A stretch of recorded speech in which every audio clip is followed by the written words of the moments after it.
Yo, ladies and gentlemen, welcome to GITCG Welkin Moon World's main stage. I'll be your host, it's your boy Ark, and right beside me is none other than Kojo Creations. Hello everybody. Thanks for having me, Ark, and it is a wonderful day to be in the stage of Welkin Moon Worlds, one of the most interesting tournaments I'd say we've got to have, and of course another international one bringing people from all over the globe to compete in some Genius Invocation TCG madness. That is correct. And now we are finally here in Nod-Krai. The meta is about to get crazy, and I can't wait to see these matches. So Kojo, how do you know about the current meta in this Genshin TCG? So I will say I'm definitely not too upkept with the meta, especially because this tournament was structured for 6.0, but I still have what I had last patch, so I should be relatively okay, but we're going to walk and chew gum, guys, so do cut me some slack if I don't know what Super Dragon does, okay? Yep, alright. So, again, guys, so the format is going to be a little bit different this time. So, in the main stage, it's going to be best of 3 conquest format. And it's going to be closed deck list, but speaking of closed deck list, all of these players will get to see what characters they will play, but as for the action cards, it will remain undisclosed. So it's kind of like hybrid open closed deck list, but that's pretty much it. And again, it's going to be best of 3 conquest. And now, for the bread and butter, ladies and gentlemen, without further ado, let's just jump right into it to the decks that we're gonna see for our very first match for today. So we have Doshabao here. So these are his 3 decks. Oh boy. We have we have Eon-san with Albedo and Venti. That's definitely gonna be Eon-san Plunge combo. Obviously, there is Albedo and Venti. So Venti here, because normally we would see Noel, right, for Geo Resonance, before Geo Woven. But we see Venti here. Now, Venti here is actually really good, especially if you get his elemental skill. If you're able to get his elemental skill, you're able to swap for free for 2 times. And then, of course, in the middle, it's none other than the Whale Lord with Chaska. Now, we did see a lot of this in the preliminary stage. So, Kojo, I think you haven't seen any, what do you call this, gameplay for this one, right? I haven't seen any of this gameplay, but people are already memeing about Chaska Whale Latch Patch, and I mean, it's not good, guys. But this is a deck that I think works out in general. So, and I can see clearly by the preliminary statistics posted over on Twitter that this was a very favorable pick, wasn't it? Yeah, like this has to be like the most popular Lord deck ever, pretty much. And yeah, and then the last one is going to be Yunjin with Herald and Zhongli. Very interesting deck. I haven't seen this deck much, but the fact that there is Yunjin in this one, that means there's gonna be like Yunjin normal attack combo shenanigans. So yeah, it is a classic, right? You know, you may not have the Chiori to do the summons, but I think this deck is working off a pure value, trying to make Zhongli, Yunjin, get a Liyue Resonance, and maybe even Lithic Spear, and you know, just have really valuable characters that can dish out damage consistently. Right. All right. Now let's look on to the next player's deck list, the opponent, and it's going to be Luna. Now for Luna, of course, there will be there is still, you know, Whale Lord with Chaska. No surprises there. But Lord is an amazing name. I kind of love that. yeah, I mean, Whale Lord. So the people, or rather, the GITCG community decided to name this deck Whale Lord because, well, Whale Lord is a Pokemon, right? So they decided Hmm. to give it that name because, I don't know, it's just that convenient, I guess, maybe. It is. It is. So for the other two decks, there's going to be Sit Lolly, Candice, Crab. Now, Crab in this meta, in this economy, Crab has been actually, as long as you're avoiding Whale, you're fine. Because again, Yes. when it comes to Whale versus the Crab, Whale has like the upper hand when it comes to that matchup. But other than that, Hmm. outside of that, Crab can still be like a dominant force, coming into this meta. And lastly, we have is Hmm. the Frost Operative with Thunder Manifestation and La Senor. This one is Hmm. a very classic combo deck with some engines with Chef Mao, Judong, Yep. Junior Zards, etc. But it is an aggro deck. An aggro deck that has engine. Can you imagine that? But Hmm. yeah. Like this deck was very Impossible. popular last patch ago, yeah. Mhm. It's the superconduct core. You can almost never go wrong with Electro plus Cryo, and Mm. having units that are super value. Senora Transform has basically 20 HP. Frost Operative, a little weird, but 3 damage skill. I can't say no to that. Yeah, and also the MVP here, which is Thunder Manifestation. Combine Oh this yeah. with like Tandoori Chicken, Cryo Mhm. Racids. Oh boy, this boy can deal like 9 damage with Superconduct, and Mhm. that would go boom like crazy. So yeah, I can't wait to see Mhm. more of these decks into this meta. All right, so that's pretty Mhm. much all the decks that we have for our very first match. Now, without further ado, let's jump into our very first match. Here we go.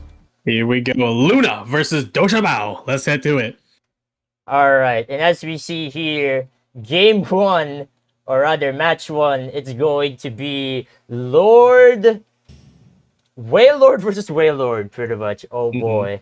So Who is the most whale lord of them all? so all of these matches are again pre-recorded. So all of these recorded matches will be played in Mhm. 1.5 times the speed because there will be a lot of matches that we're gonna see here before we dive into the live matches that's going to happen later, which is gonna be the quarter finals. Oh, there So we go. here we go. All right, I forgot to click on the dice, but surely I will click on it later. That's fine. So okay, the I think we know hand. what we're gonna do, don't we? Oh, there it goes. Boom! Wow. First hit. First hit, and it discarded Chaska's bullet. What RNG is that? Like that was Hmm. crazy. Yeah, so I'm sure the audience has already experienced a little bit too much of this deck because this is not the first time you've streamed this tournament. We have streamed previously. Be sure to check out the VOD on Arc's channel. But Mm. if I'm not mistaken, I just saw a skill discard a card and make it explode. And with the Mr. Lord of Eroded Primal Fire, not only did pyro damage but also swirl. Was that because of Chaska's bullet, or is Yep. that the base element of Mr. Eroded Fire?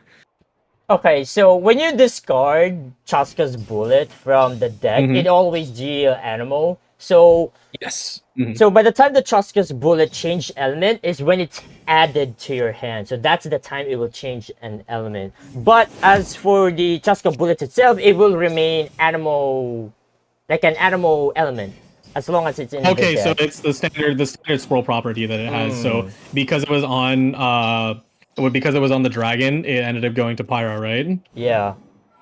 Got it, got it. Okay, cool. Wow, that is and I assume so his thing is gonna make it so that you can draw and discard at the same time. And that was Yep. because there was no engine attached to that. Wow, so Mm-hmm. that's a really potent combo, honestly. Yep.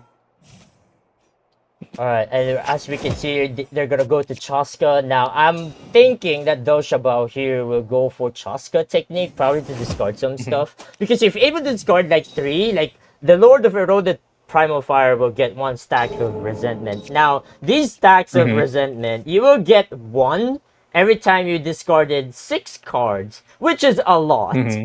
And also, you'll gain Hmm. 1 every time you Elemental Burst. So, there you go.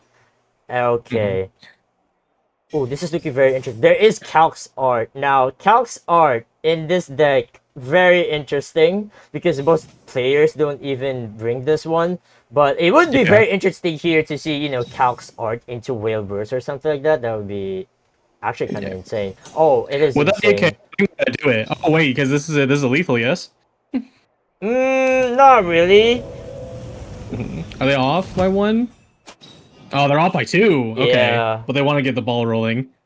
Early. This is round 2. Whale Elemental Yeah. Burst. That's why it only has 7 stacks. Now, 7 stacks for this Yeah. early.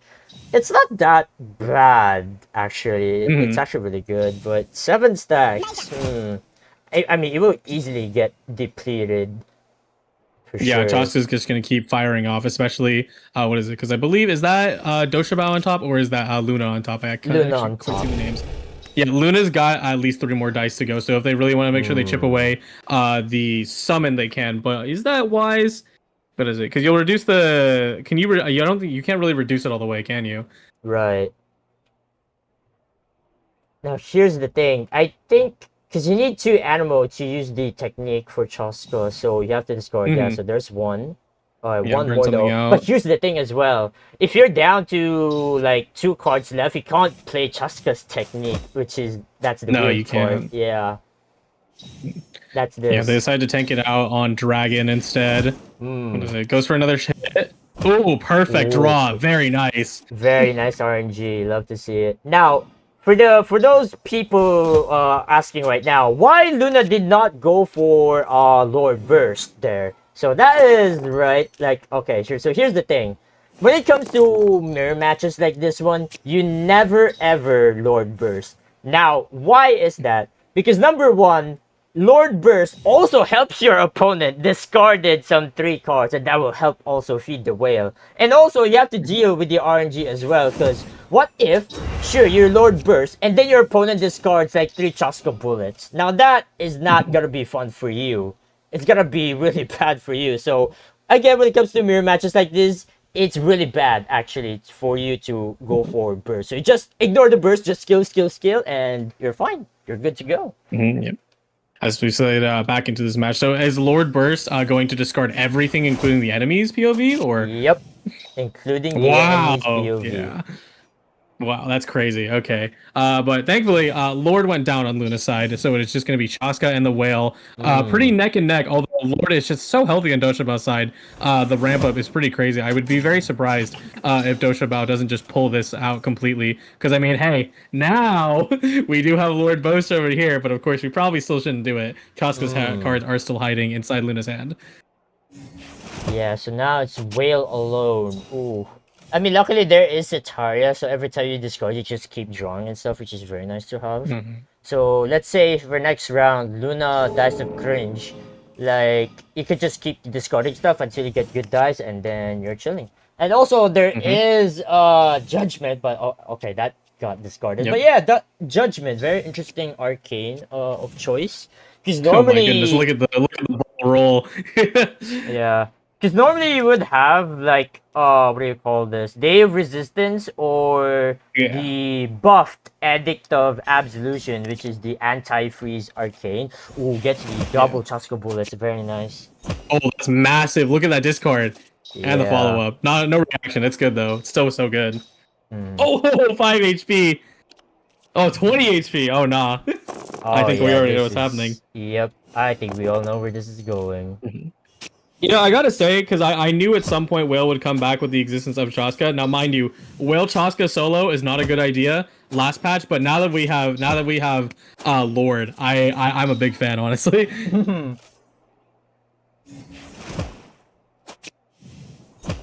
Seeing this big whale get fed all the cards, delicious. Oh no! I know that card up there. I don't remember the name on Luna's side, but that's pretty essential to Chaska game plan.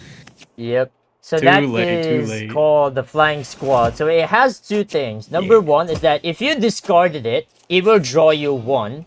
Number 2 is that if you play it for 3 cost, it will discard the other 2 high cost cards, and then depending on how many cards you have in your hand, it will draw up to 4 cards from your deck, which is pretty nice. Yeah, super to have. useful. Oh my god! Just look at the stacks, dude. Yeah, holy moly, 16, 20. Oh my god, and there it is. Yeah. That is game This number was Summit. one. Oh no, it's GG's though. Yeah, unfortunately, Doshabao did take the lead pretty early on, and Luna was not able to keep up as a result. Both characters kind of felt like dominoes, but good round nonetheless for round one. Yep. And now we can jump just right into game number two. All right, let's do it. Let's go. The magic of replays, my friends. Oh boy, here we go. Yep. Sticking with the classic Chinyu Forest. Oh my, I know what we're doing today. Oh boy. So it's gonna be Yunjin. Yunjin with the Chinju Force. Now this is gonna be interesting. So Chinju Force got buffed, but then the cost got nerfed. So before it was one cost with the effect where if you ended second, you will get one die for next round. But now with the rework of the Chinju Force, it's now 2 cost, but the effect is now if your dice is at even, your normal attacks will cost 1 less dice. Oh wow, okay, so it's a massive buff for people who are trying to normal attack, which I mean we all know Yunjin is all about that kind of life, which she, you know, she's had some changes over the time, but she can still output like basically a machine gun. So think of it like parametric, but better. Kind of like that. Oh yeah. For normal attacking characters, for sure. Yep. Yeah, honestly, that's pretty awesome. You know, it's too bad because I'm a big fan of Chinju and having the like end second mentality, but you know, it kind of doesn't really work out in this game specifically. So what is it? Instead, we can have something that boosts something a little more high value, right? Instead of just 1 dice. Yep. Now Yunjin though versus the Whale Lord. Well, number 1, we already have a curse up top. Very nice from Doshabao's side. Although not have lost too much HP. Of course, being a slower deck, it is very difficult to get these things out. And lets it rip! There goes the burst of 1 damage across the board, and boom! Everything's going for over. Oh no! I just saw that. Yep. Yunjin talent gone. Primordial Jade Wind Spear gone. Liben poof. All went to smokes. Papa like goes that. the Weasels, done and dusted. PWJS and losing Yunjin talent is massive, and also, oh no, getting is that also a Judgment. What is it? Disabler on the other side. I don't remember the exact name because it's different for Lord of Eroded, but does he also add Disabler to the other side for cards? So Luna here has the Passing of Judgment, the Arcane for Luna. Same thing as well for Doshabao. But yeah, it's very interesting, and yeah, Doshabao has no choice but to play, you know, all the 3 cards just to bypass the negate. So yeah, I mean that hurts a lot for Doshabao for sure. Like losing your 3 cards just like that. Do that though, because I do feel like they survive till next turn. No? That is true, right? I don't know. Like they could never have mind. just... Never mind. They don't. Oh my god, dude! Just look the amount of damage this Lord does. Especially if you're not pressuring against the Lord. Like, just look at the Lord. The Lord is just chilling. Like, at this point, if you don't kill the Lord will just solo your entire deck. Absolutely. Yeah, it is a shame that they had to do that, because I think they're holding on to it, you know, either for, like, A, skill, or B, trying to use Jurez, or really they just have 3 dice to put into Liben, but... they tried to put as much pressure as they could on with Chong-Li before he's basically dead. Like, they breathe on him and he dies. Right. Now, I mean, this is looking pretty tough. I'll be honest right now. It's so tough, yeah. Doshabao. Like, how can you deal against this Lord? Also, speaking of the Lord, I mean, Dice of Cringe? Ooh. Oh, yeah. Oh, boy. This is Rainbow. Here we go again. Verse number 2. Oh, no! Oh, no. Oh, no. It's looking pretty cooked. It's grim. I mean, Jurez, Resonance though, surely that can carry. And there's the Chinju Forest. Now, I mean, yeah, you have the elemental skill to get the shield, right? And then... Yeah, we got a tanky Yunjin on field, but Chaska's coming in. Yeah, you're just locked and loaded. And then swap back again. Yeah, classic. Just the stall. Classic swap stall. Yep. The classic. And here it comes. When you got this much HP, I mean, you gotta... Oh man, what is it? Because Yunjin is definitely gonna go for the burst, but oh man, no talent card. Yeah. Oh, keep swapping. There's the burst. They can normal Break a attack leg. again for 1 cost. Mm-hmm. And there it Poor is. There's thing. 1. And now you can't normal attack again because again, Kinji Forest only procs if your dice is at even. But now it's at odd, so you can't normal attack again, which is it is what it is. Yeah, very unfortunate. Yeah, at least thankfully, Luna is down to 1 dice via the swapping. There are no bonus dice for swap stalling in this deck, but next turn, oh boy, Union is on the ropes. Yeah. The Oh, fact that the Lord is still alive in this round. I mean, wait, this is round 4, right? Or round 3? we should be on round R4. 4, Yeah. I think. Yeah. Oh yeah, I mean this is looking just pretty cooked. I don't know, man. I mean, it just normal attack with the Lord here. Now, just look at the stacks. How many Lord has?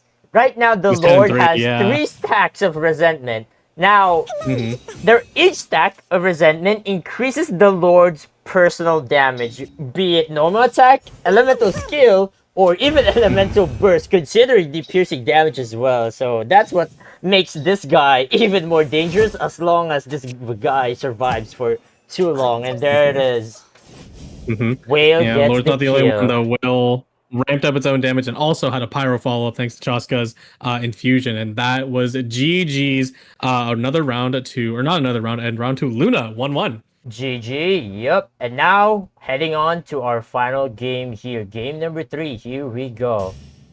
Yep. Oh, we got Snow Crab up in the house, and of course, for a yeah. reminder, in the audience, everything, at least for this section of the stage that we're doing, is a best of 3. Yes.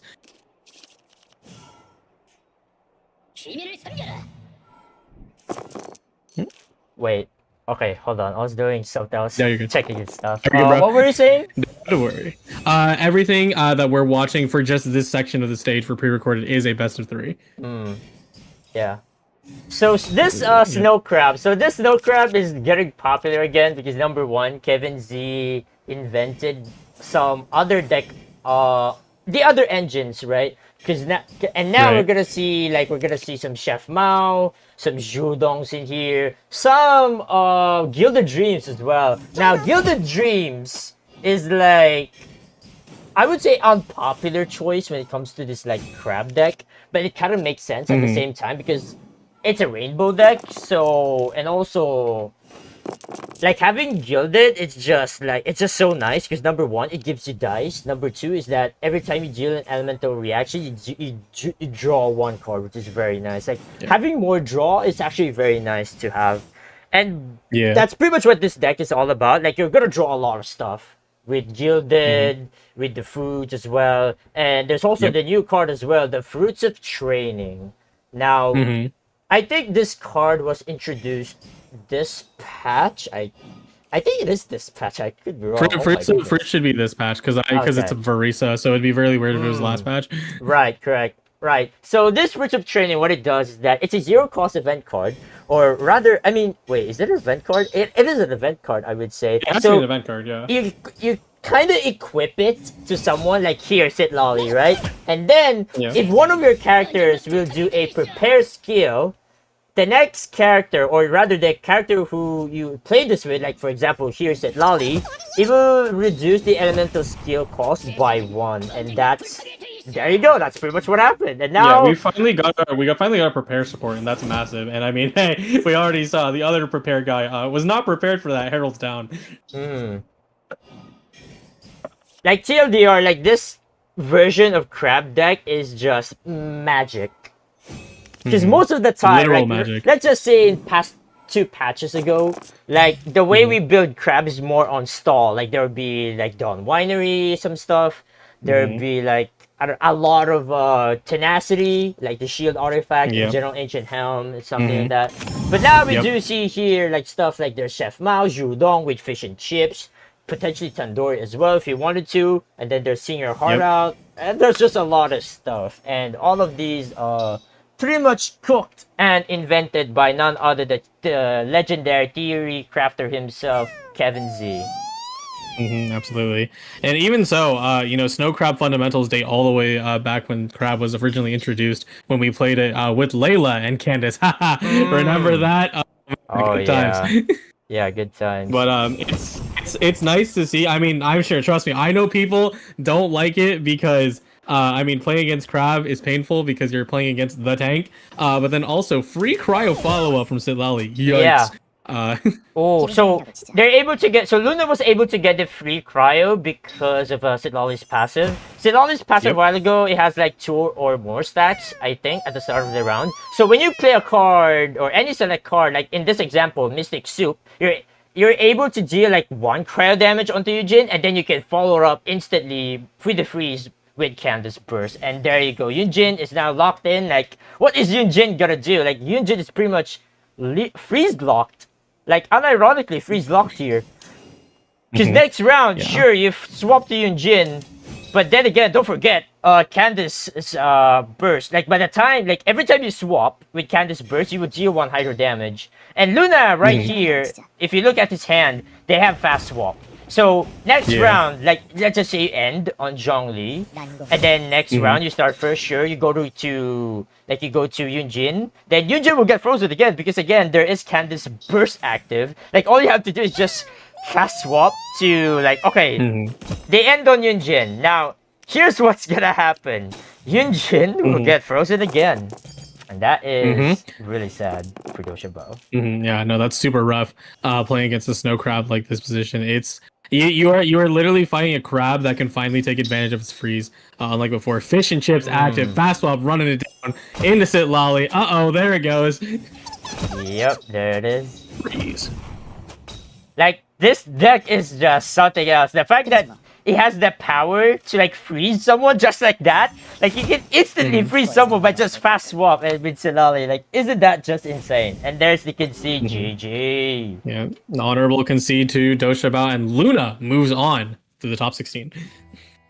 Yep, alright. So that's pretty much it for the Doshabao versus Luna. And now we're gonna dive in next.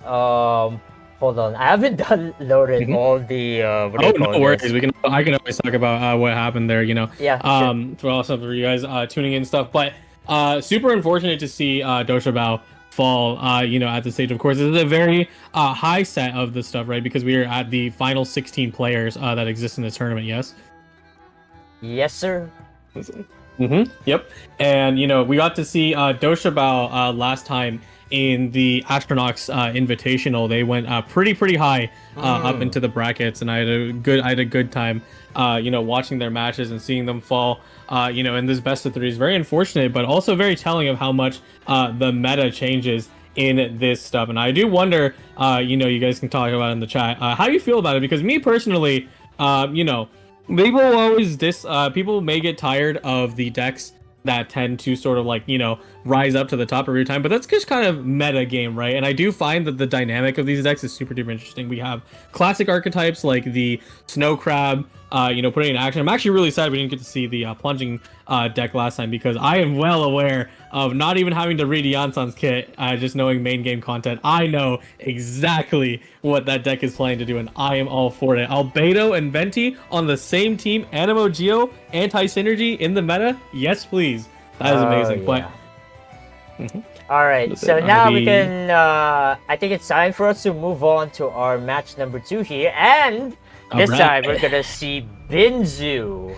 Let's go! Okay, so Binzu, for those who don't know, this guy loves to play stall, and it pretty much just shows. Like, just look at his decks. It's pretty much just stall, especially the other two, like with Barbara and Kokomi. Now, the other one here with Nuvalet, Venti, and Sitlali, this one is more on mid-range. Now, for those who don't know what mid-range means, is that it's pretty much a combination of aggro and stall, and that's why, like, there's mid, like in the middle of it there's mid-range. So there you go, that's why it's you can tack off a lot of like early pressure. I don't know necessarily eroded what was it, Whale Lord is not necessarily the best example, right? But it, you know, in the case of that, if something has really early aggression, you will be able to stave it off and be able to push through into a longer round.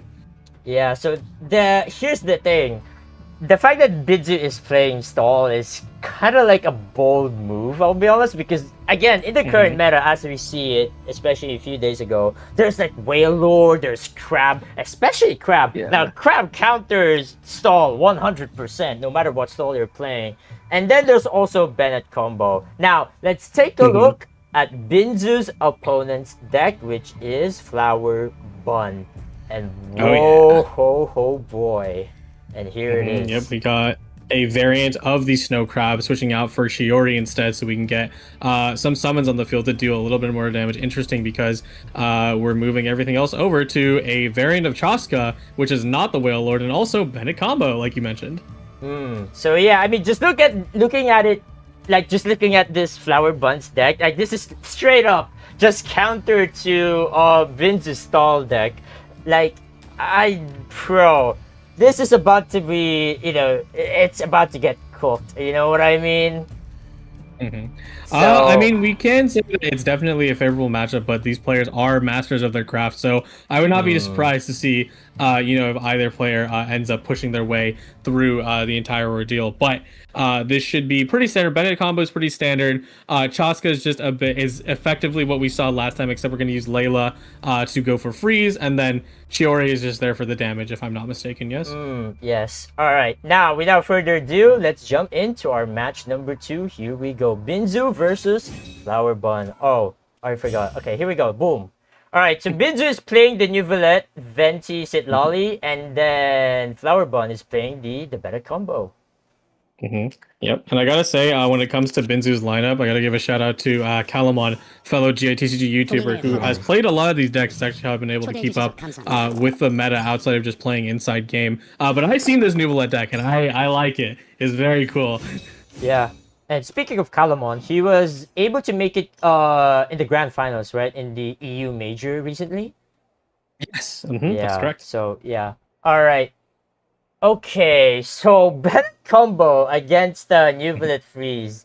Now, this is gonna be a very dicey game. Now, Binzu here, again, Binzu is a stall player. Like, he knows what to do for, swap stalling and then some stuff like that, and etc. etc. So, we'll see how Binzu will overcome this matchup. Will he overcome it or not? Or just get destroyed by Bennett combo? We'll see what happens. Alright, here we go.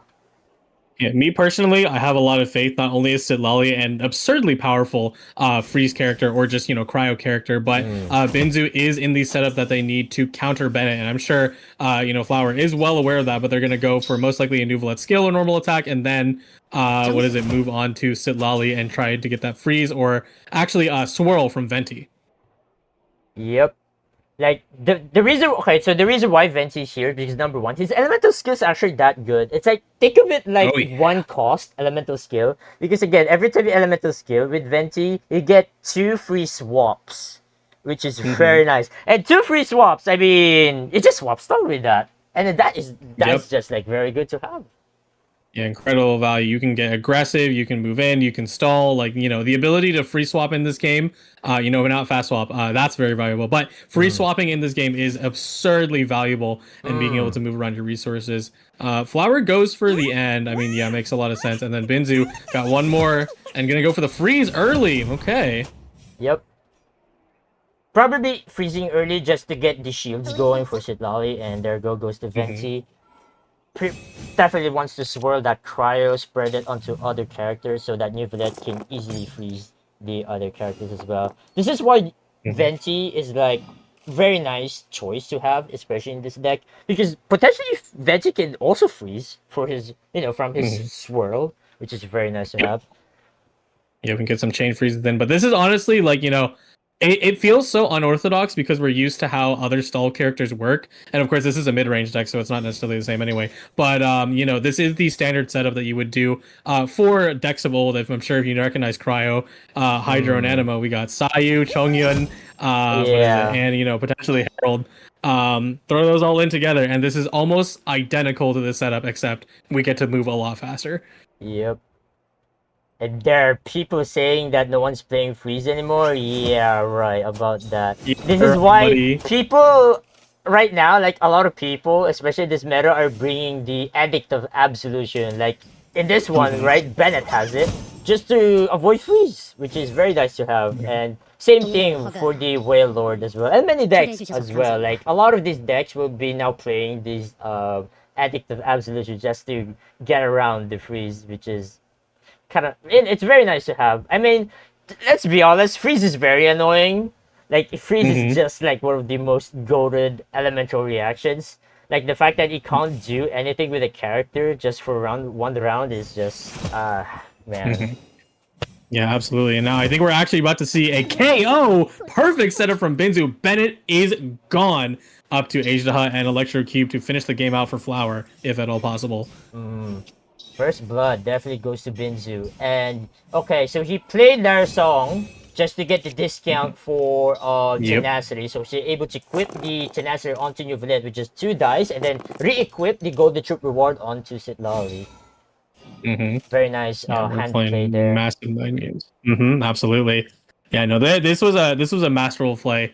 I mean, you know, there's not too much need to explain it, but if you're trying to fight a Bennett deck with his 2 attack boost, get Bennett off the field. And Binzu did a masterful job at knocking out Bennett. And there are some ways that Ajdaha and Electrocube can play around this. They have great dice generation, etc. But looks like they're going to go for the anti-freeze and hope for the best. Yep, so anti-freeze, aka the Edict of Absolutions, goes to the Electro Hypostasis. But the dice, though, oh my goodness. The dice is not looking great. Yeah. No Geo, no Electro. I mean, there's only 1 Electro, but yeah, this is looking pretty tough. Nope, it's looking pretty tough. You know, Ajdaha may be able to swap elements into what he absorbs. However, it does not matter if you don't have any Geodice. You know, you do have Ajdaha's talent card to spawn some stuff in, and there we go, Rosa right away. But still, very difficult position to be in. Binzu goes for the soup. What are we picking? What are we picking? Providence. So, oh yeah, Providence -2 dice. Or it's onto Sitlali, not onto Neuvillette. Interesting. Yeah. I think they want to refresh skill because that is one thing for Sitlali, both in the main game and you know, TCG, is that you do, since you know her Night Soul points are gone. She does have the status below her, but it would still be nice to get it out, because also, I mean, Binzu has all the time in the world now, right? No Bennett burst. The cube hit for 1 damage. Come on, hit me again. All right, I think Binzu's definitely gonna swap to Venti here. Yup. Oh yeah. Goes to Neuvillette. Oh, ouch. Now Neuvillette will burst.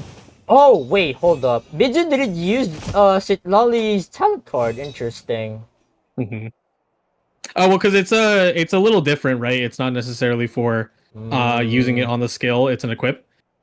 Unless Binzu decides to go for double normal attack with 6 dice. But I wouldn't be surprised that's the case, right? Because I mean, you're losing the cryo application. Well, actually, you're not. It's very dangerous. But... Okay, there's one. I think they want to make sure they shut down any potential like ramp up they have early. Oh yeah, because I've been memeing on Bennett, but like the burst is out, so they want to dish out some damage now, right? And Neuvillette is kind of the perfect tank for that. He does get healing off of this.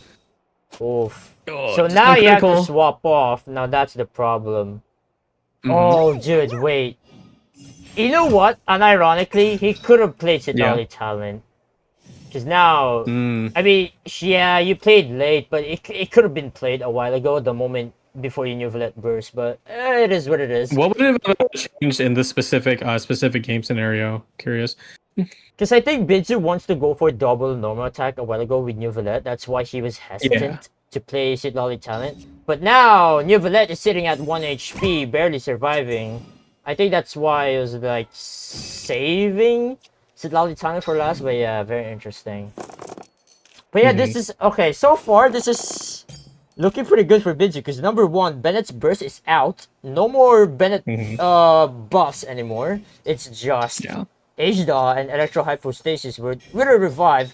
Oh, fast swap from the Senior Hara. Now that is a clutch super lucky one, right? Yep. And we get Totalia on as well. The menace for Neuvillette and Risley, and now what is it? Flower is frozen.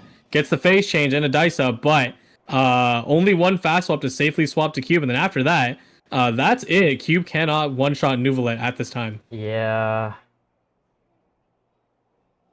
Now, what do? You just fast swap and play Storm Terror to discount the 5 cost elemental skill for Electro Hypostasis? Yeah, there's I mean, definitely one way yeah. to do it, but then you are locked in. I mean, realistically though, what are you gonna do? Like, there's no choice. Like, that's the only hand you can do. H-Dog's frozen. Like, yeah. There's nothing you can do here. So, yeah, there's the Stone Terror. Oh, wait. There is H-Dog Oh, talent. let's go. But they decided to Oh, we're not swap gonna use anyway. it? But, What? okay. All right. Oh, yeah. Because here's the thing. Actually, Well, yeah, I guess you won't yeah. be able to use the dice, right? Because Nublet's about to freeze you. Or Right. actually, just lethal you, Lamau. Yeah. That makes sense, actually, to be honest. And there's the burst. Boom.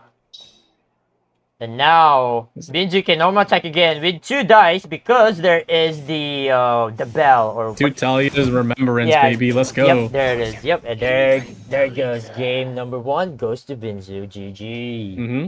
Yeah. What is it? Got a good snipe off Bennett. You know, not necessarily stopping the burst, but was able to be confident enough to push through with Nuvalet there.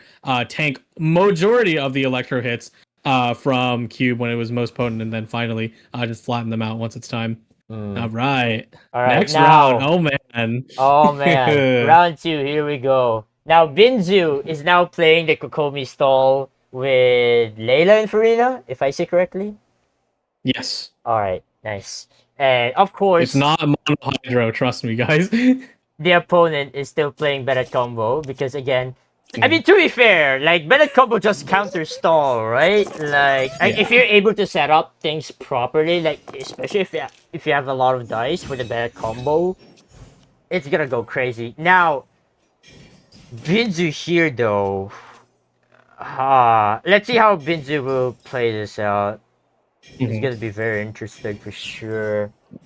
Yeah, this one is probably more of a custom cook because I've seen people play. Once again, Callum one specifically mono hydro with this, but generally, I mean, it's about healing, it's about stalling, freezing, and maidens. Right? Because I think there's probably maidens inside Binzu's deck to give you the max HP boost, and you pretty much can just like never get O-code. But that might not be the case because we're playing Bennett and Cube, and it does 5 billion damage. So, Right.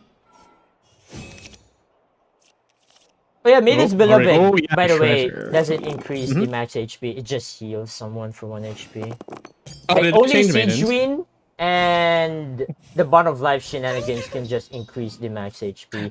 That's what I'm thinking of. Okay, my bad. Yeah. That's it. But since there is Decent no Siege setup Win here turn. and some Bond of Life shenanigans, yeah. It's just Yeah. Kokomi just with the 12 HP and that's pretty much it. So now Binzu is looking pretty much having a good start. All the artifacts are equipped to all of his 3 characters, which is pretty nice to have. Yep. And now, like, I mean, just looking pretty interesting. I don't know. Again, no one's playing stall nowadays. Like, a lot of people currently in the meta will just play aggro or combo. But Binzu here is just built different because again, she loves play stall and he is here to show to you guys what stall is all about. Absolutely, yeah. Unfortunately, due to the slow pace of this deck, you know, all equips are on, but Bennett is locked and loaded to burst. I believe it's next turn though, because I can't see the discount, but Bennett is probably Bennett is discounted at this stage, right? Yeah. Okay. So with this Storm Terror, So you can technically Bennett burst for 3 cost. Mhm. But I yeah, think they would okay, just be greedy and save it for next turn. No, they don't want to lose tempo though, so they're gonna rip it. Yeah. Could have waited for next round. Because normally you want Bennett burst at the start of next round, right? That's how normally people do it. But depending on the situation, like let's just say Bennett is on tight spot, then you have no choice but to go for Bennett burst by the end of the round. So I mean, in this scenario, yeah, I feel like you could have saved Bennett burst for next round. But unfortunately, there's no cards that can ramp for 3 dice. Like, so I think You probably could have put ST like Storm Terrors for decosting, but it's fine because the important thing is that it's healthy, right? So he can come back if they really want to. But yeah, one field of battle ready. What are we gonna do with it? Let's see. now there is the passing of judgment. Oh boy! Now with the passing of judgment, I don't think you can't play Age Dot Talent because Age Dot Talent is considered an event card, not an equipped card, by the way. So, yeah, like the fact that you can't play the arcane, the fast swap, some boy princess, some food and stuff. Like this is actually a really good turn for Binzu. Like, yeah, okay, there's a fast swap, there's a boy princess, and then what? Mystic soup. Soup. Yeah, that's fair. Ooh, that's Makes a ton rough. of sense. So that was honestly really, really massive to lose all that value. Fast swap, especially against a freeze team, that would scare me a lot. But of course, Yeah. you know, Flower understands that if they're not, it's already kind of too early. If they are not dealing the damage this turn, they are already losing in the long run. Yeah, okay, there's double H-Dot talent. Now, let's see if Flower Bun here will play another one H-Dot talent, just for the sake of stalling. And then, probably after that, you go to Electro Hypostasis and hopefully deal a lot of damage. Or you can go to Electro Hypostasis right now. Okay, here we go. Yep. The anti-freeze is up, although I question why that is the case, because, I mean, I guess you can't play any cards, right, later. So, you need to do it now because you are 2 turns away from getting the freeze on Layla. Oh, and yeah, Binzu adapts, switches to Layla so they can ramp up freeze even faster. That Binju definitely knows what he's doing. I mean, he is, like, he loves to play stall, so obviously he knows how to stall, how to swap, where to swap, who to swap, and what cards to play, how to manage the dice, and all that good stuff. And people's, I mean, here's the thing: playing stall is very hard. I'll be honest, playing stall is very hard. Like, aggro is easy. Well, okay, not really easy, because there are some people who are still struggling with aggro, but stall is like on another level. Like, it's just a mountain level of like complicated plays with stall. So yeah. You see, because I was referring to Layla using skill again to get Cryo online, but Binzu is just using all of the characters' HP to stall out this entire game, as you said, and keeping a reasonable amount of dice as well. We went only from 5 to 2 to 3. What is it? So being pretty nice. One more skill in the tank for Flower, and then we're gonna have to end our turn afterwards. And I wonder if Binzu will be able to do anything. I think it's just gonna end the round here, like pass 2 Omni Dice to the Vanarana, or swap again. Yeah. I'll be honest with you guys, I'll be honest with you, chat. I have no idea what Binju is thinking right now. And again, I'm not a stall player here. I'm no stall expert other than Binju here. Like, if you want to learn stall, this is now the perfect opportunity to learn from Binju. Like, what to swap, like, especially the swapping. Because right there, right, like, you could have just end the round, pass 2 Omni Dice to Vanarana, but Binzu decides to swap to Kokomi. Yeah, but Binzu's keeping it, completely, evened out. Kokomi is now set up to take the brunt of the hit, coming next turn, and then Jellyfish is targeting the lowest or the active. I think it's lowest, right? The active? Oh, okay, never mind. Yeah, so then we heal Kokomi, who's the highest max HP. What is it? Unfortunately, gave Asia absorption. He actually is very close to Noko on that burst, but should be okay. Everyone's sitting above that 8 HP threshold, minus Farina, but we're not swapping to her. So, so let's see how Binju will definitely play this out. Yeah, we can weed through some of the cards, right? Because on top, Flower Bun doesn't really have too many things that are too crazy, just some dice gen. But on here, we do have Extreme! Extreme! Yes, sir! Okay. Now, there's no more Bennett Burst, so Flower Bun has no choice but to, go back to Bennett, get energy, and then Bennett Burst again. And now, just runs it boy. Uh-oh, here comes Freeze! Yeah. Yep. Like 3 stacks of Shooting Star from Layla. And now you just Elemental Burst with Kokomi, and there you go. Followed up by the freeze as well from the Shooting Star, and boom. To be fair, completely willing to take it. The fact that your Bennett is still alive in this situation is massive. You may have lost 5 HP, but it means that you can still go back to him later on. Azaha and Cube are powered up enough, or not, are strong enough right now to the point where they can definitely hold out a little bit against Binzu's stall team.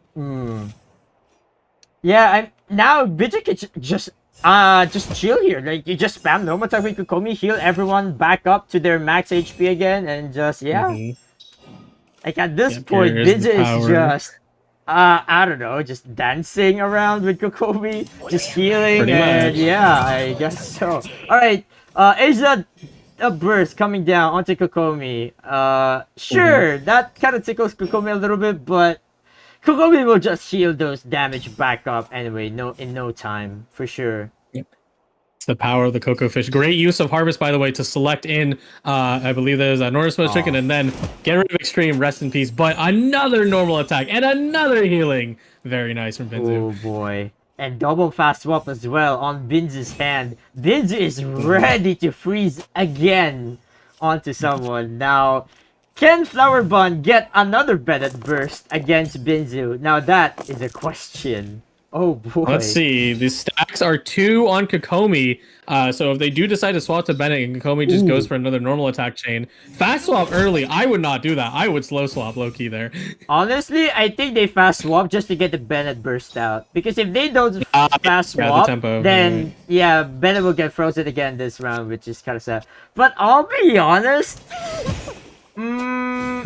Honestly, I kind of agree. It should have been like, you could have taken your time. Like, you could have slow swapped the Bennett, sure, gain energy to like, just get the energy, right? And then sure, Bennett will get frozen again. It's fine, because you can just ramp again. Like, you have the artifact, you have Timaeus, you have Countdown as well. And not to mention, you have H-Dot talent. Yeah, because they're also not realistic doing a lot of damage. Because now, I mean, to be fair, this is still a neutral. It still works out either strategy that we just pointed out because, you know, Bennett is still at 5 HP, not frozen, and also Cube has no elements applied, so they can just go ham. What is it? Oh, goes to Kokomi. Never mind, I forgot. Binzu has the freeze locked and loaded. There it goes. Cube will be disabled for this round. Oy, oy, oy. And now what? You're pretty much wasted, like, 1 round of Bennett's burst.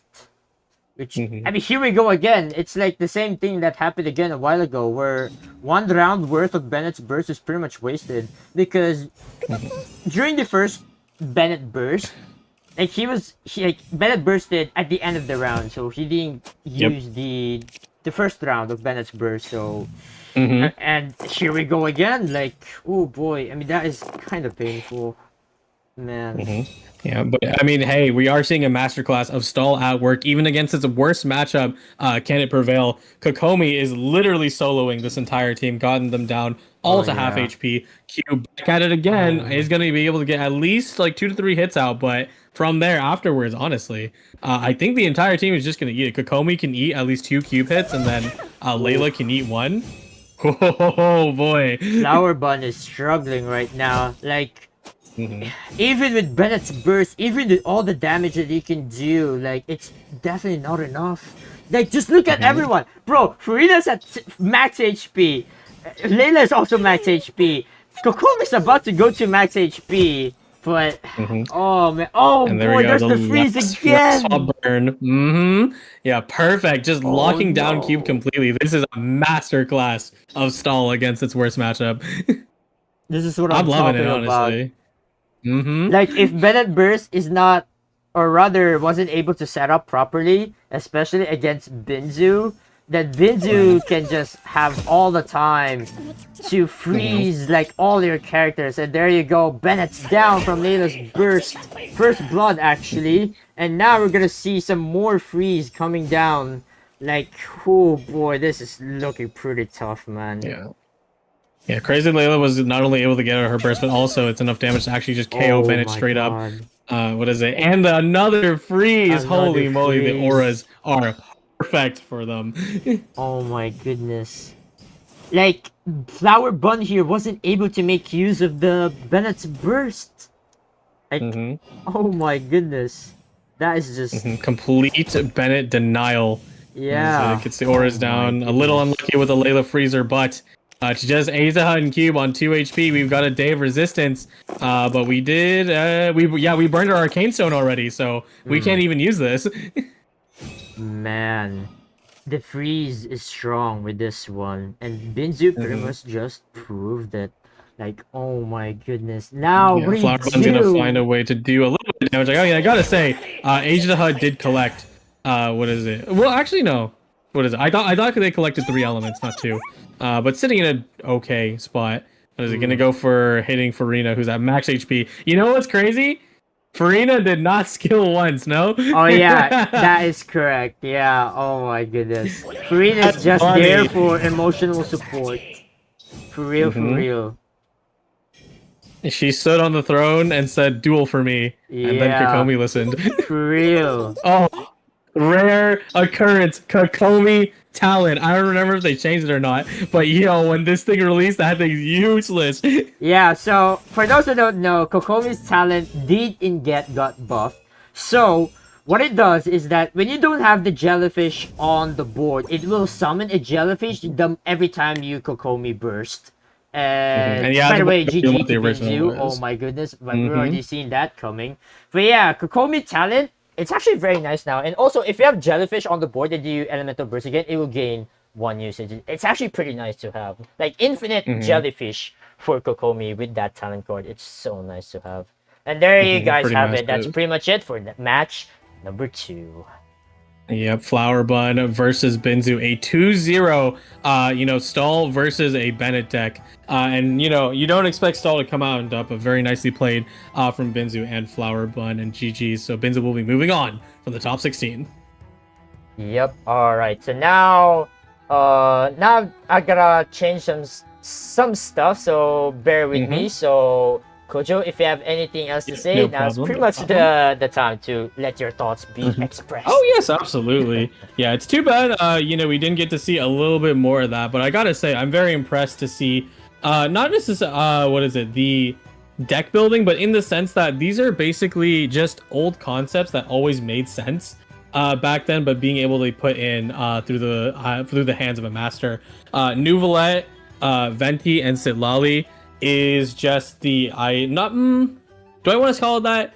It is the idea of Venti sliding into mid-range, and the thing is, I can't really put up a prominent example that contains freeze, because whenever I think about Venti in mid-range, I always think of Hunt Tao and co, which I mean, hey, that's not even the right lineup, so what am I saying? But it really makes a lot of sense why this deck is able to work out, now that we have a more aggressive cryo, staller, or not necessarily staller, but applier in the form of Sitlali, and then we can just use the advantage of Nuvolet's super powerful normal and charged attacks, plus the ability to move around all the time and apply cryo every single time. Like, it's crazy how much. And I mean, hey, we even see it, a basic fundamental stall, Layla, coming in a clutch. The absolute mastery we saw in the last match of Layla only being swapped to Ever whenever you need to apply cryo, and then just Kokomi, Hydro, Water Ball, Water Balloon, everywhere. Basically stopping the enemy in their tracks, including even surviving 2 Bennett bursts in a row. Like, that is a feat of accomplishments. Even if you have Hydro Res, it's very difficult, as we said, to properly play stall and get around these very tough corners. And I think the play from last round is just masterful. Could you imagine? Oh man, if we got to another game with Seedrine, Diona, and Barbara. Oh yeah, man, I can't wait to see that deck being played. Hopefully later, by the time we get into the quarterfinals. But yeah, that last match with Layla, for real, Layla was definitely the MVP in that match. All right, chat. Now we can dive into our match number 3, and today, in this match of number 3, we're gonna feature Silky. Silky, oh yeah, good to see Silky, our EU champion, sitting at the top of the bracket, waiting for the contestants to rise. And I mean, we got a pretty standard lineup here. We've already reviewed them, but just a quick rundown, right? We got Senora, Electro, and Operative? Yes, and then we've got good old Snow Crab, and then Whalelord. Whalelord, yep. I think this is like the best 3 decks you can actually play in this tournament. Like in this best of 3 decks tournament, I feel like this is like easily the top 3 decks you can easily play with. Like, I mean, there are other decks like you can play other than the Frost Operative, but playing the Frost Operative is like the best comfort, because again, it's an aggro deck. You can easily play with this. Like, you just ramp 8, and then on round 2 you go crazy. Yep, absolutely. Yep, but we've seen these decks before. So flipping over to Shenxian, we have a Burning Malwika. Oh. I actually don't know what to call this one, but I do understand the idea. And then Whalelord. Yeah, so this Malwika Claran combo, there's no such... I mean, we don't have a name for this other than just Malwika Claran combo. That's pretty much it. And yeah, Burning, a pretty interesting deck to see today. And Yeah, burning. I'll be honest. Burning. Okay, so it's an aggro. It's an aggro deck, but this Mhm. deck it requires a lot of good dice. Because if you get bad Oh yeah, dice, then absolutely. oh boy, you're in a world of hurt. And then of course there Hmm. is Whale Lord. No surprises there. And yeah, I mean, is there anything else we can talk about? All right, the I. Mawika Clorand actually. Mawika Clorand was Hmm. actually very popular before, but now Hmm. against Crab and Whale, its popularity died down a little bit, but it is still Hmm. pretty powerful deck, especially if you high roll. Like if you get the swords for Clorand, and if you get the tenacity as well, the artifact, the shield for Clorand as well, then Clorand can be unstoppable. Yeah, absolutely. I think we can talk about the decks as we get into the game because I mean, me personally, they make a ton of sense. And boom, we get to see Silky versus Dinshen, and we have Malika. Do we call this combo? I don't know because I don't even know what to classify as because I understand how the deck Yeah, works, just call it but I don't know what to Clorand call it. combo, something like We'll call that. it Clan combo. All right. Alright, so Silky playing the Whale Lord. Alright, that's a classic starter if I see one. Like, you're playing Whale Hmm. Lord, might as well play Whale Lord first. Why not? And then if you're able to win, Hmm. because again, this is a conquest format, then go to, like, probably the Crab or the Frost Operative deck. Alright, here we go. Absolutely. All right, so we're getting started here. Throw out all the extra tech cards that we're putting in, like the arcanes, and here we go. The first move always will be Serpent, and there have been what is it? It's I have to refresh myself because I know how the deck works. What is it? But I do believe we are trying to draw out Bone Cruncher so then we can use it on Malwika's Three cost technique card, bike. yes, and Yeah. burn it out. Hmm. Yeah. And okay, so they started on the Serpent here. So the Serpent is just here for the Mm-hmm. tanking.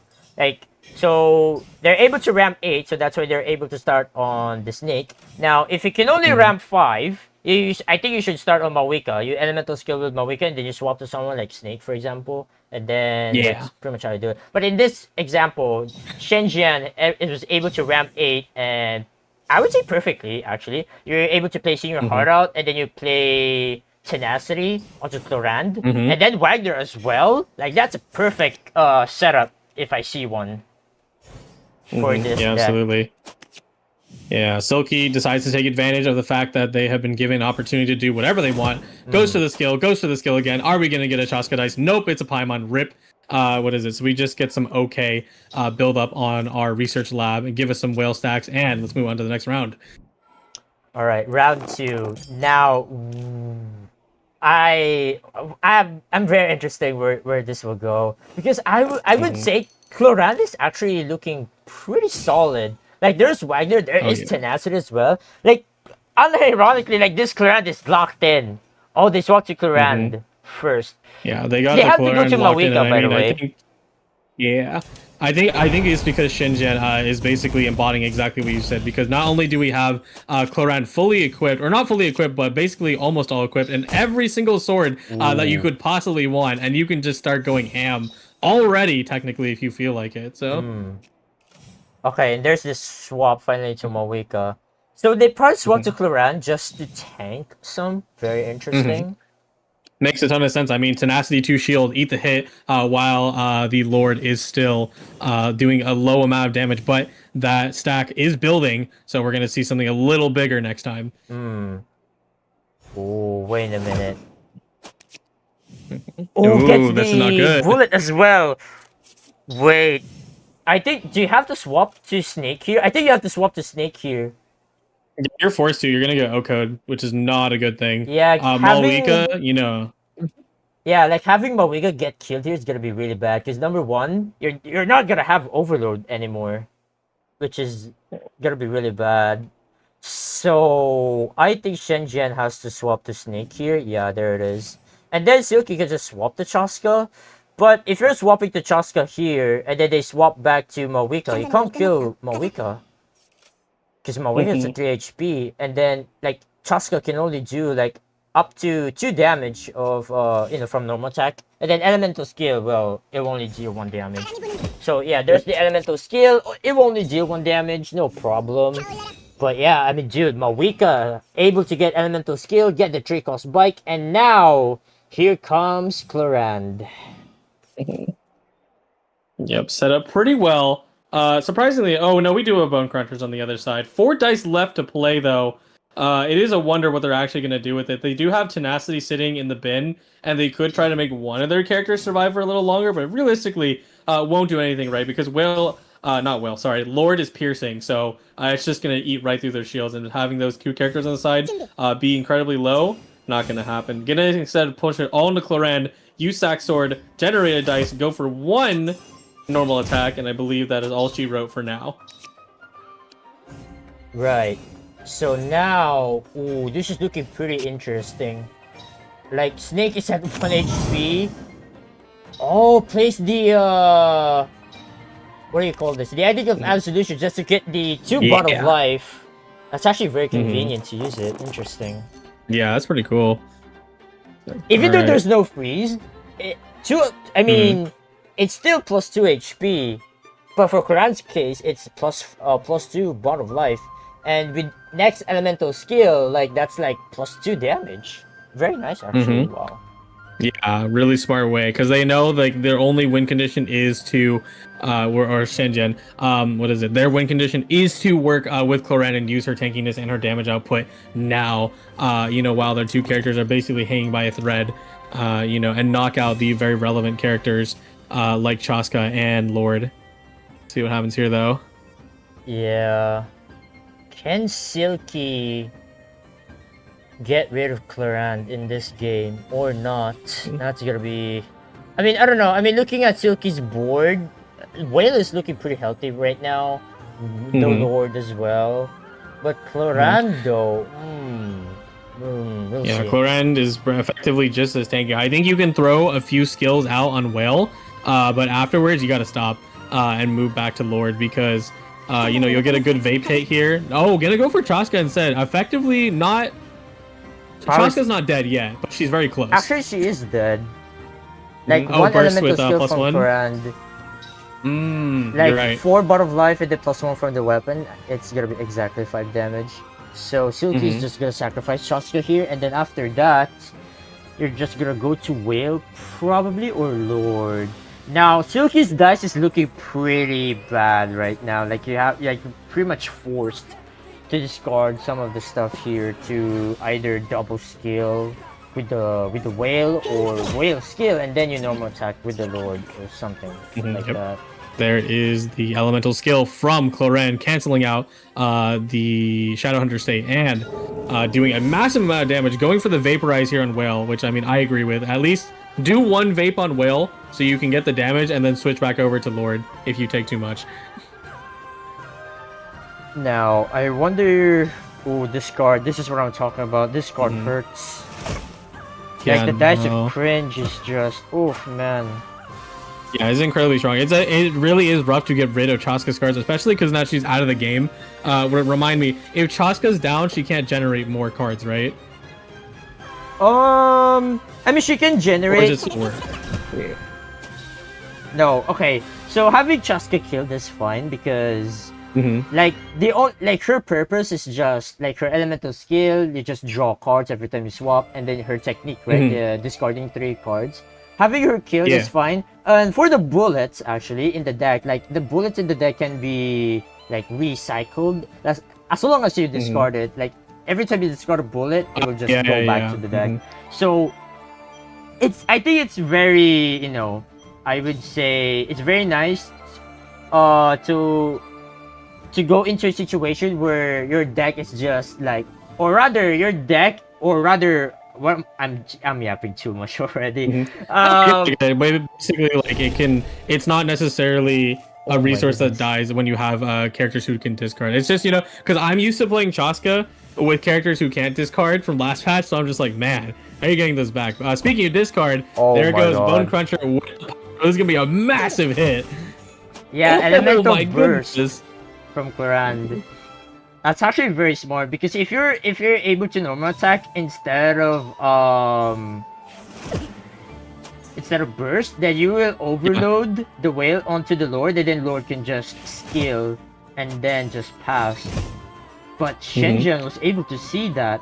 Like Shenzhen was able to see that, oh, Silky Dice of Cringe, I can pretty much utilize on that. So he was able to go for elemental burst and then followed up by skill with the bone cruncher and all that, and he was able to take down Lord. Oh my goodness. Wait, oh no. Wait, this is looking pretty tough already for Silky. The fact that the dice of cringe as well, it's just so tough. Like, you see what I mean a while ago? Like, ooh. Yeah. The dice of cringe, like, you have to discard a lot of cards in order to get the skill out. Oh, that's just rough. Yeah, having to tune out all of those Chaska bullets instead of being able to use them, especially with characters who synergize with Discord, like the Whale. This is actually making it so that Clorand, with just a really beefy and lucky early setup, is able to completely demolish the rest of the team. Great piercing on the other side. Yeah, okay, hold on. I'm surprised that Silky bursted without discarding the 3 cost cards. Like, Silky could have discarded at least 3 and saved the bullet, and then normal attack again. But now, I mean, that's like +3 usage as well for the Whale, but interesting play. And now I just discard. Ooh, Silky should have done that a while ago before Whale burst, because that's like free +3 usage.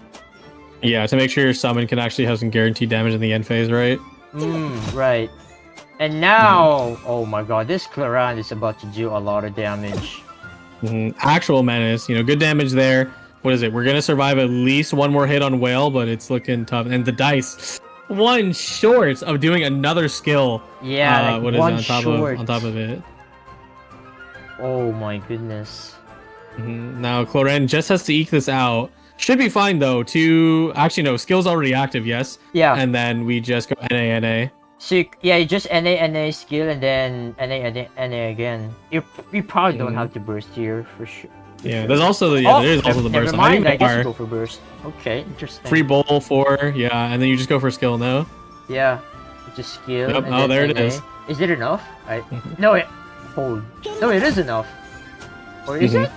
No, it's not. No, they're one down, but they have an NA bonus, right, with their sword. No. Is it? Oh, wait. I'm crazy. I'm sorry. I'm insane. I'm insane. Silky. Right. Okay. Because it's sack sword equipped, right? It's not the other one. Or I don't know. At some point they did use lo-fi and sapwood. Yes. Yeah. Look. What is it? But it was either for discard or it was like sapwood's only used once, so it doesn't matter.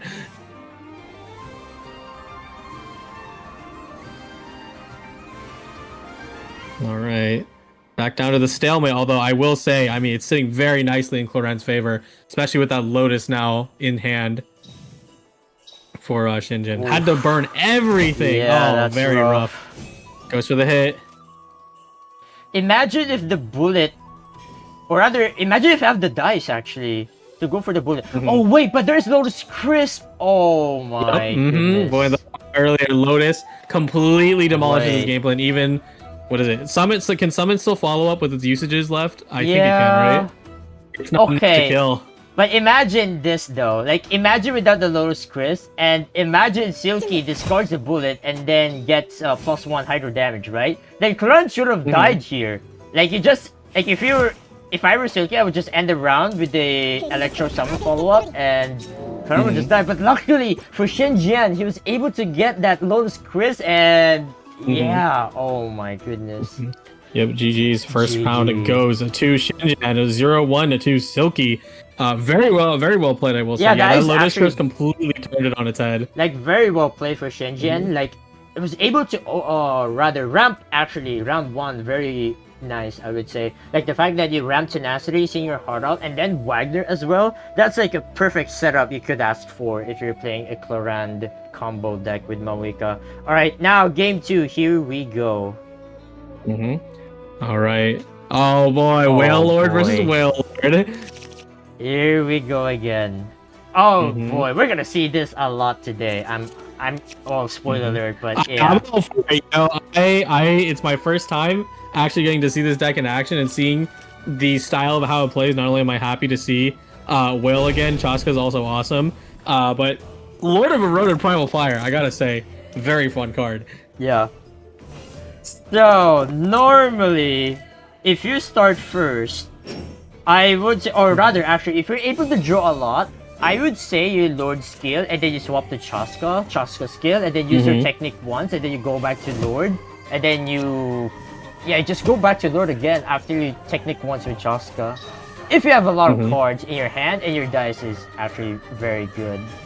But if not, then I don't know, man. But let's see where this is going. We get a pretty standard turn one, just skill, and then we're gonna burn some cards out. What do we do next, though?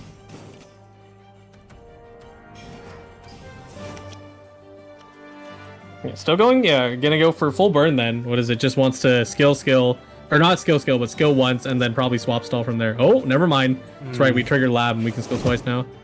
Yep. Oh, gets the Chaska's bullet as well from Silky's first elemental skill from the Lord. Very nice. Alright, flipping to the other side. Doing almost the exact same thing, but no labs or Sataria down.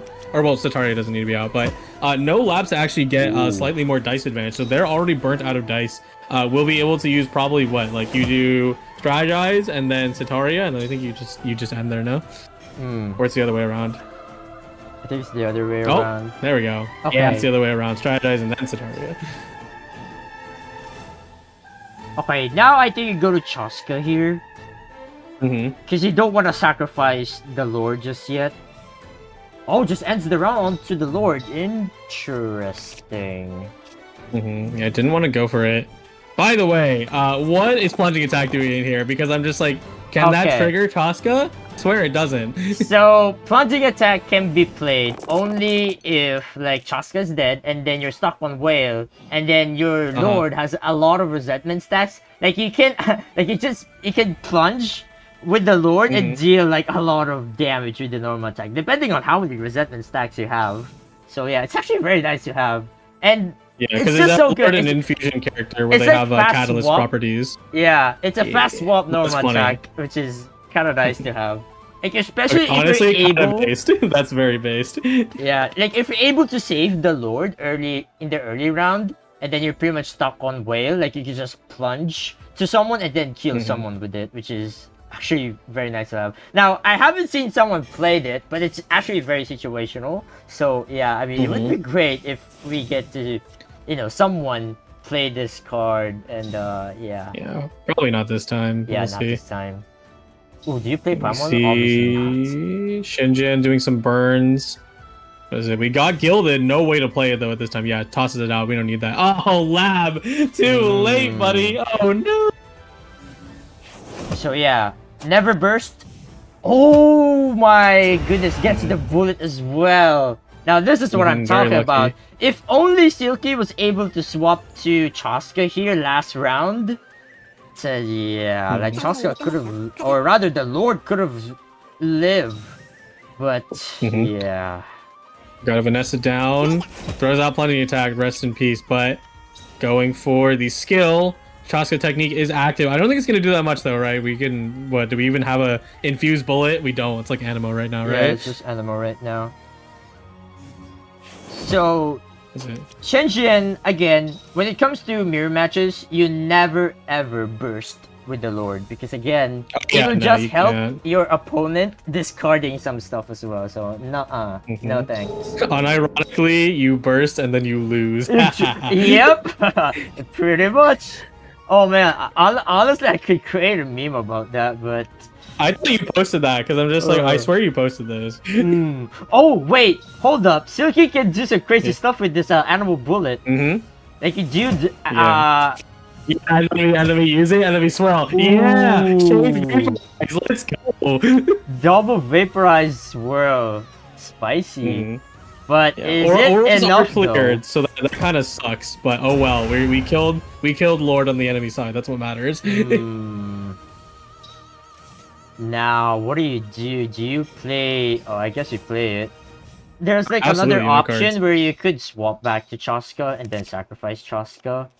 But I mean, I don't know. Is that honestly a greedy play? Now that I think about it, it should have been swapped to Chaska, and then you sacrifice Chaska, right? And then go back to the whale, and then you whale burst, and then your whale will get protected because obviously you get the shield from the burst, right? Yeah. Yeah, Oh it my is a goodness. shame that the turn is on what is it, the enemy side, because that is what makes this a little more of an even game, or if anything, puts Silky as well. Significant disadvantage. Shenzhen coming in swinging, 11 HP whale.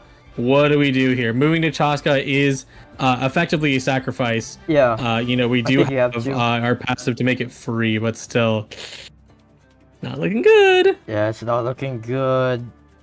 Like Shenzhen with the Setaria Kusava combo and able to get good dice from that is just bread and butter. Like I really love that. Absolutely, Now yeah. what? You know, So yeah, this is unlike what I'm. last game, no card saviors, right? We can't even tune 3 to heal whale, right? Hmm. I wonder how Silky will adapt to this situation. Like, are you gonna play the 3-cost Ocean Clam artifact just to heal the whale, and then you burst? Ooh, I don't know, man. It's one way to do it. You will get auras on. Yeah, throws that out, gets a dice. Dice, though. Clam heal kind of feels like the option. I do agree with you. The dice is just looking pretty bad for Silky. Like, now that like Silky is just forced to discard a lot of cards like the bull, like right there. Oh my god, man. That is rough. Yeah, no, this dice is super tough. Get the healing, very good. Because then also triggers 1 clam. In for the burst. Yeah. Summon down. Yep. Follow suit, goes And in for a hit. now you have no choice but to swap the Chaska and then just do nothing. Now, see, this is what I'm talking about a while ago. Maybe the play was supposed to be like you swap the Chaska instead of you play Willow. Because now what do? You're stuck. I mean, okay. Yeah, no I mean, Whale can actually still able to survive use the this. tech at Like all. by the end of the round, like Whale will heal Yeah. some, but how many though? It's not gonna be much. Not a lot, yeah. We're at 8 Ooh. stacks only. Even killed early from there. Or not killed early, but... Yeah. 3. Plus 3. Hey! Oof. Oh, Hydro Bullet and discard. Oh, the follow-up from the enemy side, though. Yeah, 1 HP left for the whale. I mean, what can you do? There's like there is no whale talent, by the way, in this deck. Now, as for that reason, is because well, Oh, nice discard, though. yeah. For that is because well, the Lord, right? Like imagine the Lord discards whale talent, which is 4 cost. Yeah, about that. Yeah. Here we are. Whale versus whale, the end of times. What is it? One last man. move for Silky to see if anything they can do in this situation. Goes for a burn. Got 3. They're probably gonna play Flying Squad, yeah, trying to play some cards, but oh man, there's nothing you can do. It's Go so for a guaranteed bullet hit. unfortunate. Man. Yeah, but here it comes. Whale had just enough HP to eke it on Shenzhen side, and there it is. GG to Shenzhen versus Silky, a 2-0. Wow, man, this is an unfortunate series for Silky. Like the dice of cringe, like you're forced to discard a lot of good cards in your hand, and it's just like, oh man, that is just sad. No, yeah, that is unfortunate.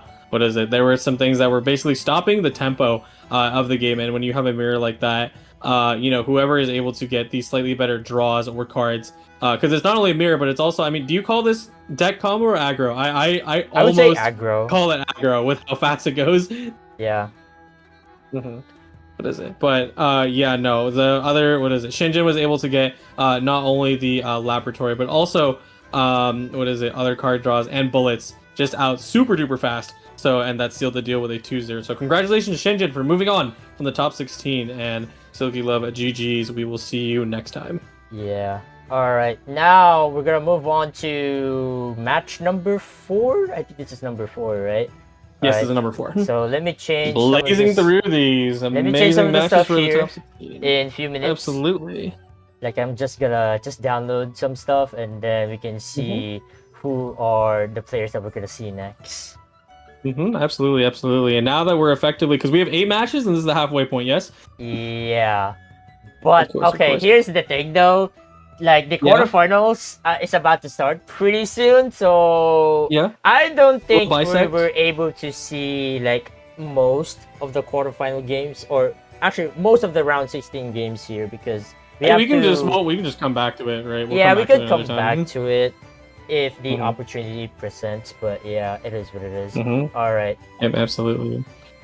Yep. Okay. While Ark is getting all that set up, guys. So, if you don't know, right now we are running through the round of 16 for anyone who missed the introduction today. So, it is the top 16 players, and we are going to head and see all their matches of who is actually making it to the top 8, which we are going to be watching the quarterfinals live. These are not recorded games today. And then also tomorrow, we're going to be seeing the grand finals for the winner of this tournament.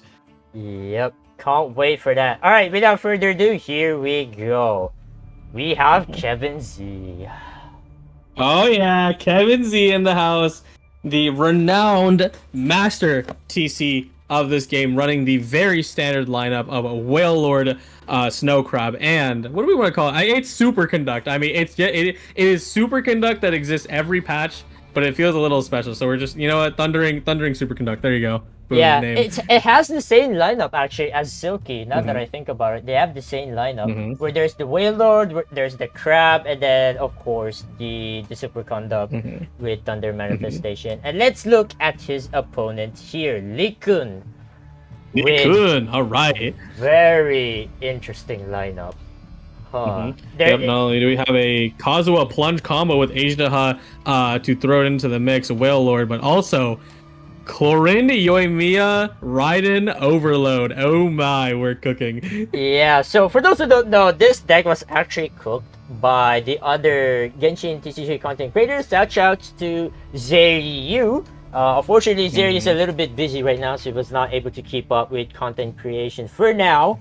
But it is like, I would say this is his deck. Like, he pretty much cooked this one. So with like the game plan for this one with the Raiden, Yoimiya, Chlorinde is that you just focus on Chlorinde burst, and then you get Yoimiya burst, and then you just go crazy with Chlorinde overload.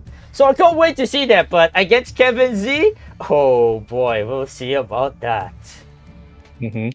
Yeah, Kevin Z. And, you know, I would put an asterisk there. You know, it's not that, what is it? This is kind of it is the standardized lineup for this tournament and this section of the meta in Luna 1 or Genshin Impact 6.0. You know, having this set of Whale, you know, and the Superconduct and, you know, Snow Crab, it makes a lot of sense for why you would play all three of those decks. They get to balance. I mean, they get to have really high early aggression and then just have a tank at the end for stalling. Like, it's kind of the best you could have, and especially with you know, how strong these cards are when they came out. So let's see it. I believe who's on the bottom? Is that Kevin or? Yeah, Kevin's at the bottom. So we got Kevin on the bottom. Okay. Oh, good hand actually. There's Whipping Willow and Kusava already. That's pretty much like the best two cards you can ask for round 1. Yeah, we absolutely, you know, Weeping Willow, because we're already getting rid of all of our cards immediately, but also Research Institute as well available, so that's pretty good. On top, not so much for Lee Kun. You know, we do have the Weeping Willow as well, but we do have Linny, Magic Countdown to draw the rest of our cards. So let's just see where it goes from here. Will it be similar to the last game we just watched of the Whale Lord Mirror? Now, it's interesting that Kevin Z's Lord is at the middle. I love it. The center, like, this guy is pretty much the center of everything, so it makes sense. I love it. Because normally you would put, like, I don't know, because there is Overload, right? But interesting. But anyway, here comes. Because I'm thinking, I'm like, there's no Gene, there's no Overload super prominent in this meta, so it's like, you know what? We're just doing it to flex based. Alright. Oh, interesting that the opponent starts on Chosko first. Very interesting. Well, it should be an alt line, right? Whenever I talk about mirrors and stuff, you know, while I do not necessarily have the full knowledge of the matchup itself, but you need to go sometimes for alternative lines to make sure that, you know, you are not losing a game plan, and that's very much affected by who goes first, right? Yeah, I can see it. Yeah. Yeah, because I guess, you know, technically speaking, like we talked about earlier, it's fine if we lose Shaska, right? Because we're still going to be able to have all of her bullets in hand, and I think we have seen, right, that Lord and Whale are able to take out majority of the competition. So keeping our Lord helping Lee Kun side is actually good. Yeah, but here's the problem though. Lee Kun has a lot of cards in their hand right now, but they're chipping away real quick. That's it. And we should get a bullet. No, killed it. Rip. Rest in Not that we'll peace. use it. Yeah. Yeah. Oh, dude, Kevin's is able to deal a lot of damage here. Like combined with the Kusava and the laboratory ruins as well. Like Kevin's is able to do a lot of like actions here. No joke. Yo, absolutely. Oh my Kusava goodness. has always been a card I've been a massive fan of ever since it came out. But it was so hard to play around because very few discarders could even keep up with the level of tempo required. Like only Shinyan and a Pep could even make it. To a slight level, and now we have someone who literally will chew up cards every turn, even gets a tune out from the Research Institute into another skill. No bullet this time, but oh man, the damage is crazy. Oh man. Kevin Z able to get 11 stacks on the whale at the start of round 3. Meanwhile, the opponent only gets 8 stacks. Now, having 9 stacks or 9 plus stacks at the start of round 3 is actually very good to have, but oh boy, wait a minute. Okay, so okay, the Lord dies, right? Okay, so here we go again. The whale versus the whale. Mirror. Chaska spectating. Oh, no, but it's wait, double vaporize was crazy. Yeah, you got a bullet vaporize. Oh my! Wait, is this GG? Oh my god! It might as well be. Oh yeah, it literally is GG. Kevin got that crazy ramp up turn 1. Lee couldn't quite keep up, and that is already the first round down. Kevin Z 1-0 versus Lee Kun. Wait, unironically, that's like the fastest match of Whale Lord Mirror match of all time. That's gonna be like a world record or something, man. That's like 5 minutes, by the way. But I mean, with the 1.5 times speed, it's gonna be less than that. But without the 1.5 times speed, that is like 5 minutes of duel. Like, can you imagine how fast that is? Like 5 minutes. And then ends everything on round 3. That is just crazy, man. But yeah, Kevin Z able to high roll. No surprises there. All right, moving on to game number 2. Yeah, I mean, outside of high roll, even I would say Lee Kun did a decent job of trying to adapt versus the first turn advantage against Kevin Z. But unfortunately, you can't compete with the level of snowballing the Whale Lord does when it gets the Fontaine Research Institute and all the other discards and Kusava just absolutely obliterate your opponent. Overload now versus Nod-Krai. This should be interesting. I want to see how this Overload deck plays. Even if it's pretty standard to what Clorin and Yoimiya prefer, Raiden is really a kind of divot in the mix to get everyone's burst locked and loaded. Alright, here we go. So, again, for those that don't know, dude, I mean, hold up. You know what's funny? Kevin Z pretty much invented this deck, so, bro, I'll be honest, I think we all know where this is going. Yeah, we know where this is going. I'm gonna skill up on Candace first. Get some shields on top. All right, nice Raiden skill, and then we're gonna be able to ride an NA. Yep, classic starter. Wait. And that burst, baby. Let's go. Wait, hold up. I just realized Lee Kun could have played Electro Resonance and then Raiden Burst. Well, Electro Resonance has changed. No, what is it? Because I always mess up on the newest Electro Resonance change. What is it? Okay, so hold on. So Electro Resonance, not only it will give the current active character +1 energy, but also the next character. But also Raiden's Elemental Burst is now 3 costs instead of 4. So like he has 1 dice cost, right? I mean 1 dice left, right? As you can see at the top right. Like he could have played actually Electro Resonance, and then you Raiden Burst. And then you just go fast swap to Yoimiya, and then you go crazy with Grand. Ooh. Yeah, that's unfortunate that this song in the deck didn't use it. Maybe they want to use it for Yoimiya because you only get 2 energy from this, right? So. Yeah, I'll be honest. That is. Oh, now you Electro Resonance right now. Okay, that is very weird. Like, oh, I don't know about this one. It's a bit strange, but like, let's be honest here, right? Raiden's literally just here to fuel bursts. Even the fact that she's on 4 HP doesn't matter, right? Yeah. Oh, there's a lot of stuff that could improve here from Lee Kun, but it is what it is. Mhm. But It is what it right is. I mean, we're at the game set we're at, so. wait a minute. Wait, Kevin Z can actually do a lot of damage here. Now that there is Gilded Dreams, 3 stacks of oh my goodness, here we go. Yep, going for the vape. Bang, Yeah. Ryan's down. And now I think you go to Sit Lolly. Mm-hmm. Because you have the fish and chips, right? Yeah. And then you go back to crab again, I would Well, say. would you flip? You do. It's reverse order, right? You fish and chips now, and then crab, and then sit lolly, because he wasted dice. Unless we have free swap. Do we have free swap? We don't. I think there is free swap. That is Sing Your Heart Out, right? On the bottom of Oh, you're crab. right. Yeah, because they're all satiated. Because I'm just like, where did you get the free swap from? Oh yeah, I love Sing Your Heart Out. Such a silly card. Yeah, this tempo is starting to go a little back. I'm still not too distraught from Raiden being lost so early because this is literally what Raiden does all the time anyway. But you know this is okay. So we're not gonna go for fish and chips. We're just gonna go for Sitlali. Wait, Sit Lolly's skill for 0 cost. That is crazy. Oh, because GT. Yes. Yeah, Sitlali has Golden True Truth, Fish that's and right. Chips, and not to mention the Fruits of Training. That's like -3. And now, wait, Yoimiya's dead. It's a snipe. It's a snipe. It's a snipe. Oh my god! Do it, Wow. do the burst, please. I beg you. I think just Yes. still here. Yes. And yes. then Do it. Do it. Surely. Yes. It's out. Okay. No, we're skilling. That's fair. That's yeah, fair. you're saving I the was gonna burst say- for Karan. Yeah, makes No, sense. burst for absolute disrespect. We don't need to do that. It's unnecessary. Oh my god. And another Fruits of Training as well. Now you can slap that the last one onto Candace and then you go for Crab Burst and then oh my goodness, dude. Yeah, this absolutely. is absolutely cooked. Mhm. This might be the Lee-Kun still has fastest. plenty of tools in the bag to keep it going. There goes the burst. This might We be the still have a fastest little bit of game work to go. series that I ever recorded so far. Oh my goodness. Chlorine goes to the burst, and also Days of Resistance goes in for the shot. Crab, 5 damage. Chlorine. Oh, actually, where's our bowl? What is it? We need to heal. What is it? We could electro.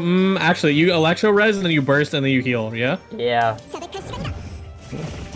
Yeah. Still not the worst. There we go. Nice. What is it? Get crab a little low. Can do one more skill. Oh, overload! Overload tech into Sit Lolly into the melt. Holy, we're cooking. They are There's the cooking. stab. Chlorine's still healthy. We're still okay. Can we trigger a gladiators here? Yes or no? Yes. Yes, we can. Candace goes down? Nope. Just one. Don't have bull. Oh my goodness. The Fruits of Training onto Crab as well. Wow. A free skill on Candace. Oh wait, no, that was not free. What am I talking about? Okay, Lee Kun is Holy. able to survive for now this round. Mhm. But Yeah, still, they used all the resources they had, even without Yoimiya.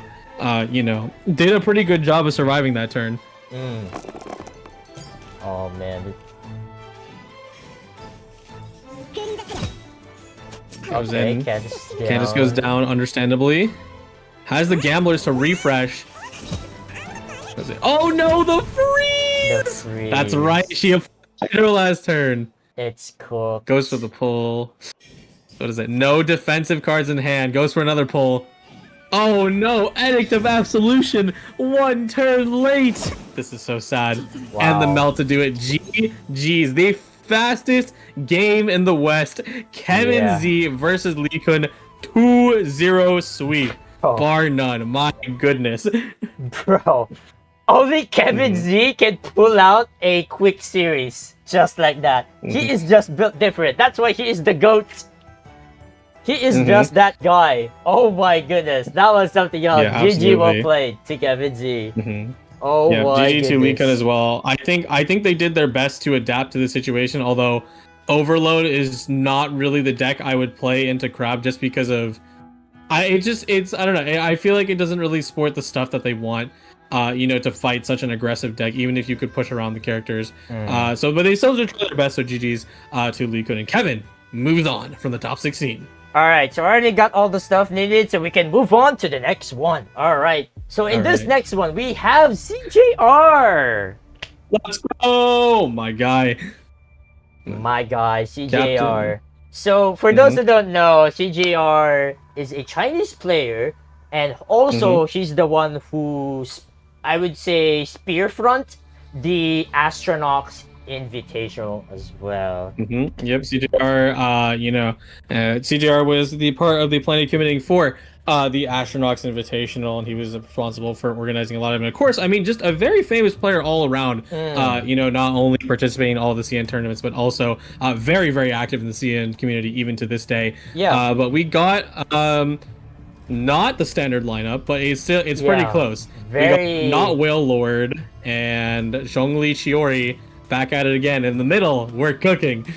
Yeah, very interesting lineup for CGR. And also, for those who don't know better, I just want to insert this. CGR was able to make it to the top 16 or top 20 in the recent Fanta Cup, which is a major Chinese tournament. And yeah. Anyways, all right, let's move on to his opponent's deck, which is Linux. Yes, Linux. Or yeah, I don't know. I know Linux through GITCG themselves, and they've got Whale Lord and Superconduct. And I actually, you know what? They just because of character switching, but you know what? It is actually the standardized lineup that we see from most other players. But a good lineup nonetheless. We should see Linux being able to drop down. Some pretty good matches here versus CJRs. Yeah. Again, same lineup, the same thing with Kevin G and Silky. So again, no surprises there. Like, unironically, this is like the top 3 decks that we see so far in this tournament. But we haven't seen Frost Operative being played, no? Or we did see it, but not much, I think. So yeah. Yeah, I mean, when you have two super strong decks like this sitting at the forefront, you almost never need to go to that unless you truly just do not have the right game. To win it out. But this should be really fun. And I mean, hey, this is the power of, people and tournament organizers who are able to make these international tournaments because, Linux versus us CGRs is a match that would probably never happen just due to region separation. But here we are in the Welkin Moon Worlds with some cross-region matches. Here we go. All right, game 1. It's going to be Eonson, Neuvillette, and the Frost Operative for CGR, and Linux is playing the Crab, the classic, I'm surprised he did not start off with the Whale Lord, Yeah, maybe we want to save it in the tank, do it some other time. But for now, I'd like to see how this Eonson, Neuvillette, and Frost Operative deck works, because, of course, I mean, plunging attacks are normal attacks. So, I mean, actually, I'm not actually properly kept up with how Eonson works, but I can speculate from how they work in the main game. So, ooh, lots of fruit weapons. Okay, and a new artifact. All right. Whoa. What's happening, Ark? Yeah, there's you gotta tell me. Weapons in here. Interesting. For White Frost Operative, though, interesting choice. Probably freeze and superconduct. I mean, I think it's just a free support basically. But right here, Eonson used the spear for lower cost skill. What was the artifact? It was like kind of like a plate. It kind of looked like a metal face plate. I did not pay attention to it. Oh my goodness. No worries. Okay, listen, I think it was a noblesse question mark. That's what it was. Yeah. It was the zero cost noblesse. So once you burst, it will gain +1 free damage for Neuvillette. I don't know how it works actually, because now that I think about it, I haven't tried that artifact yet. But yeah, because normally that's like the best artifact for Eonson and Bennett. But funny enough, I haven't seen anyone play that artifact yet. I don't know. But there's a rumor going around where that artifact will only give you like +2 damage, and that's it for 1 round. Oh, it's like a bug or something. Well, not to worry. We see pretty standard lines going around. Eonson's getting stuff. I mean, at the end of the day, all I need to know is Eonson gives how much damage bonus to characters who are active. Like +1, +2. It's a Bennett, right? Yeah. Right. Yep, so we're seeing this go through Phlogiston a little late. Actually, Phlogiston can be useful, right? Because what is it? Eonson spends Phlogiston to allow you to keep the attack bonus up in the main game. So. Yeah, it's basically for zero cost card. It's like +2 damage for free. Oh yeah, absolutely. Neuvillette pulling in already. Candace is close to lethal range, and I can't imagine what is it? Linux is going to swap off here. Yeah, no, they're just gonna take the hit. That's fine. What is it? Double up the shield value. Lolly goes in. These core is all you need. Double golden into fruit. Draws 2 cards. Ooh, that one's new. I like that one. So the Revelrus Beat. So this one, it's like the description is unironically very wrong. So the way it does is that if you have 2 weapons in your hand, it will give you 1 Omni back.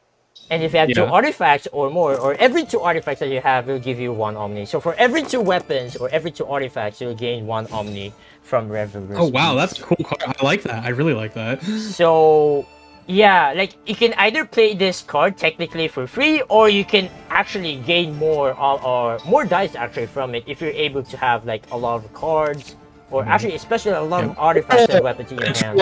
Okay, wait, hold on. I gotta stop you there. Ark, did you see that? Oh my goodness. Oh my goodness. Double unseen. What is it? By using that card for the draw out. So now we can re-equip twice. Oh my goodness.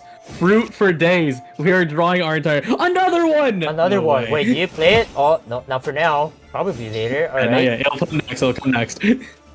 Okay. Oh man.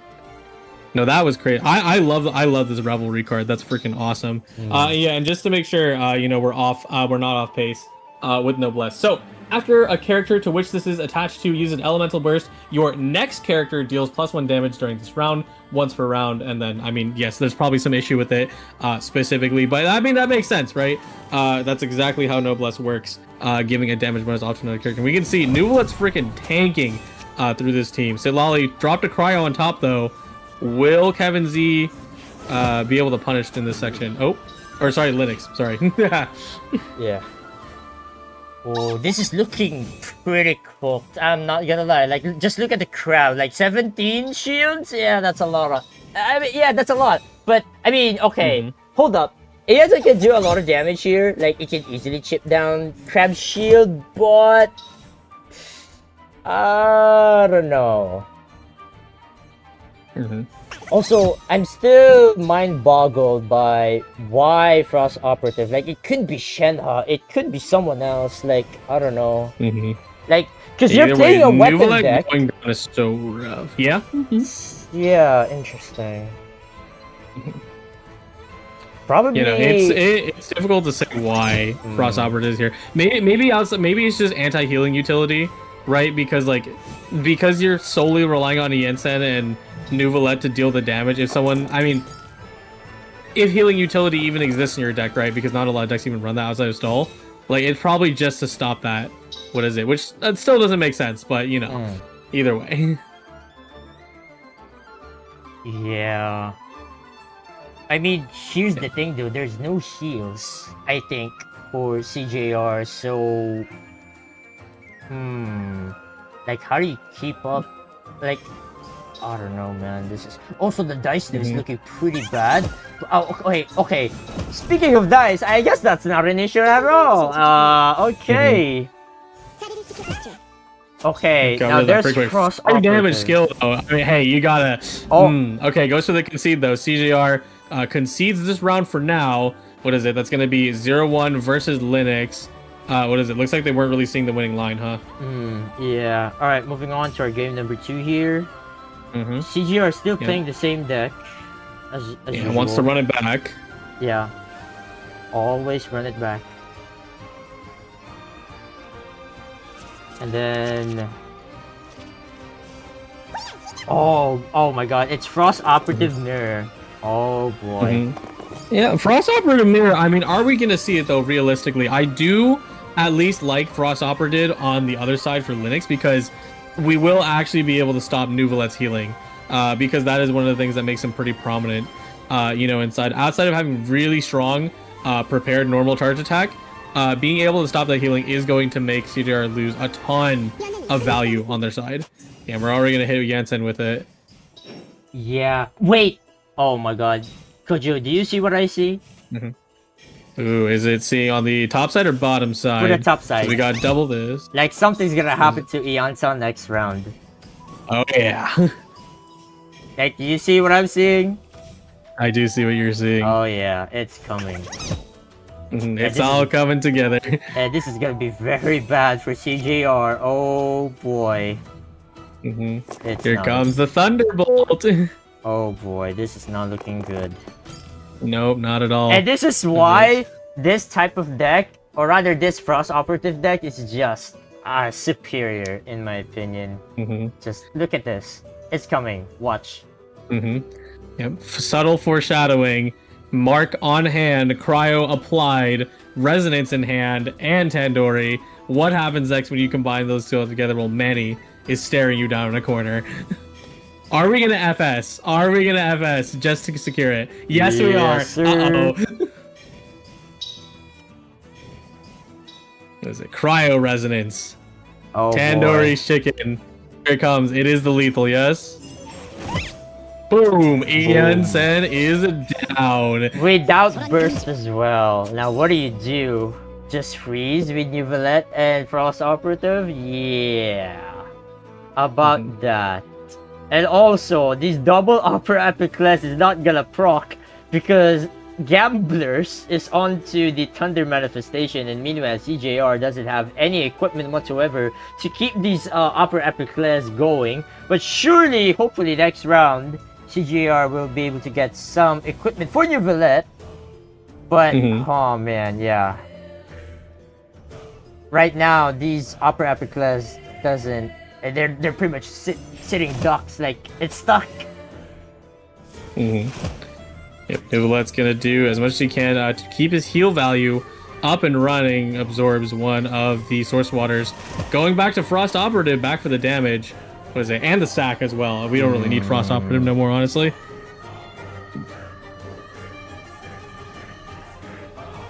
I wonder... Is it gonna be Live and Pass? Golden Troop reward onto... I think just Live and Pass here, right? Yeah, okay, there it is. Very simple. Yeah, no need. Yeah, you could have. Okay. What could you could have go like a GT, like that's it. Like I don't think you can do anything. Actually, not even. Why? There's nobody to equip it on. Frost Operative is dead. No weapon for now. Okay, sing your heart out. You're probably just gonna elemental skill here. Yeah, just sacrifice. Fair enough. Most definitely. Get the damage in. TM can also... Actually, no. No lightning bolts applied. Still no equipment.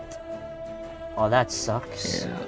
No, that does suck. You have two of the cards that really helped you last game. Still works, by the way. Okay, now here's what I'm talking about. There is Moon Piercer. Now, if only this other cryo character is Shenhe instead of Frost Operative, then...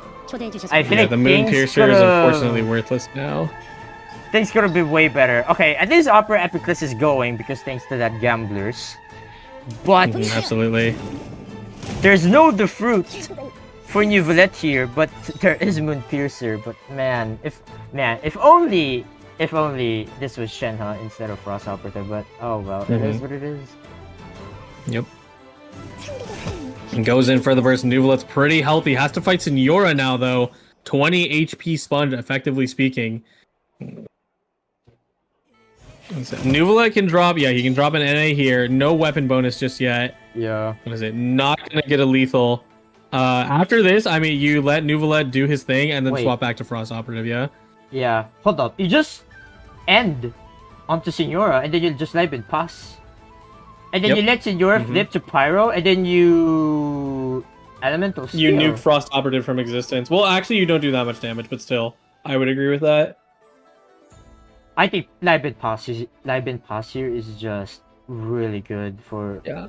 If you you could be super safe, go to Thunder Manifestation, play the Cryo Dice just to spend it. Yeah. Yeah. That is one way to look at, right? Yep. Yeah. Yeah, because you also have what is it? I keep calling it Lightning Bolt. It's not Lightning Bolt, but you have your target on Neuvillette, so either way, it's still a net positive to do the damage, but. Yeah. Oh, now you're just flipped regardless. It doesn't even matter. Goes for more value. Can we actually get another hit here? I don't think so. More Moon Piercer. Oh, great. Oh man, what am I gonna do with all these spears? Oh my. Wait, massive. Holy moly. I know what's gonna happen. Senior will flip into Pyro, and then there is Tandoori. Oh, wait. It's cooked. It's Omega cooked. Yeah, Tandoori came in, unfortunately. Wow. What is it? You have Wow. Chef Mal, double dice. What is it? One skill's enough, yeah. Oh man, here it goes, Senora. There it is. Crazy. Tandoori being Tandoori. Very delicious. And now CJR tries to fight through. Will be able to get the KO here, I believe, yes? Yeah. Unless you NA, but if you NA, then... where you win, right? You just hit the... Oh, wait, no, but skill. Skill does so much damage, huh? There it is. Just one over. Imagine if Thundermark wasn't there, right? Wow. Well, that was also a quick game. Very nice. Yep. That was a surprisingly decisive win from Linux versus CJR. A 2-0, overall. I think CJR did their best with their deck. It's a very custom cook, and seeing how versatile Jensen is in this meta. I see where the vision is, but Linux was just ready to counter everything that they threw at them, and especially with their draws. When you have a really high aggro deck with something who's kind of still doing the Bennett situation, it's just sniping. It's the same thing as Bennett. Snipe Jensen, what are you gonna do? Yeah. Man, it's just unfortunate though. I think... I don't know. There's nothing much to say in that match, but what do you think, Kojo? Like, is there anything else you want to talk about that match, or I don't know? Not so much. It was definitely quick, and we can see where the cookie crumbles and the gameplay necessarily our game plan fell apart. But I think both players did a pretty good job working with what they had. And you gotta respect CJR for trying something a little different. We get to see Jensen in all of these matches, and Jensen still isn't winning though. We gotta see the luck turn around. We're not Bennett. We're not cursed, okay? Yeah. All right. Now let's move on to the next one. I believe this is match number 6. So we have Stranger this time around. Now, for those who don't know, Stranger is a reigning Korean Genshin TCG champion in Prince Cup back in 2023. And she was able to make it to the top 8 as well in the Asia Invitationals in 2025, I think. Was that? No, it was 2024, my bad. Man. Yeah, it was last year. Yeah. Man, time flies, doesn't it? Oh my goodness. So yeah, Stranger. Oh my goodness. Yep, Stranger got Riromia, another Jensen cook, and then Whale Lord. I mean, this should be pretty interesting. I'm always a fan of Riromia. Hasn't really changed that much realistically, maybe outside of some new tech cards. What is it? And then, I mean, Jensen's doing it. What do Jensen do? I will be interested to see how this works. Yeah, the Koreans Genshin TCG pride and joy, Stranger. Let's see what he can offer in this match that we're about to see. But his opponent though, Bao Xing, is playing some Emily Burning, and then this guy. So this guy is like was able to create the Iansan Kazuha with Xiao. Now, I did see this guy in the Arca Cup Season 7 and then past tournaments as well. Or rather, in the preliminary match, I think. So, yeah, and also there's Whale Lord, of course. No surprises there. Yep, absolutely. Yeah, this is pretty cool. We've already talked about burning, and I mean, Whale Lord. We know how the cookie crumbles, but Jensen, Xiao, and Kazuha. I mean, first off, taking advantage of a plunging bonus, but also Xiao in 2025. Oh my goodness, what are we doing? I mean, it does work. The idea is there, but we just gotta see it in action if we get to do at all for this match. All right. Let's jump in to this match. Here we go. So Stranger, Tei Ryumiya. Wow, I can't believe I'm seeing Ryumiya in this meta. Crazy. And Bao Xing is playing. I did not notice. What was it? I didn't quite see it either. We'll see in a second. Sayu? Oh, no, not Sayu. He's not playing Sayu. No, we're getting yes. Let's go. It's the Iansan Kazuha Xiao. This is I'm so happy. It's probably his favorite deck, actually. Now that I think about it, like the fact that it has Xiao in it. I mean, I'm just saying, there's a good reason to be your favorite. It's very interesting. Actually, this is my video for today. Now that I think about it, so if you guys want to watch my video right now, it's actually out right now. You can pretty much go ahead and watch it and see how this deck plays out. I mean, so I played this deck. It was actually quite fun. It's actually very simple. Like you're just Eon Sunburst and then go crazy with just Kazuha, and then Xiao is just there most of the time for emotional support. But if you're able to get extra Moon Piercer, or rather, if you don't have the swords for Kazuha, just go to Xiao, and then Xiao will just do a lot of major damage. Oh yeah, so they're using the spear sharing and being Xiao just being a good endgame sweeper, kind of the same mentality. If any Xiao decks like really even existed back when he was introduced, makes a lot of sense to be honest. Back when we had Xiao, and Shenhe, this is the exact same mentality, except we're now taking advantage of Yansen buffing plunge. How much does Yansen buff plunge? I just gotta read Yansen's card. What am I doing? I mean, for this entire Yansen is just like Bennett 2.0. It's always +2 damage, no matter be it normal attack, elemental skill, or elemental burst. It's just like the difference is that Yansen has usage based elemental burst. Yeah, exactly. Whereas Bennett, it has round duration, so that's what makes them different. So technically, with Eonson, you can have, well, technically, in theory, you could have a permanent +2 damage from Eonson, which is kind of crazy to think about. Yeah, super accurate, and I mean, it makes a lot of sense. Are you building stacks via only Eonsen's Night Soul, or is it also based off how many times you swap characters? It's from the Night Soul. So, in order to generate Night Soul, there are a lot of ways to generate Night Soul. Number 1 is through swapping. Number 2 is through doing prepare skills. Like okay, right. So Yansen also has the workout gimmick. Just like with, I mean, you see how the cards like what do you call this? The workout one. That one. The Collective of Plenty, right? Yeah, that one. Yeah. That the way it works with the swapping and then with the prepare skill, it just That's actually really cool. I didn't think they would ever take the route with making Yansen also work for prepare skills, but honestly, it makes a lot of sense. And I mean, this is like, it's just perfect, right? Kazuha, he's got his skill, and then he can plunge back down, which will cause a swap, and then Xiao can also just hit for a lot of damage in the combination in between. Does this deck have Animo res? I gotta know. I feel like it doesn't. No, it doesn't. Ah, dang it. It's okay though. Why would you put it in here, Loki?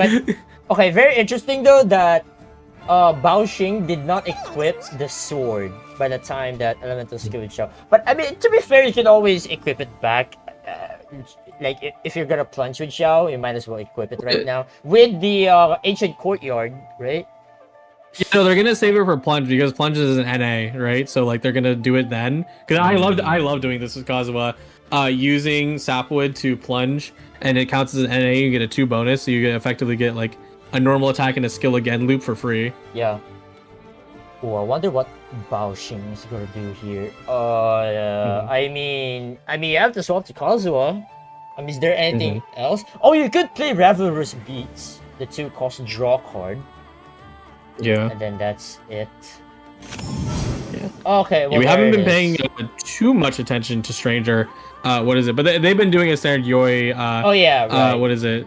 Riromia game plan. Except they have been put on the ropes as a result of the amount of damage that Bao Xing did put out. I did realize that Stranger hasn't bursted from Yelan or even Yoimiya, and the fact that these 2 characters have 2 energy for both of them. Huh. Yeah. Oh yeah, because they they haven't lost yet. Okay, very interesting. Yep, goes for the I haven't lost yet. Yeah, I think, and this is also, still, even if it's a loss of Yoimiya, ultimately still a good heads up play, on this side, because you say at least one character has to go get some damage out. And then you guarantee at least 1 burst from your guys, because that's all that matters for Riromia. As long as you get 1 burst out, that's all Risley needs. Alright, Mystic Soup. Wow, Mystic Soup. And then gets the Providence. Yeah. And now you go to Risley. Wait, can you... Wait, what's the artifact on Risley? Is that Golden Troop? Because if that is the Golden Troop, it could technically Elemental Skill. Yeah, could go for the skill, stop Kazuha in his tracks. Probably wants to wait for next turn though, right? What is it? That's really Yeah. Like, you could play double strategize right now, I guess, and then just pass. That makes sense. yeah. That's also an option.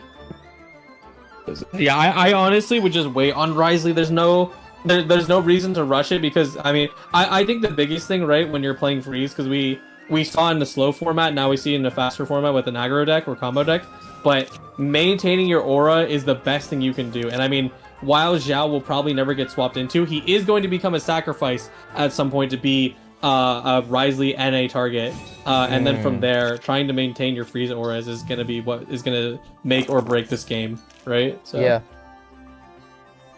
Okay, so there is the double strategized play from Stranger. Now, Bao Xing will go first, so it's definitely gonna be elemental skill coming in. Wait, there is gamblers, so oh yeah, there it is.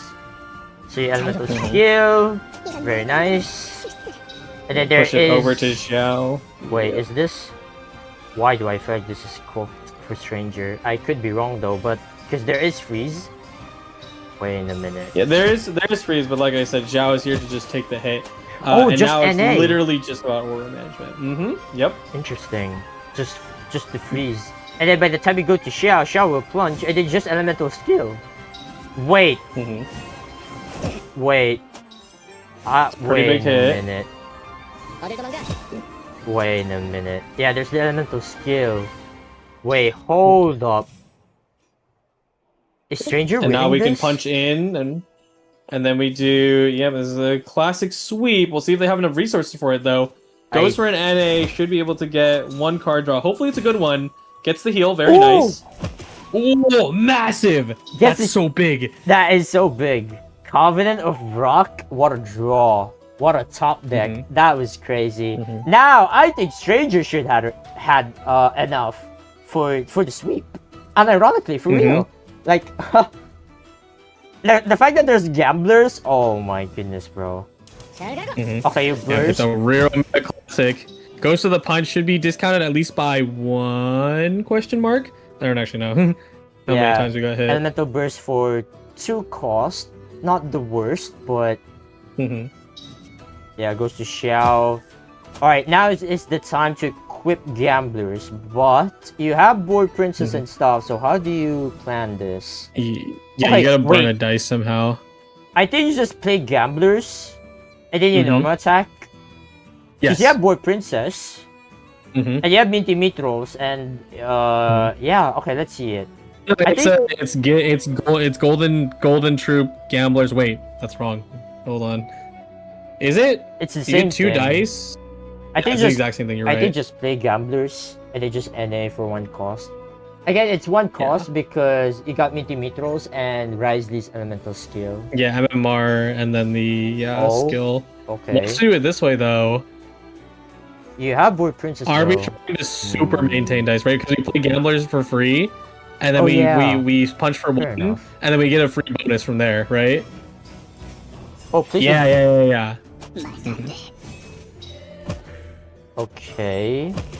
Yep. Wait, I mean... Oh no! Never mind. That was a kill. No freeze. Oh man. Yeah. It's so close though. We were primed and ready for the Risley sweep, but Yensen just deals enough damage to get out of the chokehold. We were so focused on Stranger for getting the sweep, but Yensen just bonked Risley. But anyway, alright. Well, congratulations for Bao Xing for winning game 1. Alright, game 2, here we go. Ooh. Oh, now this is interesting. Rio Mia versus the Whale Lord. Oh boy. 2 pretty fast decks. Is Lord actually going to be able to knock out Yoimiya or Yelan early? I would say yes. Luck of the draw, but it still probably happens anyway. Let's see here. No Yoimiya talent though. Now imagine that. Oh yeah, none of that. Yeah. Starting on Yelan first makes a lot of sense. But as we can get a little bit of extra draw while competing with this absolute beast of a card. Right.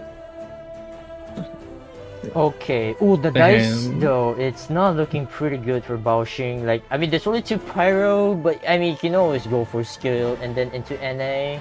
and then you play Weeping Willow and then Kusava, and then you're fine. Yeah. Also, there is I think Judgment. it seems okay. Yeah. Crazy that if I had the nickel for every time I see a passing of Judgment for the Whale Lord, I would have like what 3, actually. Yeah. Yeah. How interesting that there's 3 It's like of them. it's the ultimate economy stopper, like completely obliterating some of the meta food cards from orbit in this or fast swaps is like really crucial to stopping anything that would actually stop the Lord in its tracks, right?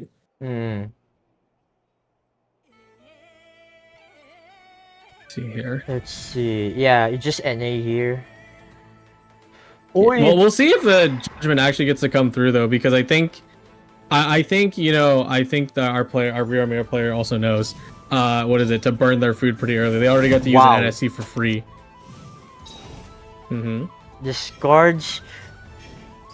Oh yeah, wait, did they play Strategize? Am I missing something? Are you talking about top side, bottom side? The top side.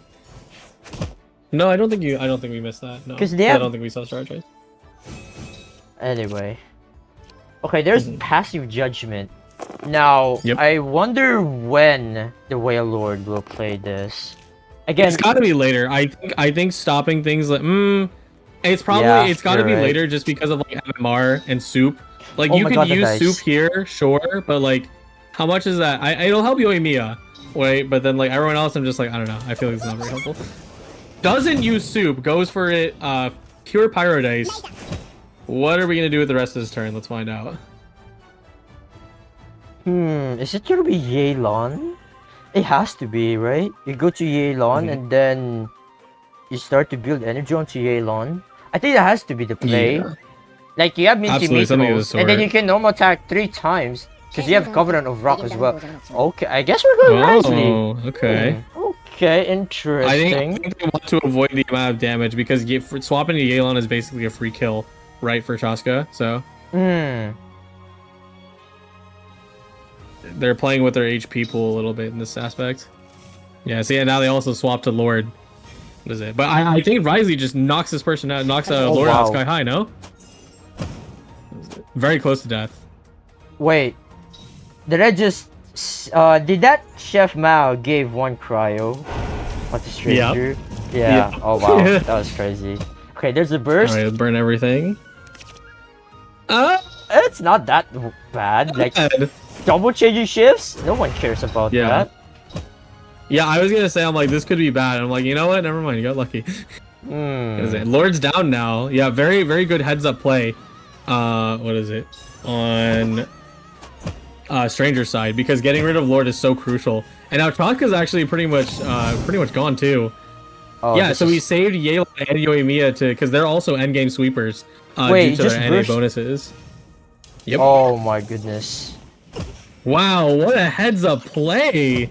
Stranger is able to pull, the perfect amount of lines to get out of the situation that they were facing with the Lord. The dice, though, is biting back to Baoxing. Oh my goodness. Okay, +5 at least. But, is it too late? I think it is. Yeah, but Baoxing is definitely in a disadvantageous spot. Burnt that card! Oh no! Oh hey, Hydro, that's cool. Oh wait, but honestly, you want to keep that, right? So you can get the other guys down. There's a Judgment, but I would say Judgment's too late here. Like, it's definitely too late. Yeah. Okay, this is why passing of Judgment and Whale Lord is so bad. Like, you'd rather have like Edict of Absolution or Day of Resistance. But anyway, yeah, for some anti-freeze. Now what? You just NA. Oh my goodness. Yeah, no dice enough or cards to make it happen. There it is, NA bonus and the fireworks to do it. And there it is, round 2, 1-1. Stranger versus Baoxing. Alright. Baoxing. Last one. Here we go.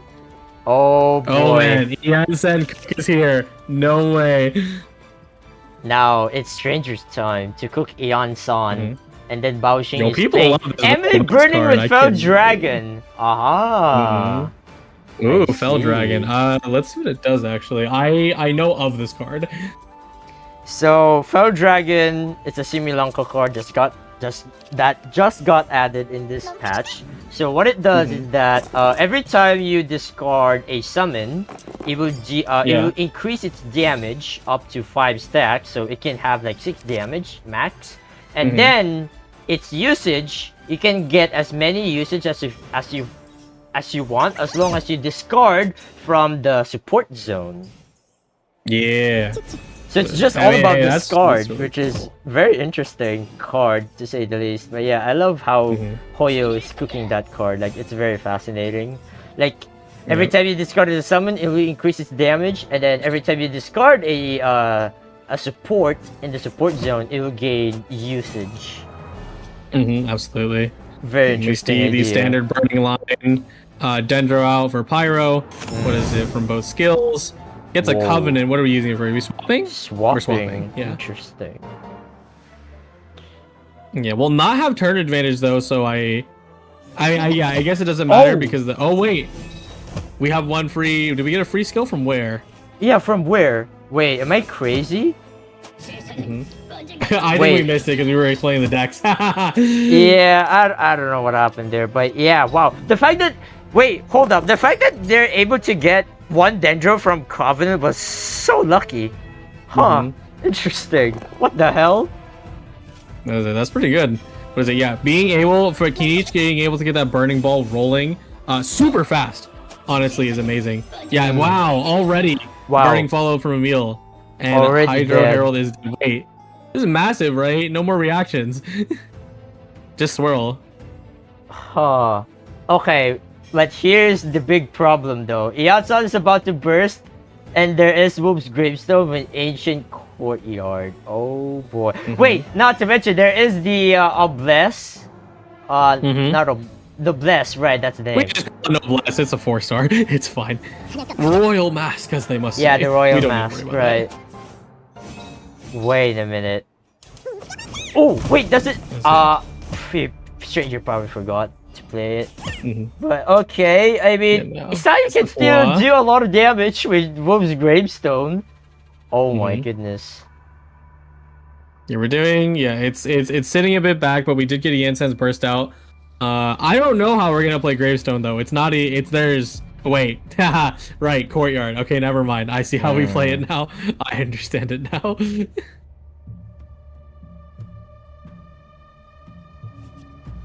Swaps back to Linny to avoid Swirl. Yep. Yeah, not only avoiding Swirl, but also avoiding a character who can go below the 6 HP threshold. So good play from Baosheng. Okay, now here it comes. Ancient Courtyard, Wolf's Gravestone, and then Elemental Skill for 2 cost.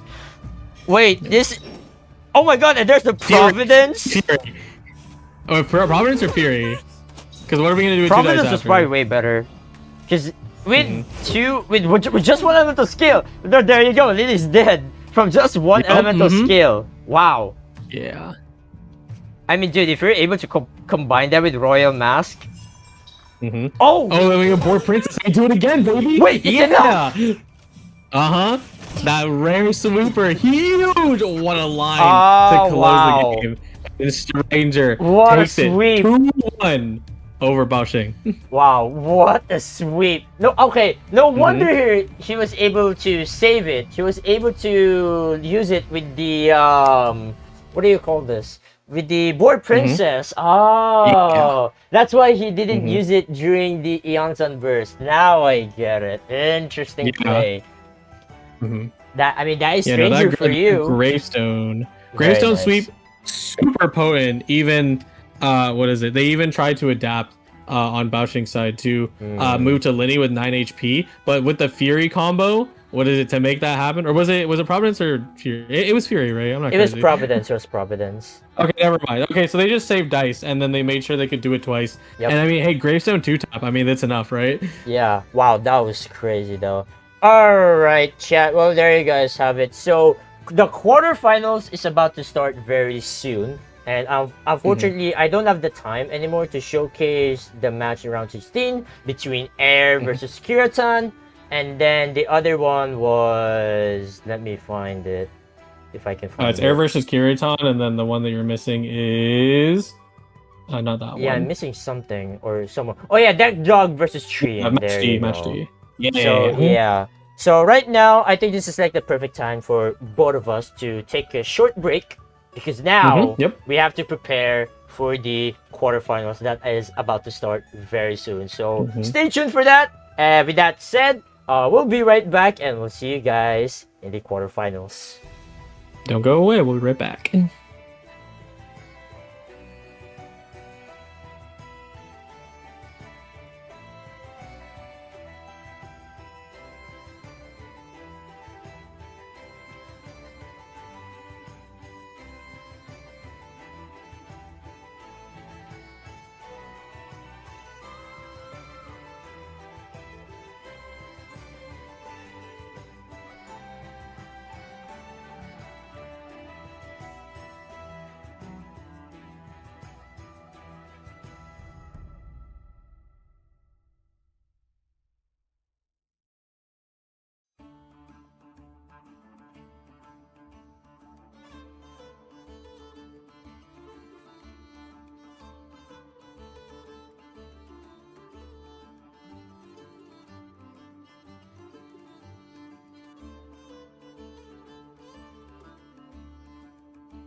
Alright, welcome back to the Welkin Moon World's main stage. Once again, I'm your host, it's your boy Ark, and besides me is none other than Kojo Creations.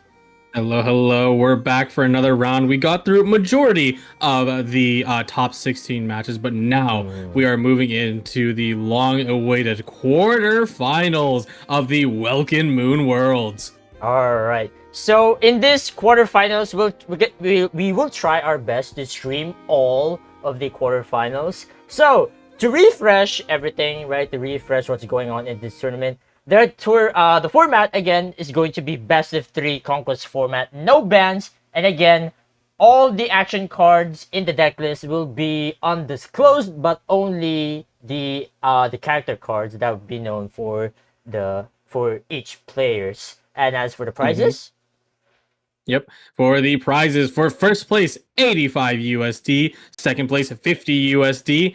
Third place, 28 USD. And $5 for fourth place in a USD. Now, I mean, I gotta say, what is it? This is a pretty decent prize pool, for the kind of international tournament that we're running here. Mostly a lot of prizes in these tournaments are given out via in-game purchases, but 85, 50, 28, that's pretty nice. So let's see. We're going to be coming up on who will actually be taking home the prize money within the next 2 days. Yep.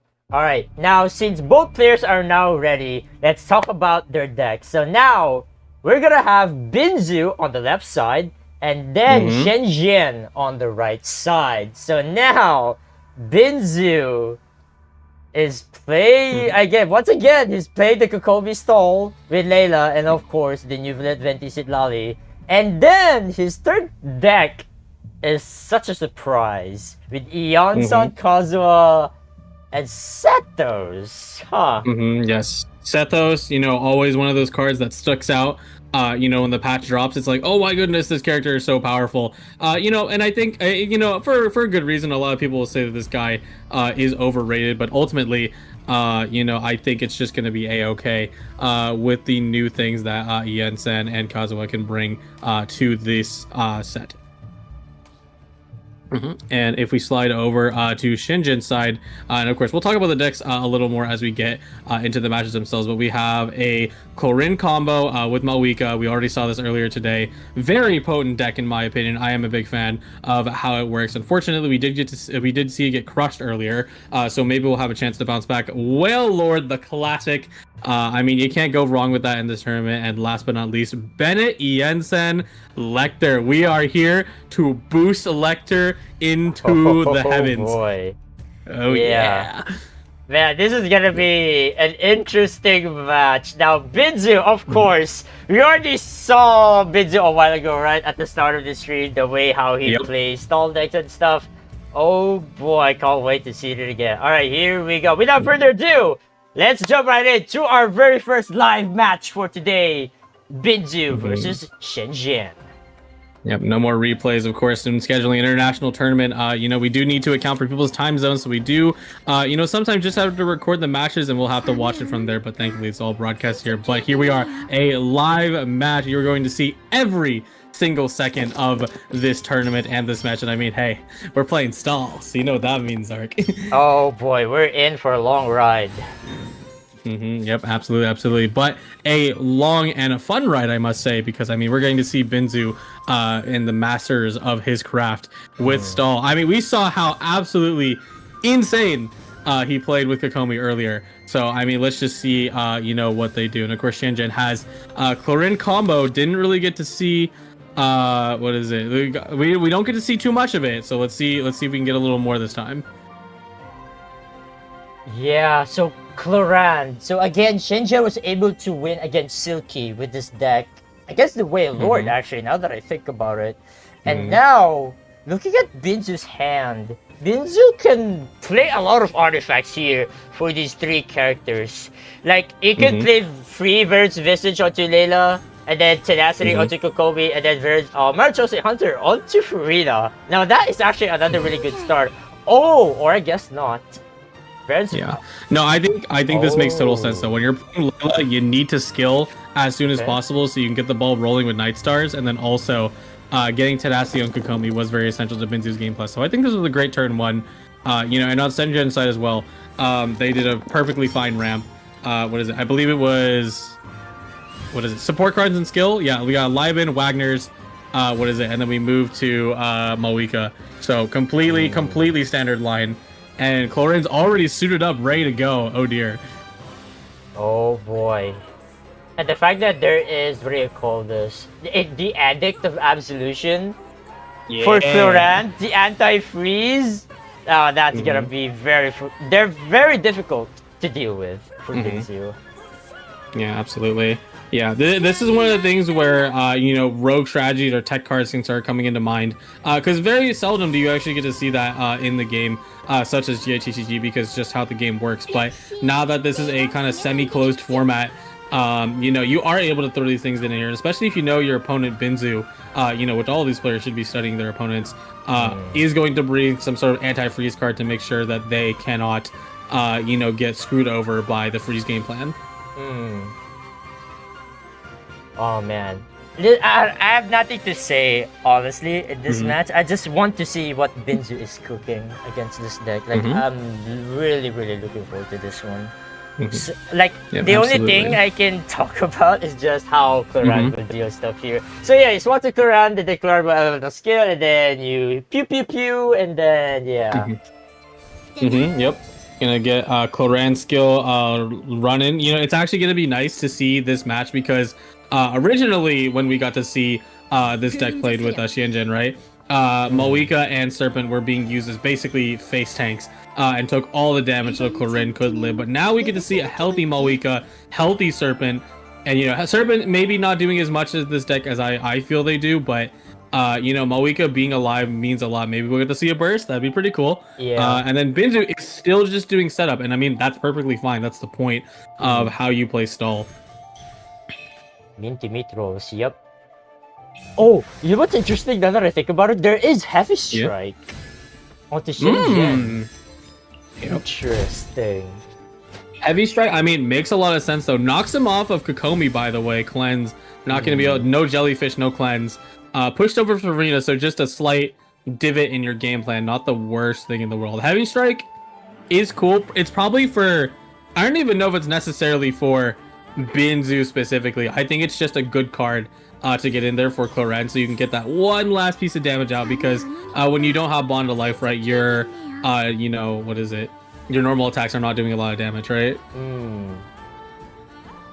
Well, I think the rest of the dice for Binzu here is just gonna be used for swap stalling, or by the time that Chlorine will normal attack again because overload, it will go to Kokomi. Yeah, I think Binzu will go for NA with Kokomi. I could be wrong, but we'll see. Because look at the dice right now for Binzu. It's definitely Rainbow, I would say. Hydro, Cryo, Geo. Yeah, Super Rainbow, not a setup to work with. You could tune tuning Macaroons and Farina card is a choice, right? Because then you can get the stuff down, but yeah, you're avoiding the damage. Still gonna swap stall like you said.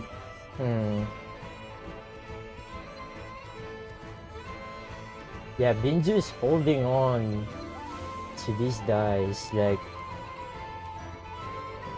truly a pro player, like bro. Like I'm just amazed at how Binzu plays stall. It's just very amazing. Yeah, you can see some of my commentary, I'm talking about oh, let's Jellyfish with Kokomi, aka skill and stuff. But no, it's about avoiding the damage and spreading it out. And we've already seen that mastery play, earlier today. But this is as slow as it is the right move to do. You're dodging, Chlorine's, massive damage right now, especially with Malwika, Malwika's skill / Night Soul active. I mean, they're literally just raining on you, and yet as soon as Kokomi gets down some healing, gets down the Jellyfish or the burst, it's all just gonna go back. These characters will look like they weren't ever, hit in the first place. Oh, how convenient would it be if Binzu has fast swap for next round? Okay, Oh, NA again. Okay. Oh yeah, because they have minty meat rolls, right? Okay, now you could kinda end, and then hopefully next round you have fast swap. Because Shinjian hasn't played the addict yet of Absolution onto Cloran. Nope. So if you're able to freeze Cloran for fast swap, okay, I guess no fast swap because yeah, Shinjian goes first next round. Okay, interesting. Ooh, okay. Swaps to healing. Makes sense though.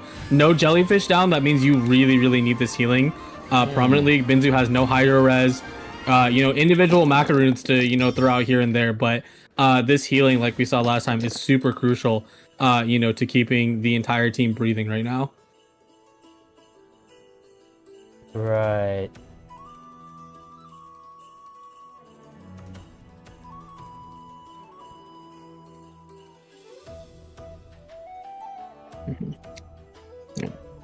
Taking our time through the dice rolls, let's think about our actions.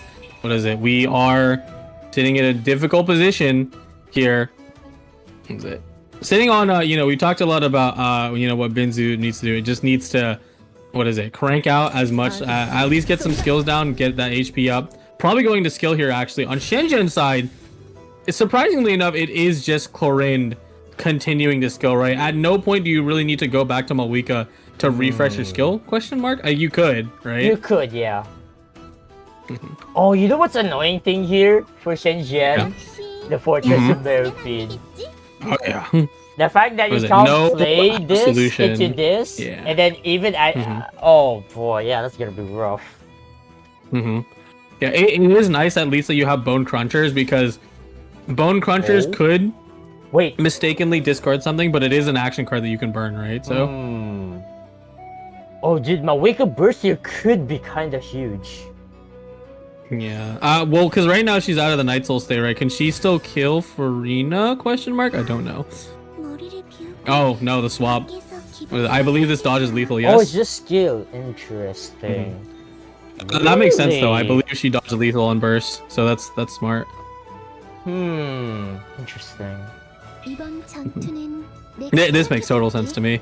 Yeah, now you're out of dice, so you can't even burst if you wanted to. Yeah. So just prepare a skill. Now you just move to a serpent. Yeah. Cleanse the yeah. Massive. Do we want to put macaroons down? I feel like we want to put macaroons down for someone. Yes, we do. Yeah, get Kokomi past breakpoint, so Malwika can't get FS in to get a free lethal. Right. Okay, things are stabilizing here for Binzu, but for how long? Sure. As soon as we get that jellyfish down, it helps so much in the macaroons as well. Because now I think characters are basically be bouncing away from breakpoint every single time. What is it? Because clearly, Shenzhen is aiming for that Malwika burst, giving massive threats to both Clorind and the others. But now they're pushed on the Serpent, so let's see how they pivot back off. I think, oof. Yeah, this is... Okay, one thing though, the dice. Oh boy. Yo, the dice are cooked. Kokomi is going to get one. Okay, she can NA and burst. And and then you have to tune, which is cringe. I think you have to let... Oh no, wait. Oh, this is cooked. Because normally you would need a lot of Electro for Clorand, right? But now, I mean, you only have one usable. I mean, you could discard some of the cards, but like, I don't know, man. Yeah, no, it's definitely looking a little rough there. You can NA to apply some Pyro, it's a very bad turn. Surprisingly enough, though, I think Binzu is taking advantage of this fact. Well, actually, I mean, obviously you can't see the dice, right? Yeah. But what is it? They could have frozen Malwika here, but they decided not to. They kept Layla at exactly 3 stacks. So now, yeah, there it is. It's baited. Absolutely baited. Yeah. I think this is fine for Shenzhen. Because the dice is not looking great anyway for Cloran this round. The dice isn't looking great. You have the HP to swap stall. But like, man, that is unfortunate. Clorin's frozen. Yeah, I think Shenzhen here has to play something in order to bypass the strictly prohibited, and then you probably want to play Sing Your Heart Out to ramp. Yeah, I was gonna say like Sing Your Heart Out to ramp, and then like just kind of work with what you have. You could go for the gamble on the Bone Crunchers, try to throw out like a Malvika. Actually, no, like don't even throw out damage. Ooh. Oh, Okay. Lotus. Okay. Lotus. Oh. Swap Wagner's, that's good. You could end here onto Clorand because Clorand can heal back up anyway. Yeah. Yeah. You just Get just that. ramp. Oh, Chef Mao as well. So you Ooh, play yes, Chef yes, Mao yes, and spend the dice. just pass. Okay. Ooh, now this is looking very interesting now. Yeah, Shenzhen did good in a bad situation. What is it? You know, having no dice, Chlorine frozen. You know, everything is just like, well, can't do anything. Got some good ramp out of it. Decent dice Yeah. efficiency for Binzu. Can we do one more NA? I don't think so. Yeah, I don't think so. I think you just have to play Chef Mao and then probably Yeah. or Oh, treasure. No, that's fair. That's a very fair play. Mm, Yeah, getting treasure yeah. now while we still can is absolutely valid. Yep. Okay, now here it comes. Oh, I would love to see what happens in this round now. Oh boy. Okay, so I think what Shinjin is gonna do is that you play the arcane first, and then you elemental Yes. skill plus 4 HP, which is very convenient. And Mhm. then you can kind of do whatever. Also, you have Yep, absolutely. dude, you have double Wagner. You can technically play a lot of these weapons for free. Absolutely. Wow. Well, the thing is, though, it is unfortunate because they started with lo-fi, because you're always going to rush getting your weapon early, and now, technically, I feel like you lose a little value, so you have to end with Sack Sword. So, what is it? It's right now, it's what? Skill or NA? Has to be skill, right? Yeah, for Shenzhen, right? For Clorand. Yeah. Yeah. Oh, Yeah, interesting. Here comes the skill. Good damage. I mean, wait, the third will get frozen, no? You just fast swap? Oh my, wait, this is a big... This is a misplay, in my opinion. Yeah, no, this is a misplay. We didn't use our anti-freeze on Chlorand. Yeah, it should be, unironically, you play anti-freeze onto Clorand. Because you, like, you have a lot of dice you can work with this round. And now, here it comes. Now what?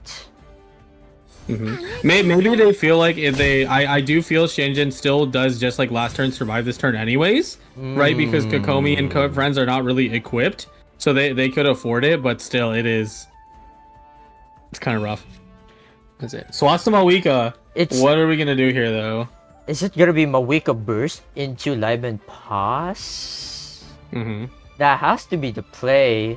Like you discard 2.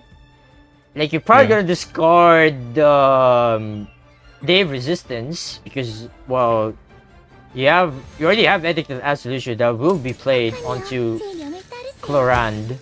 And then This is actually massive. Layla got her burst out. Holy moly! And they're probably gonna discard the other 3-cost bike for sure, or the other weapon. It could be either the two. All right, let's see it though. I think. Ooh. I mean, okay. I'll be honest though. Having no bot of life for Clorand next round is gonna be It's gonna be rough. I don't know, man. Oh yeah, no, it is. Going back to what I said earlier, it's really nice that Layla is getting her burst out now, just because of like what is it? Maybe in my opinion, your opinion, it's a misplay to not play stopping freeze. But regardless, Layla getting her burst out early means that Cryo Aura is going to always come out first for the next turn, and that's really good. We can even see Shenzhen adapting, right? So that they go to Serpent to clear it, but ultimately Cryo Aura is going to come back down, and it's already happening to Malwika. Malwika is always now in prime freeze position, which is scary against this freeze deck. Yep.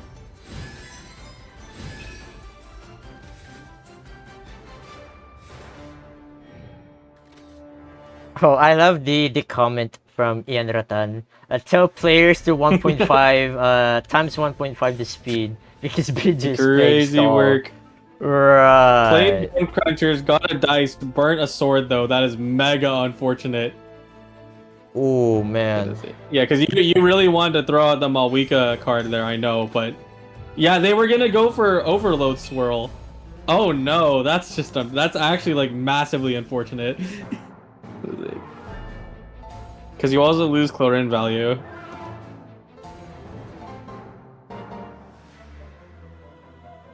Man. NA? Oh, man.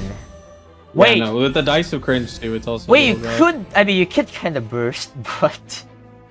What are we doing with that? Let's be real. Let's be real. Man. What are you doing with that? It's a skill. Okay, so how many cards? 8. I guess you can. I think you have to burst, right? You still skill. You do not live in skill. Is not the option. Yeah. Yeah, I think you have to skill again because every time you skill, it's draw. Oh my goodness. Yeah. Dude, just look at the green stuff, the healing stuff from all these characters. Wow, it's crazy. Oh my. Yep. There's a chain of healing across the board. What is it? Thanks to that hit. What is it? Does a decent amount of damage. We chipped down some shields. Kokomi is still sitting way too healthy though. Can we do anything with a? I think because Binzo already ended, but I think Binzo also knows that Shinjin is like realistically out of dice. There's nothing else you can generate now that you're in this position. The only question remains if you swap to Chlorinde and just use Attic next round. And I don't even think that's the case, right? Like, oh yeah, you never swap to Chlorinde next round. You have the, unless you, no, you can't. You literally just have to stay here, and that sucks. That is just sucks, right? It should have been this round, man. Yeah, because to clear it to. What are we doing? Okay, I get it. It's for the bond of life, sure. But 1 round left for the Addict of Absolution. You gotta do something in next round. Like, by the time that Addict of Absolution runs out, I think it's completely GG. Because how are you gonna deal with the freezes in the next round? Like, without the Addict of Absolution, like, oh my goodness. Oh, yeah. Yep. Yeah. So, remind me, by the way, because I thought Edic was only 1 turn. Is it multi-turns for anti-freeze? It's 2 rounds, actually. Oh, okay. Did it get changed? It got buffed. So, normally it was 1 round, but now it got buffed. Not only gives you, like, extra round, it now gives you plus 2 HP as well, which is the buff, right? I mean, that makes sense. It's a lot stronger now if that's the case. And I do like that. So, yeah, because having anti-freeze for only 1 turn is actually kind of cringy. Yeah, burn a bone crunchers, you don't need that. Are we MMR on who? Chlorinde? Okay, that's good. That's Chlorinde has to go in. What the dice this is the though? Turn, make or the break. Dice. Oh my god. That dice is cooked. That's why I play MMR. Cooked.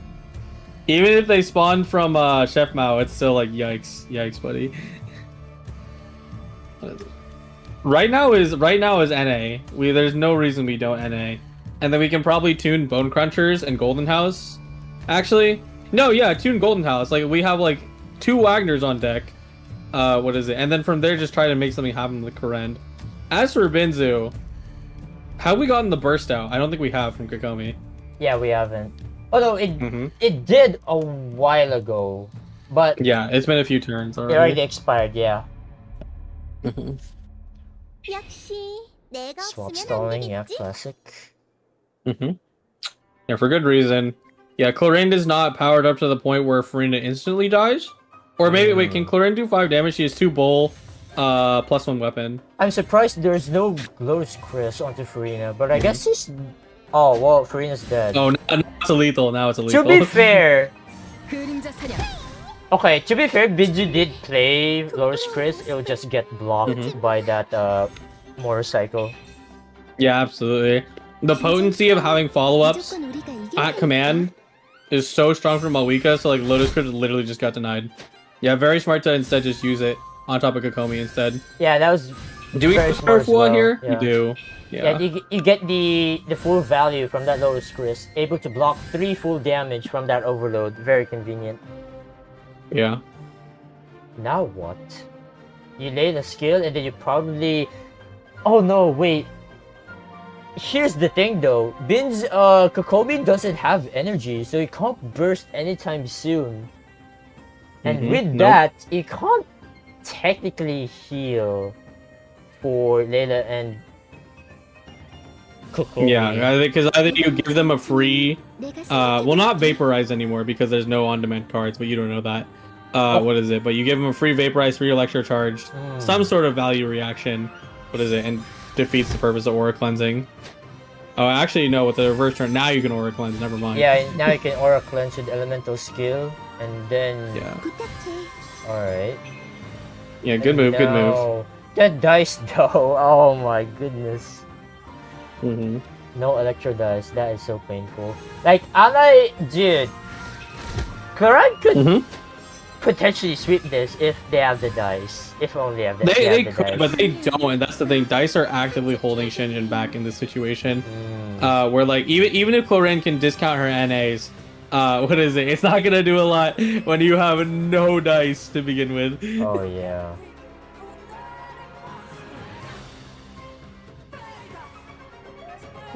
We gotta. Do we get rid of Bike to get one more NA out?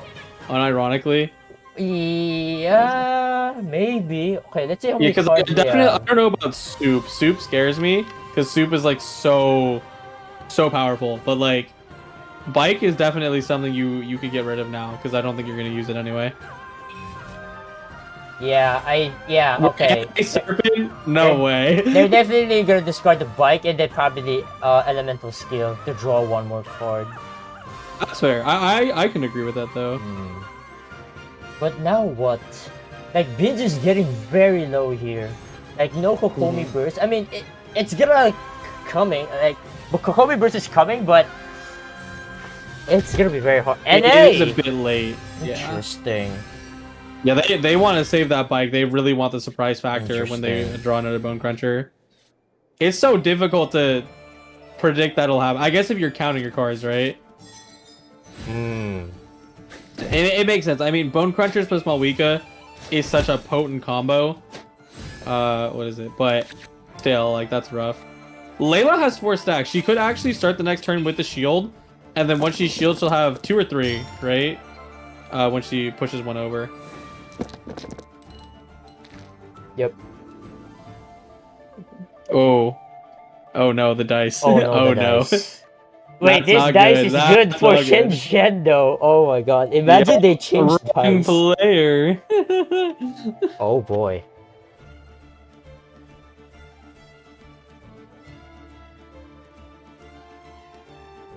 Alright, I mean, we can see the Something dice. actually happening on Shenzhen side.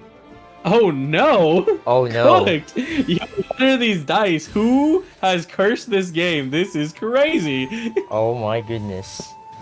Okay, there is the Bone Cruncher though. Yeah. For Oh! Yeah. Oh! Wait! I mean... Oh no. Okay. Wait. Hold. Idea. Wait.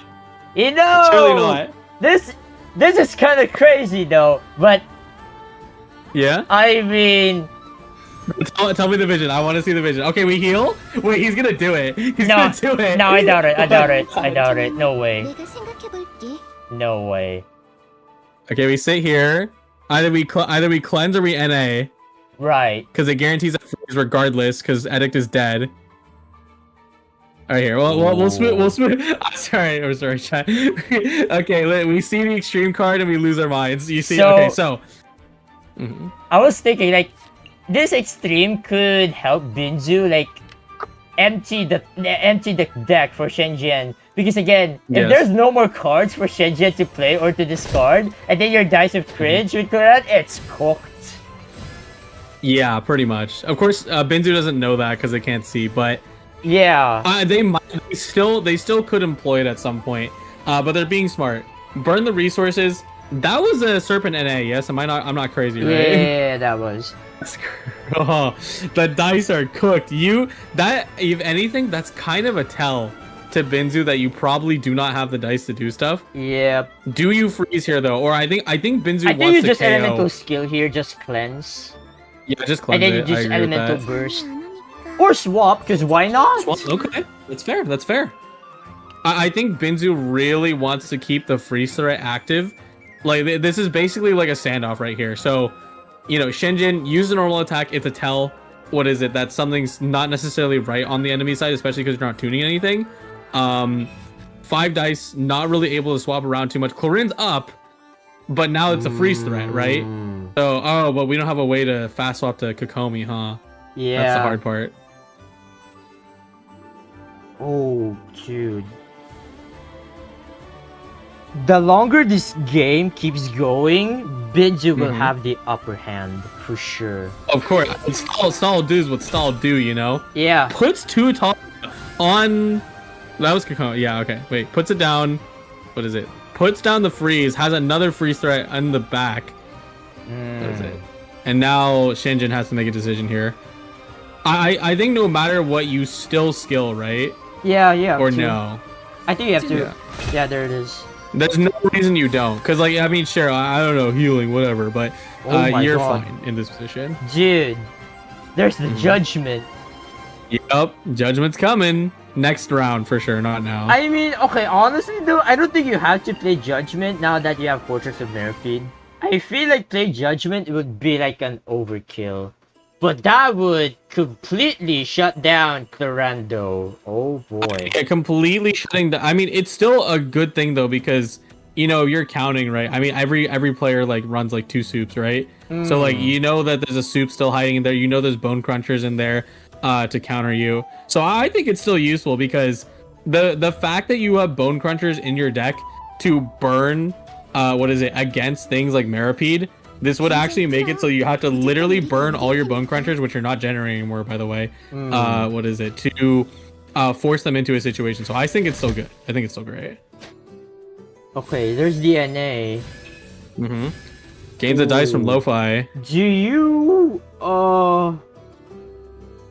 NA here regardless? Just to get the burst, right? It has to be.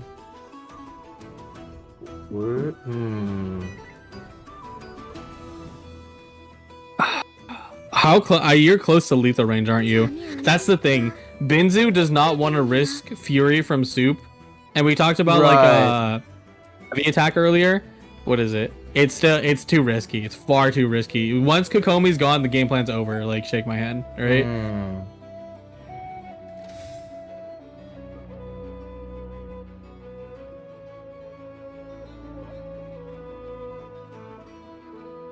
Just ends the round.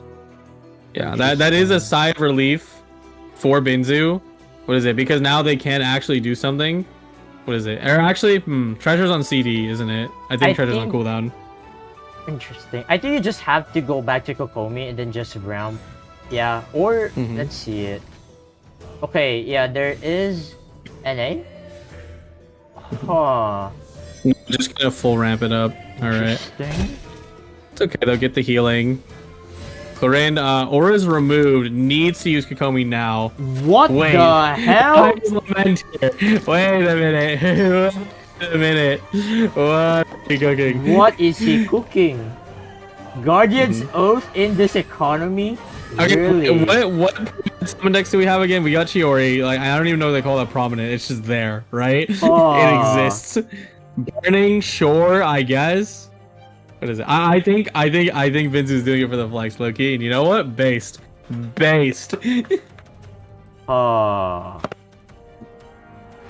How intriguing. Okay. Oh my god, this match is gonna be so long. Wait, what round are we in? Oh my god, our first match in the quarterfinals. And we're already round 8 in. No big deal. It's okay, chat. It's okay for the viewers out there. Oh my god, there's judgment. It's fine, because Binzu is the only one who loves to play stall. So after this set, don't worry, it's gonna go fast. With the aggro and stuff, don't worry. Wait, extreme? There it is. Yeah, they're gonna burn it. Oh yeah. Give me all your cards. Wait, is that a cooked hand? Boy. And it's cooked. Actually, it's not that bad. I could pull up the meme if I wanted to. We'll do it after. Wow, uses Malwika's bike against her. Malwika's critical condition. Do we freeze here? Or we can't. We can't even move. Is that Fury? No, they're gonna normal attack, dude. Oh my goodness, yeah, wow. That's Fury. Hey, you lose or you die. What is it? You don't lose. Wow. Okay. That's a crazy hat pull. Oh my goodness. Wow. What is it? I think it's cooked. That is it. Yeah, pretty lucky play from Binzu there to get Soup and Fury. What is it to pull it out? 2 Bone Crunchers, 1 Mao, useless. Phlogistian's also useless now. Do a fast swap, so that's good. What is it? But from outside of that, Corinne literally needs to solo these two within the next like 3 turns, or it's genuinely over. Now I go to Kokomi. Oh my goodness. I guess he swapped to Serpent. Would you? I guess you. I don't know. I guess not. Yeah, no. I think you have to burst. Yeah, good. To get the bottom life. Keep Serpent around. You can take a freeze this turn. Serpent needs to be there for the one time you need to eat a hit and then go back to Clorinde. Is Kokomi finally going to get to refresh her burst? Okay, unquestionably, you NA here. Like, don't risk the. Oh yeah, actually. true. Not even true for actually. 1 HP if Shenjin skills again, but I don't think Shenjin will skill again. Yeah, just end the round. Ooh. Okay. I do feel the dice is a little wasted there, but they want to take turn advantage for a reason, right? What if he did a burst here? That's fine. What is it? I think Layla burst is just a neutral option. Yeah, there it is. Okay. Something crazy. Yeah. Yeah, we get it out and we're able to just continuously build Cryo App and Night Stars. Nothing crazy though, to be honest. Harvest back in the deck. More healing. 4 Bull on Clorinde though. Is Layla dead here because she didn't shield?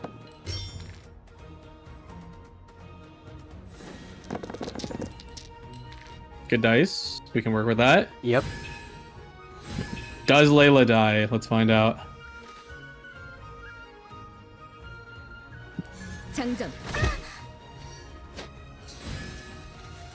Round 9, by the way.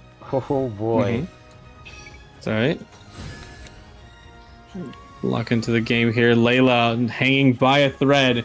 No means to switch over. What is it to Kokomi still? Hatsu. Oh no. Yeah, Menti meat rolls. Like there's Matsutake meat rolls. There we go. Massive healing on top of Kokomi. She's literally a tank. Yeah, anything Clorinde throws at her is nothing now. Is this it? Okay, you NA, and then Clara will get frozen, and then you go to Serpent, and then you NA with Serpent. Okay, but oh, it's go time for Binzu. Oh yeah, it's go time. All of this has been what we were waiting for. There goes the first freeze down. Oh, it's up to Serpent to do a little bit of something. We do have a fast swap. I think we found a breakthrough for Binzu. I think Binzu got this. Wow. Wow.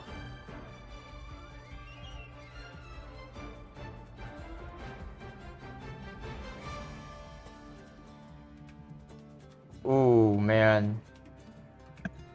Yeah, just swap. Honestly, if you swap, I think you have to. Okay, yeah, it's still swap. And now BG will burst.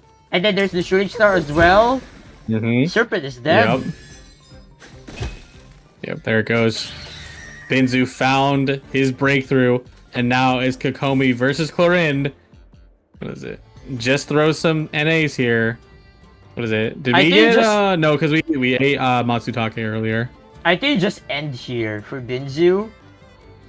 Because if you're normal attack, it can't freeze the Rand immediately for next round. So I think you just yeah, okay, there it is. You just end. Yeah, I knew it. I think Clara will get frozen again next round. Okay, okay, there it is. It's looking pretty cooked. Binzu will take game 1.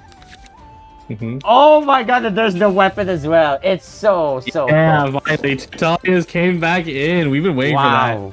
Oh my goodness. Yeah. So there's dice though. What is this? What is this? Oh nah. Okay. Both players are decked out. That's yeah, that's crazy. Round 10. I can't believe we're getting round 10 in this tournament. Absolute cinema.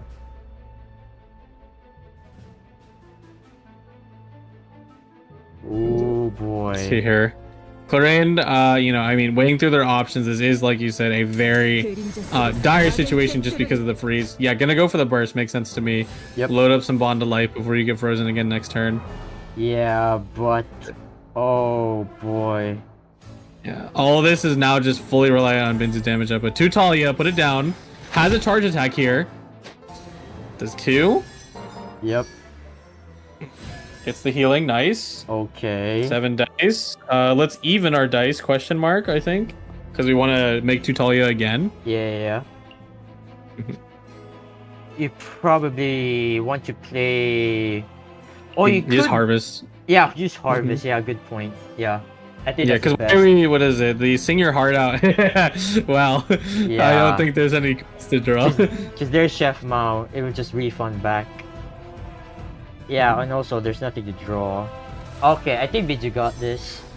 Just NA. Yep. Oh my god. There we go. Yeah, Another yeah, no. heavy NA from The Tutolia. shooting star as well. Like, you just NA here, yeah. Yep. Boom. GG! There it is. Wow. That's a long game, man. Holy. Yeah, very nice for Binzu to take the first 1-0 lead versus Shenzhen. I gotta say, though, very masterfully played. That was a great game. Yeah, so congrats to Biju for taking game 1. That was very long, though. Oh my goodness. I mean, stall is stall. I mean, I think it's still impressive to watch this deck pull through, despite the odds, right? Because Binzu really had to just hold on to their win con for the entire time until they found that breakthrough. At any point within the last 10 rounds, if they chose to go early, they probably would have lost, right? Yep. All right. So, good stuff here. Of course, but we are playing Conquest format. So, Yep. Kokomi, Layla, and Farina off the board. You know, and Shenzhen is able to play Malwika again. I don't imagine they would, though. You know, in a spot like this, you might want to play something a little different. Binzu, I highly suspect will be picking Nouvelette. No, like I almost guarantee it. Yeah, guaranteed for sure. Yep. Nouvelette, Venti, Sitlali mid range is not only I'd say a very comfortable deck, but also just more in tune with Binzu's playstyle. Sethos is the rogue. I know Sethos got some crazy strategy cooked up. What is it? Just to kind of mess with all these other decks. I kind of wonder again because Sethos's gimmick, right, is the ability to do like a lot of AoE. Can't you do what is it? You could do like a big piercing hit against like these like really prominent what is it, healing decks, yes? Yeah. All right, and here we see go. the Lecter booster deck on Shenzhen's side. What did Binzu pick? I didn't quite see it. Oh, okay, yeah. Speaking of the devil, is Lali, Venti, Nouvelette. So both players changed their deck. Now this is gonna be interesting. Here we go again with the Bennett. Now, Kojo, we did see a while ago, right, where Biju faced off against a Bennett deck during the early part of the stream. So, oh boy, about that. Are we gonna see it again? Oh wait, no, that was countdown. I thought Shenzhen rolled 5 Omnias. I'm like, no way. Yeah, that'd be crazy if that happened. Alright, so there's double Grand Narukami Shrine. What? Yes. I love reintroduction of Grand Narukami though, okay? The changes are awesome. It's now 3 costs, and after your character uses a skill, so after they use a skill, and if the total number of elemental dice is odd, then generate 1 Omni element, and it can happen twice per round. Now imagine if there's 2 of them. Now that would be crazy. Oh yeah, absolutely. Interesting move here though. Shenzhen moved over to Lecter without taking any actions. I think we are just trying to avoid the freeze, right? Because even I was gonna joke, what's better than 1 Bennett? 2 Bennetts, but they're still very liable to being sniped off, to be honest. And Lecter is able to take the brunt of this punishment because they could also heal themselves later. So. Yeah, really good ramp turn. Fields off the Hydro away. Kind of too bad they didn't start on Lecter.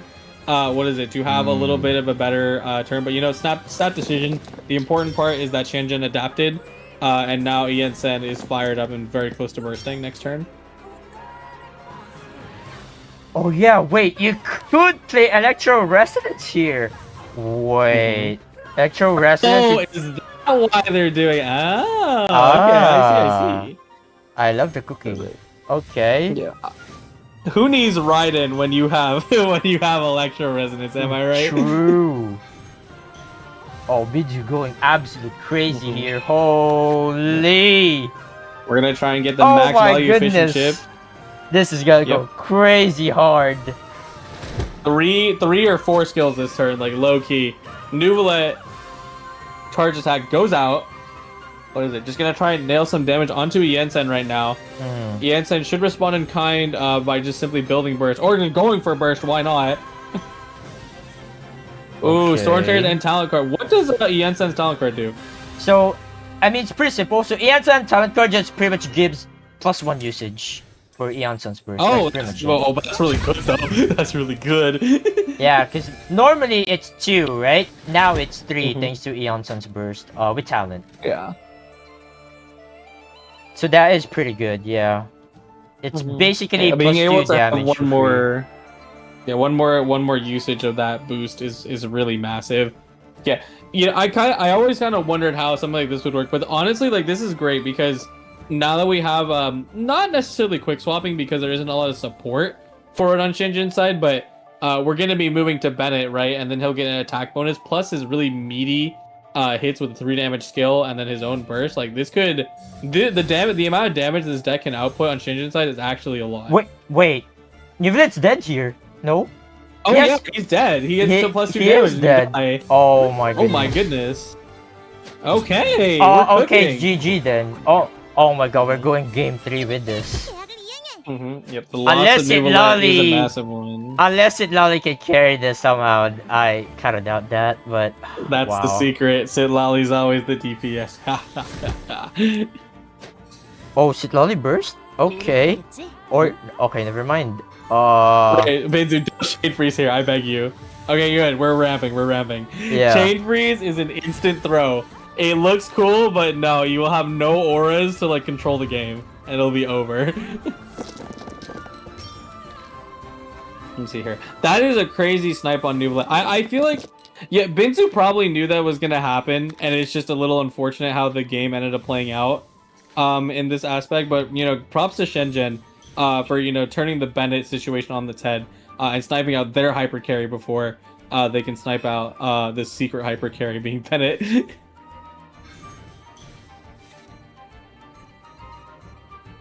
Good strategy. Wait, are you seeing what I'm seeing? Hold up. Who is that? What are you doing in this deck? 3.3 called. Oh my, Tubby's here. And we're gonna play it. Okay, kind of base though. Free, what is it? Free Storm Terrors has a Bennett talent. Well, I mean, we gotta send it. There's no way you don't. Boom, very nice.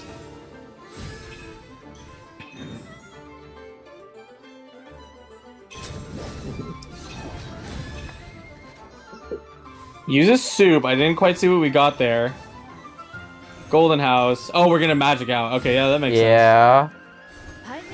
We're so okay. We're doing it. All right. Wait. Sure. We're gonna isolate Bennett. I don't think it's that crazy though. Yeah. What's up?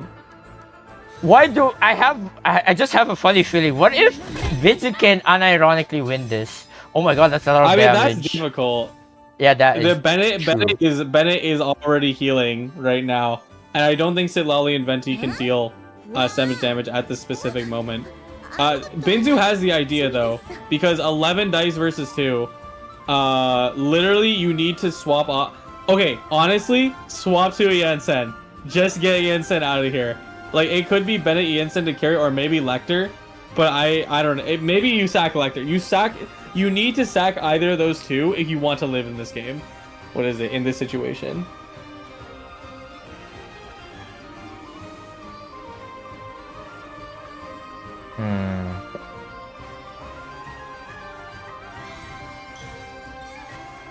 Comes the Electro dice.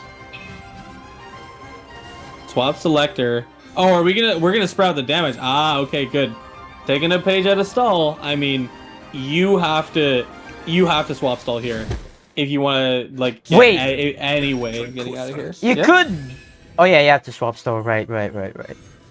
Yeah. Wait, hold up. You could What? go back to Vented Shatter with NA, and then you.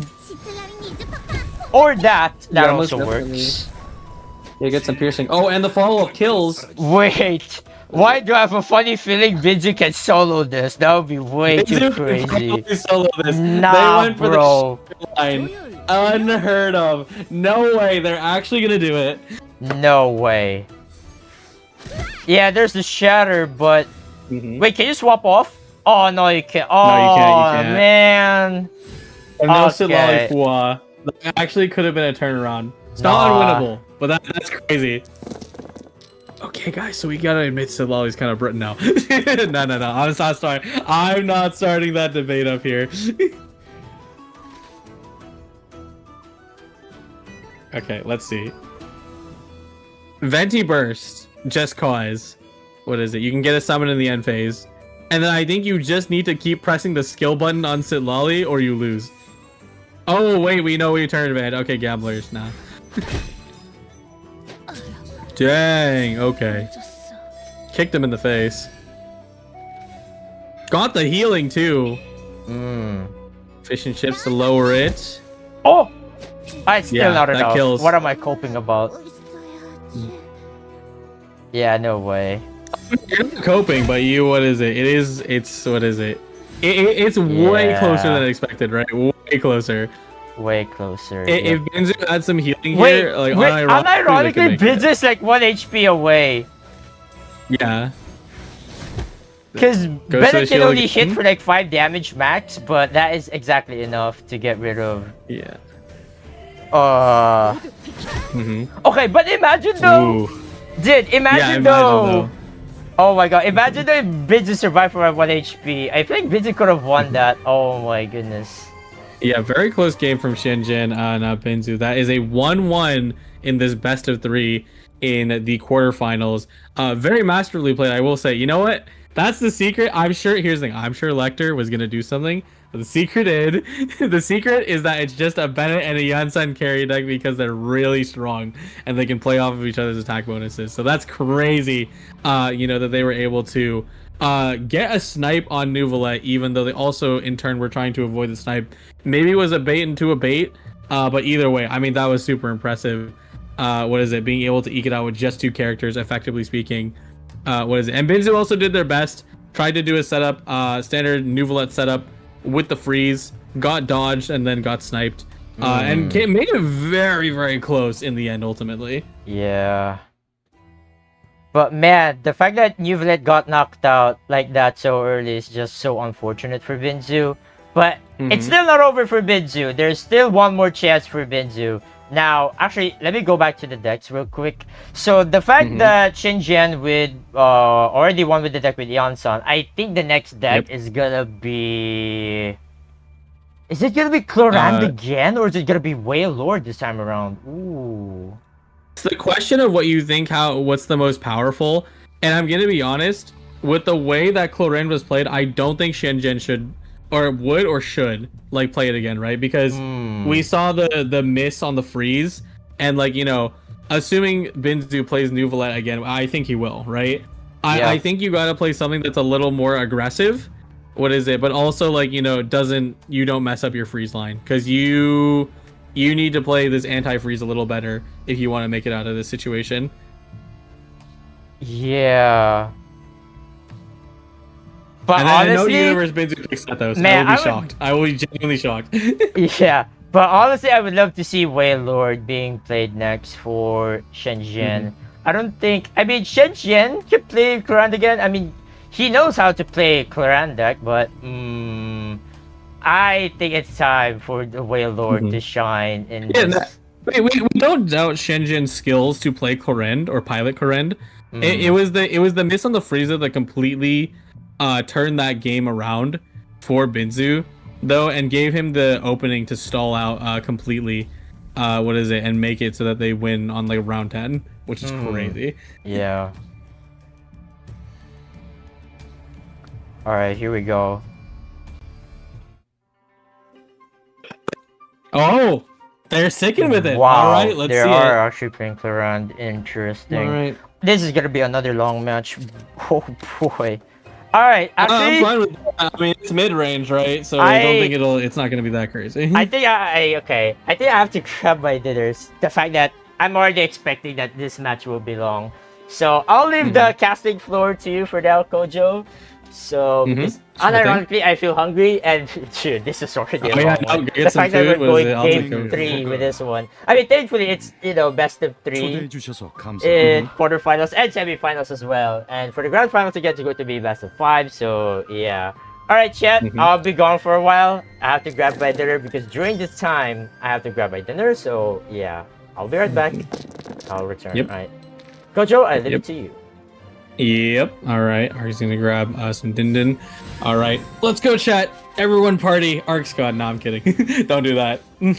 All right. So we're getting started here with Malwika Cloran combo versus Nuvolette, Venti, and Sitlali. Now we should be able to see what is this? Some pretty good gameplay here. The biggest thing is that hopefully Shinjin has had the chance to kind of like register where things went wrong in the original, because the freeze stat is extremely prominent, even more so to be honest in this one, because unlike where you're dealing with Layla, Sitlali's freeze is pretty much constant. You have the extremely fast cryo application, and then Nuvolette and Venti are going to be taking full advantage of it. Right now we have just a ramp. We did a Chef Mao, we did a Sing Your Heart Out, we got lots of cards, have enough dice to set it down. Do we stay still? We don't. We actually are going to go for the Helm on top of Clorin. Makes a lot of sense. Every single time we've watched Clorin so far in this tournament, they have pushed to equipping Helm extremely fast. And that makes a ton of sense, honestly. Being able to get that 2 shield and dice off rip, and I mean, we can see even without Malwika's skill, Clorin is just the most self-sufficient hyper carry in this format or in this game. So she really doesn't even need the outside assist everyone else. Binzu, full ramp, double Liben, Shudong, we are cooking. Binzu's gonna have an amazing turn 2 coming up on this next side. See the dice roll? Not bad, not bad.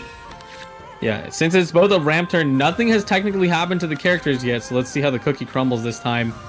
It really is surprising to me that Serpent... Okay, is it... Like, Bone Cruncher's energy block, I always knew it was literally just to burn Malwika's bike and throw it at the opponent, but like it's literally just a 10 HP brick wall, which is hilarious to me. What is it? Imagine if they make like a Geo version of this one, that'd be great. Because then like you could get like shields or something, but nah. Okay, enough speculating. All right, put what was that? Was that Lotus? I think that was Lotus. Okay, what is it? Get that. We're on top of Malwika now. Do this Sing Your Heart Out. Yeah, discounted as well, which is awesome. Has a Sitlali talent card as well. That's super good. We could have that. Last time we didn't get to see that played. What is it? So we will get to see it this time. Tutalia already early. What is it? And that is the skill. Yeah, okay, yeah. So we wanted to block the skill damage. Make a source water droplet. Yeah, okay, this makes sense to me. So Binzu is just trying to make sure. And I mean, this is the really prominent thing about Nuvolette. You can pump out a good amount of damage early to basically no detriment to you, because you're also going to heal in this situation, which is great. Not that there's anything to really heal off of. Goes for a tune. Yeah, we got to do that to fix our dice on Shinjin's side. There we go. Okie dokie. Malwika's fired up. Clorin, what are we saying with dice here? Do we have a free? We do. We have Sing Your Heart Out. Yep, Nuvolette just does what Nuvolette do. Swap to Clorin, skill, and NA. Oh, you know what we're going to do? We're going to Minty Meat Rolls. Minty, are you in chat? You're on screen. That's crazy. Just kidding. That's Shinjin. All right. Oh, wait. That's huge. Okay, not that it's not technically incorrect, but the follow-up attack does mess it up, so therefore Shinjin has a little extra dice to work with when we're going into our NA chain. Gil goes up. Binzu, yeah, gonna adapt, make sure to move to a different character. Should actually be able to get a swirl here and then just move to the next turn. And honestly, I think you'll be fine. What is it? Not really too worried in the slightest. Are we gonna spend that minty meat rolls now? I think you do. That's just my opinion though, because I can't imagine what you're saving it for realistically. Oh, we're not. Okay. All right, we're gonna hold it back. Gets pushed over to Venti. Yeah, I set a little bit of control here actually. It just in the terms of overload, because Malwika's follow-up is gonna constantly be raining down on the enemy. Is there gonna be any opportunity for Binzu to actually swap over and get a skill here? I don't know. What is it? Because let's see here. Let's do the line right. Chlorine has one more NA. What is it? I'm always bad at Malwika mechanics, but I'm fairly certain it would trigger one more with the coming hit. What is it? Puts down the artifact. Wants to stay on Nuvola. It makes a lot of sense. As long as Chlorine has only one NA left in the take, guarantees you're on Sit Lally, and then you can freeze. So really good move. Is Shenzhen going to take the bait, or will they just save the dice? Because unfortunately, one of them is Geo. Or actually not really. What is it? Because there's no single cost card. I was thinking you could play Wagner's, but that's not happening because it's 2. But from here, I think you just end. Either you spend a Geodice and you swap to Serpent, so you can't get the freeze line that they're looking for. But then you lose like all of your damage because Serpent's gonna do nothing. But you just really don't want Chlorine to get frozen this early. What is it? Because Binzu's got tricks up their sleeves, and also, you know, prominently speaking, especially because as the caster, but you don't actually get to see the action cards ahead of time because it is a closed decklist format, so we just have to wait and see what happens. But there is no anti-freeze in Shenzhen's hand yet. Gonna go for the Wagners, wants a Lo-Fi. Not a bad move. What is it? Have it ramp up anyways. Rest in peace, Liven though. What is it? That man's never proccing, unfortunately. Let's see here. Dice. Oh, you're cooking. Oh my. Very nice, very nice. Let's see here. Nicolette's got that tenacity as well. Yep, and then it's just the swap to Sit Lally. Are we getting overloaded here? I think we still are, right? Am I crazy? Lo-Fi's in. Should be the skill. Actually, wait. No, yeah, you don't. Oh, yeah, they're going to pre-apply Pyro with the Bone Crunchers. Makes a lot of sense. Yeah, because I noticed Chlorine's skill went down. That's always a thing you have to watch out for. So, yeah, even if Binzu tried to safe swap onto Sit Lally, it was null and void. They had the Bone Crunchers to push it off. Very, very difficult, actually, to save entry onto Sit Lally. That is a big issue here to try and safe swap, because without having the skill, Chlorine is basically the permanent threat, and as long as she can keep this momentum going, very easily Shenzhen can take this game. Let's see here. Boom. Goes hit on Nuvolette. Still no FS. Can we drain them out of dice? Oh! The opportunity you needed. Overload goes down. It's time. It's time to unleash the strongest character in the game. There goes the freeze. Chlorine is shut down for this turn. 6 dice remaining. What is it? 7 dice, actually. Serpent could take relative advantage of this. Honestly, okay. Let me cook. Serpent, minty meat rolls, NA. Let cook. No, I'm just kidding. That's bad. You could do it because you are literally wasting 6 dice this turn. Because you'll also get Chef Mao to proc. Maybe you get some Animo dice so you can skill. But like, honestly, yeah, okay, they're not going to do it. They just want to burn the dice like this. Okay, that's fair. Malwika's still gaining Fighting Spirit. Full charge. Needs to refresh after this turn. Binzu just went for, what is it? Just went on top of Venti. Now back to Nuvolette. Makes a lot of sense, actually. We have a really prime opportunity. What is it? To burst and then also do a CA. Yeah, this is huge. This is really huge. We actually even get a free magic. Yeah, now the shoes on the other foot. Shenzhen has to swap now. What is it? So that Nuvolette doesn't completely wipe out their team. Yeah, here comes the second part of the follow-up attack. Boom! Serpent is on critical HP. Are we gonna magic? I feel like we do. Because then you get a guaranteed kill.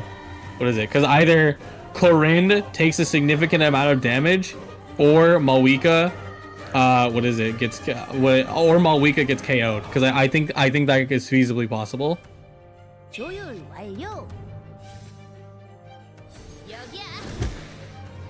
Ooh, nice.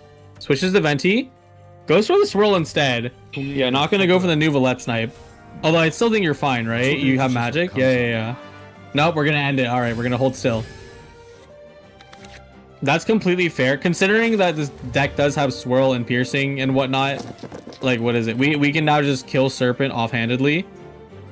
But what are we gonna do about Clorinde? She does have aura applied to her right now. Is Cryo or Hydro? No, actually no. Her aura got cleared. Okay, never mind. Sack Sword, that's huge. Double MMR, still haven't used it.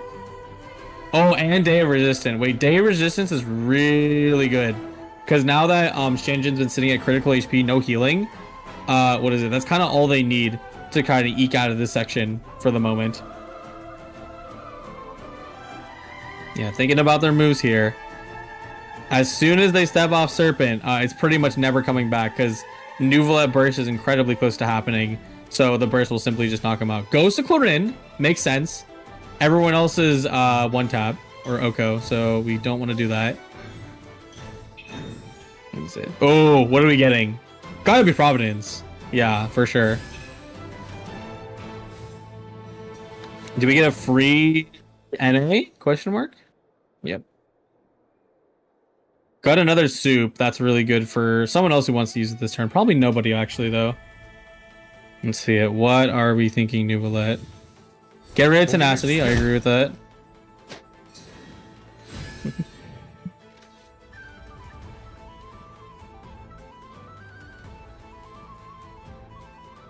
All right. Yeah, Clorinde actually not looking in great of a spot as I thought originally. You know, because it's mostly just due to a lack of healing and attacking. In this situation, what is it? Because Clorinde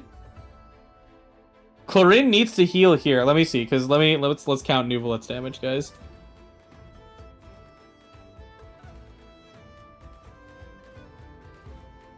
All right. Yeah. Oh wait, no, we have damage reduction. That's right, we're fine. Yeah, we have the burst, deals 2 damage, 1 piercing, has a bonus with the weapon. Going for this one again, and this time it's on Sitlali. It gets the healing. That's good. Oh, we're swapping to Sitlali. Yeah. Clorinde, it cannot kill here. Yeah, I knew that soup was going to be used at some point. What is it? And it's really good that it's been able to be put onto Sitlali, and now she can actually save entry into Clorinde. Gonna sacrifice Serpent so that Clorinde can once again attempt to snipe off Sitlali. It's actually a very dangerous situation. Do you skill or not? And I think,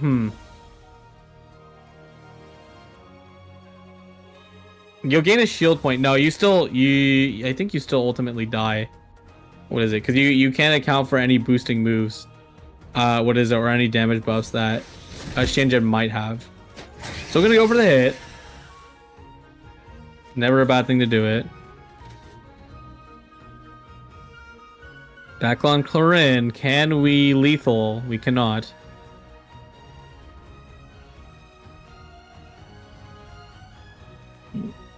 It's actually, honestly, yeah, here we go.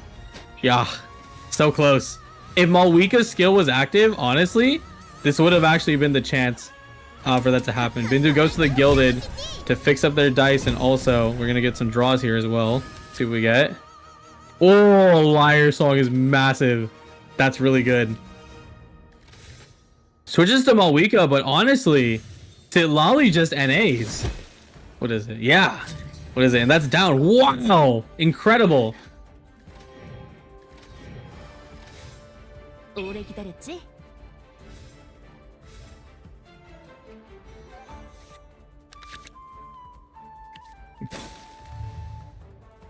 All right.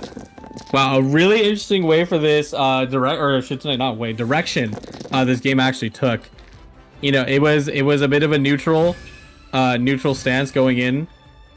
What is it? We weren't really sure if you know, like Clorinde or Malwika was going to be able to just kind of knock out Nuvolette super early. But here now, I mean, Binzu's done a great job of slowly draining Shinjin's resources, and now we're here.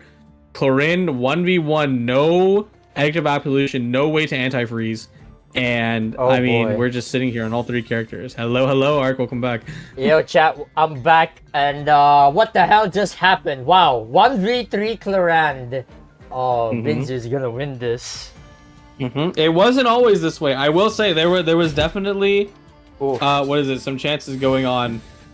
What is it? But ultimately, I think Binzu was able to find enough safe entry hazards. Or is it? Whoa, that's the wrong game. Okay. Enough safety nets to get onto Sitlali and actually freeze. Because for a while, Shenzhen was able to literally stop Sitlali from entering the field entirely just by damage threat. They overloaded Binzu a bunch of times, but now, I mean, here we are. Binzu, well rewarded for the fruits of their labor, to work around all the damage output that Shenzhen was throwing out there. Wow. Tries to burn a card, it's null. Here it goes. Nuvolet is throwing out his judgment, and Chlorine has been judged. GG. GG. Congrats to Binzu, as expected, of course. Wow. Yep. Yeah, I think Shenzhen, you know, unfortunately no anti-freeze, but did their best in that situation for the game. They put a lot of pressure onto Binzu, did everything in their power to make sure that they cannot get Sitlali's skill for like the first 3 turns. But Binzu, stall master, just makes sure to work around it, get that one bit of healing, safely gets it on Sitlali, and once the skill went down, it was over for Shenzhen. Yep. Oh man. Alright, so that's pretty much it for our very first quarterfinal for today, and we have a long way to go. Now, Yeah, we got a long way to go. Since Vince's match is done, there will be no more stall. Don't worry, guys. It's gonna be all about aggro, surely.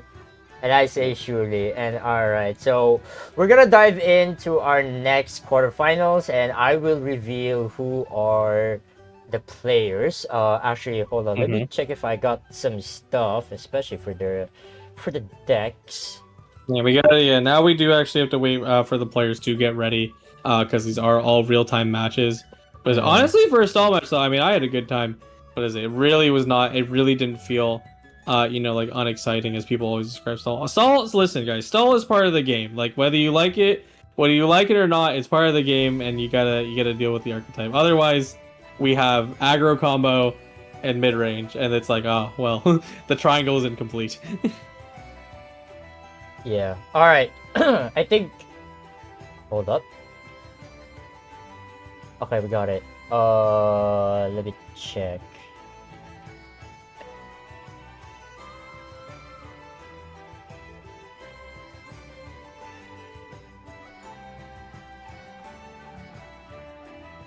Okay, I got it. Alright, here we go. Alright, chat. So, for the next quarterfinals that we're gonna see is Kevin Z. It's his turn now versus Stranger. Oh boy. Okay, so for Kevin Z, he's pretty much playing the same thing like in the top 16 a while ago. Same lineup. No surprises there. But Stranger though, he is bringing some Xinyan aggro with Yai, Miko, and Senora. Yep, Xinyan aggro back at it again. Technically, never got shot out of the meta.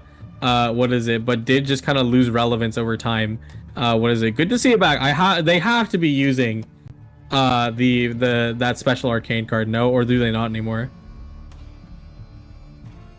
Sorry, say again? The arcane card for damage ramping on Xinyan. Oh yeah, right. The what do you call that? I actually forgot the name. Because well, no one's playing it anymore, that's why. This is not wait, that's not right. It was Hold on, Flames of War or something, or rather, yeah, something along those lines.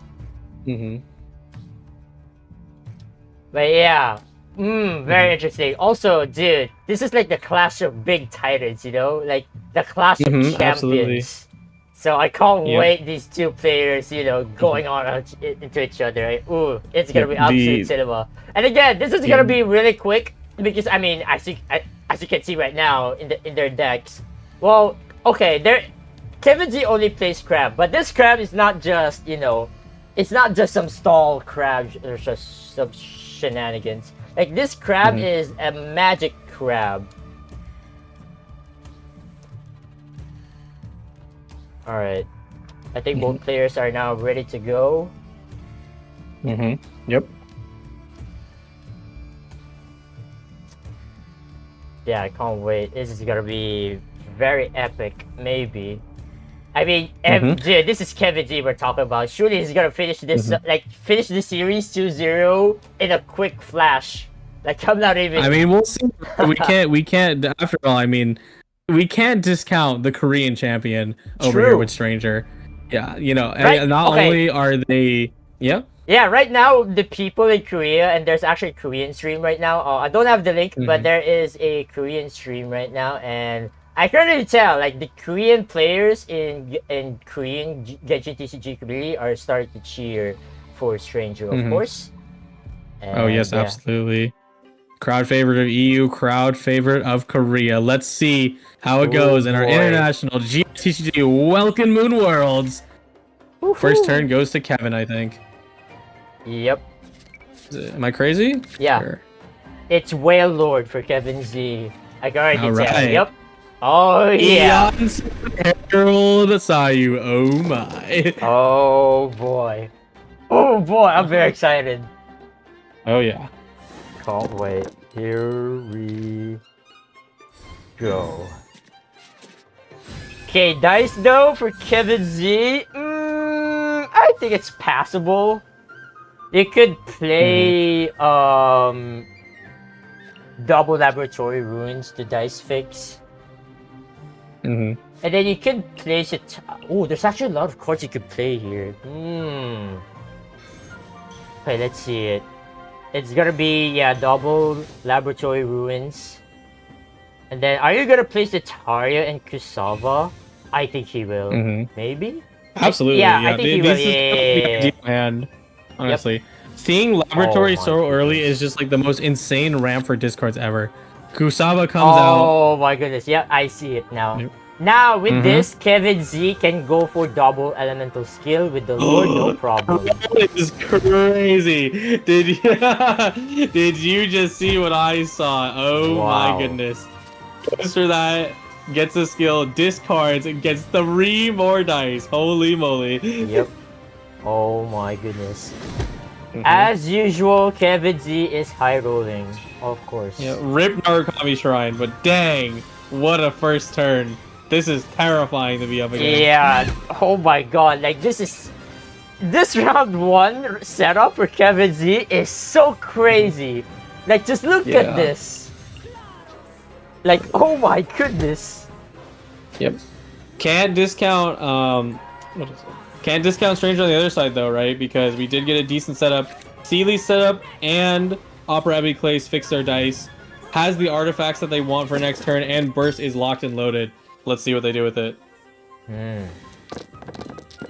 The dice, okay, looking fine. I mean, you do have Sitaria as well, so it's okay. 3 usable though. Yeah, there's no. I mean, there is animal. You could go to Choska, but I doubt Kevin Z will go for that. I think Kevin Z is committed to play the Lord. Yeah. Just the Lord. Yep. Oh boy. Oh boy, here it comes. This Lord is about to do many damage. Stranger here. Big slice. What are we getting from the cards? Oh, that's a... Oh! Wolf's Gravestone gets taken away. And there's the swirl as well. Oh my goodness. Yeah. And oh my god! The dice flying in like crazy. Completely obliterated the Fontaine Research Institute with 1 swipe. And now we have 10 dice to work with on Kevin Z's side. I think Kevin Z has to NA. Or, skill. Is it gonna be... Because you do 5 now, yeah. And then you go to Whale? I guess you can, yeah, sure. You can go to Whale. Yeah. Definitely, though, here Stranger will drop the Curse to increase skill cost. Oh, yeah. Oh. Oh, you're right. And that may Harold's screw up talent. Kevin's dice a little because we have been saying that he's crazy dice, but no tuning. Right. Ooh.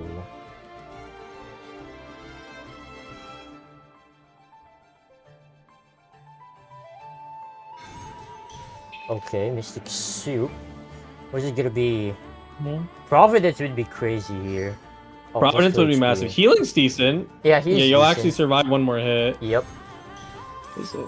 Gamblers. Oh wait, because the damage bonus. I think we kill. Oh, no talent. All right.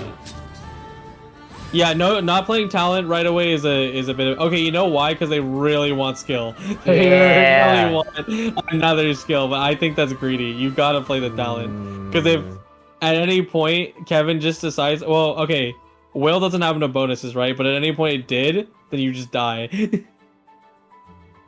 Now, I wonder what will Kevin Z do here. Do you go to Whale and Elemental Skill, or do you go to Chaska and Elemental Skill? I think you go to Chaska here, just to draw more. Yeah. And then you probably gonna go to Whale or Ramp. Ramp is gonna be really good here. If, let's say, I don't know, like, get ONA. Okay. Interesting. I don't know why they don't want to skill her. Are they trying to... You know what? They're trying to maintain the Pyro Auras. So that Whale, during the end game, has vaporizes all the way through. And I mean, they're going to spend one right now, but... Interesting. They NA to lethal range, the Herald. Wow, discards Herald talent? Really? That's I mean, okay, to be fair, how much is it really doing for you when you're fighting Kusama? Let's be real. You're basically just making Kevin go back to a neutral game state. Also, another Setaria. That is crazy good. Yep. Burns the card. Draws another. Narukami. That's useless. Yeah. Ooh. The fact that Wolf's Gravestone got deleted from the Lord's Curse a while ago, this is a good chance for Kevin Z to win this game and survive. Yeah. And since it's closed, we don't actually know if they're running 2 or 1, right? So I think it's 2. There's no way you don't run that without a safety net of 2. If you don't, you're crazy. Whale's nice and fed. Big vaporizes coming towards Sayu. Do we get any defensive utility out of the draw? No, we don't. No, we don't. The Yuhu art. Kevin Z will discard Proclus Setaria. Ha! Do it! Soup Camel! Do it!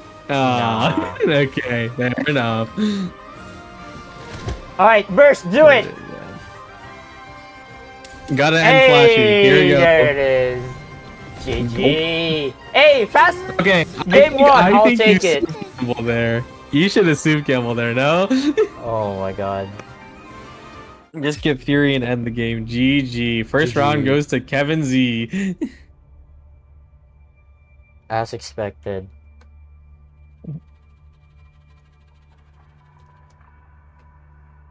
Alright, so Whale Lord is off the table for Kevin Z. Stranger did not play that too bad at all. I think simply Kevin did high roll a lot. In that opening hand? And dude. Oh my goodness, that was crazy. The double Laboratory Ruins into Setaria into Kusava, bro. Yeah, you basically got the best discard engine in the game at your fingertips.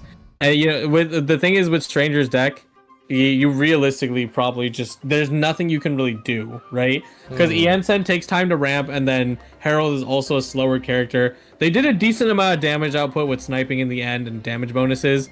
But it's not enough, especially with Sayu completely unequipped. 널 지켜줄게.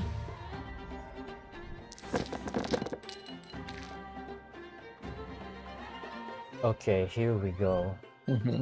Yep, so we switched over. Yensen stays on Stranger's side, but Snow Crab is in the mix. And we've seen how Kevin cooks with Snow Crab. I mean, it is his after all. Yeah. Here we go.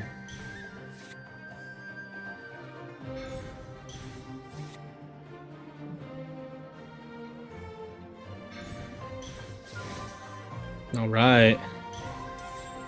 Double opera and an artifact. So Kevin's not going to be able to match this for the time being. Although you would suspect they are. They would eventually, because Crab always wears artifacts. So we're going to move on from there. Timaeus. Oh no, it's Gilded! That's terrible. Oof. I think you have to elemental skill with Candice here. Wait, what was the 100%. artifact on? Oh wait, no, you can play Wait, no, there's no Opera bonus. Epic Res, and then you elemental skill with Candice and just Liben Pass. That's not bad. Yeah. Yeah, I thought it was a 1-cost artifact. I didn't see it was a 4-star. My bad. Yeah. That's actually really good. Yeah, now we can skill and then we can make other stuff happen. Actually, no, yeah, skill and ramp, massive. Yeah, very massive indeed. Yeah, we're gonna get some Liben dice next turn. Hopefully we draw some more of our artifacts. The fact that we don't have tenacity yet is definitely a little worrying. What do we do left on Stranger side though? I think it's just NA. Actually, wait, yeah. Yeah, you just first just line NA. for NA. Yep. I don't think doing skill again is worth. Yeah, it's Okay. never worth it. Yeah. Golden Troop, put that there. 확장 발견.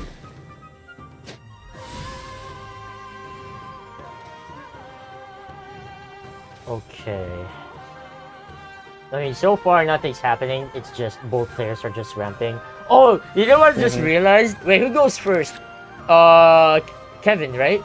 Oh no, Kevin, it's no. Stranger. What is it? A Stranger goes first. So the Opera Epic Festival Pro.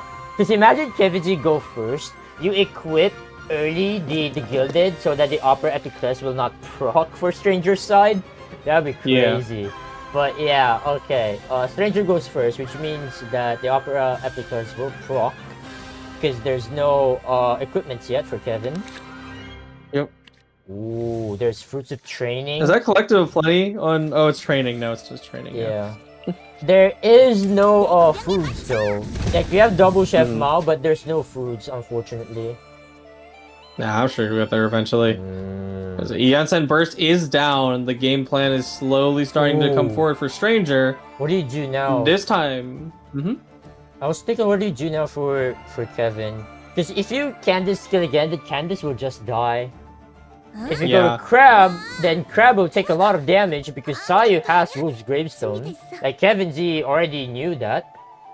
I mean, the moment he got discarded Yeah. from the Lord's Birth last game, right? So, alright, here we go. Oh my goodness, this is gonna be huge! Wait, Stranger might be able to win this. Lali can take this one hit and then get her cryo out, and then it's a problem. Yeah. I don't know. Is Kevin gonna swap off here? Because now you're just losing value if you do that. I think you could swap to Crab and then swap back, but that's still. Actually, no. You're out of. No, you're not out of dice. It just feels bad though. Yeah, this is looking pretty rough for Kevin Z. Like the fact that the Wolf's Gravestone is there against Crab who has 5 HP. Oof, man. I think Stranger might got this in the bag for game 2. I think we're gonna have game 3 with this one. But again, this is gonna be a very quick series, surely. But yeah. I mean, the fact that Binju won quarterfinals, obviously we're gonna see Binju again in the semifinals. So yeah, oh boy. Be sure to tune into that tomorrow. Yes, or is that tonight? That's tonight, actually. Oh, it's tonight. Okie dokie. Yep.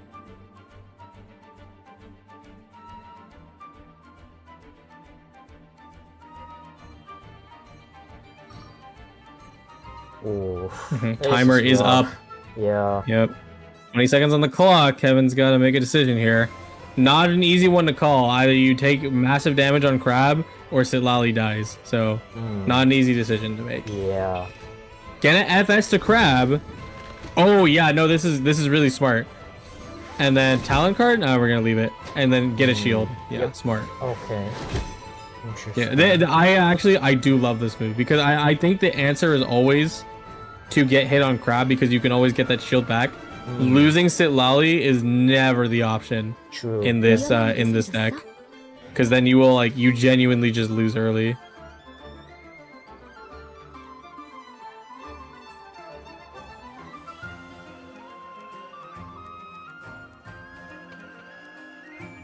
Okay, so what do you do now for Stranger? Do you NA? Oh wait, I think you do, right? Because right now Kevin's is onto Candace. But you have gamblers though. Ooh. Do you NA now, get rid of Candace without the gamblers, or do you save Candace by not attacking and save the gamblers for later? Oh, okay, I think Stranger's doing just that. Yeah, no, Stranger's gonna do that. They're gonna save it for now. Wait, It would be cool if they had an extra dice here, but. I wonder if now that Stranger's not gonna go for it, I wonder if Kevin Z will now go for Candace Burst, because Candace Burster is gonna be really nice. I think maybe. Let's see. Oh, the timer though. Okay, Fruits of Training onto Crab. Yeah, that makes sense. I think. Because you can play Gilded onto Candace. And then go for Burst. But you can also do that onto Sitlolly. But I think you'd rather go to Sitlolly for more shields for the Crab. I think that's the idea. Crab talent Plays right this now. now. Interesting. I feel like they should have been played earlier, but I guess we'll take the bonus. That's fine. Do they get Providence? Oh no. They did, yeah. Oh wow. Oh, they got it. Yeah, that is rough. I mean, Stranger was able to roll in with the soup. Ooh. I guess you go to Sitlolly. I mean, what choice do you have? 100%. No, there's no question in the universe that you don't go to Sitlolly. Or maybe I was thinking Crab, but there's no way, right? What if you go Well, to why would you? The issue is that Sitlolly hasn't skilled yet, and if we don't Sitlolly skill, we lose. So. Oh yeah, okay, yeah, they're interesting, yeah. I was thinking the same. Because you have Are we golden magicking out to shield? Oh, I see, I see.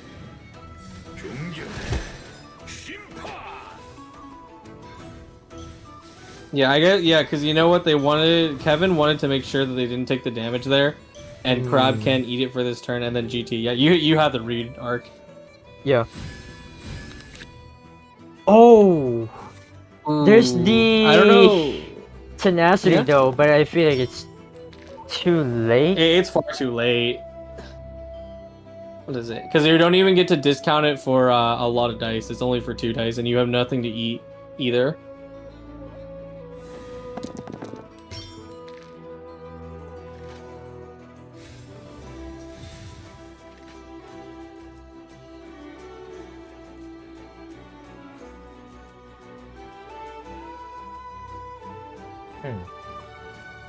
I mean, technically, Kevin Z can still play Tenacity onto Crab with Golden House, and then if Stranger attacks you, then you can pretty much get a refund back.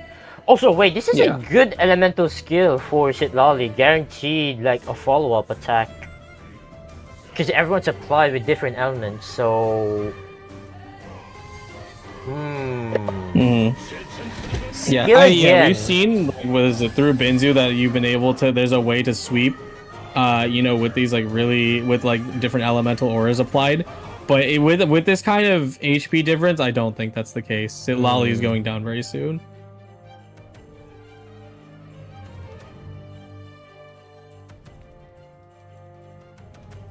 Oh, this is looking pretty tough. I'm surprised Stranger did not equip Gamblers there.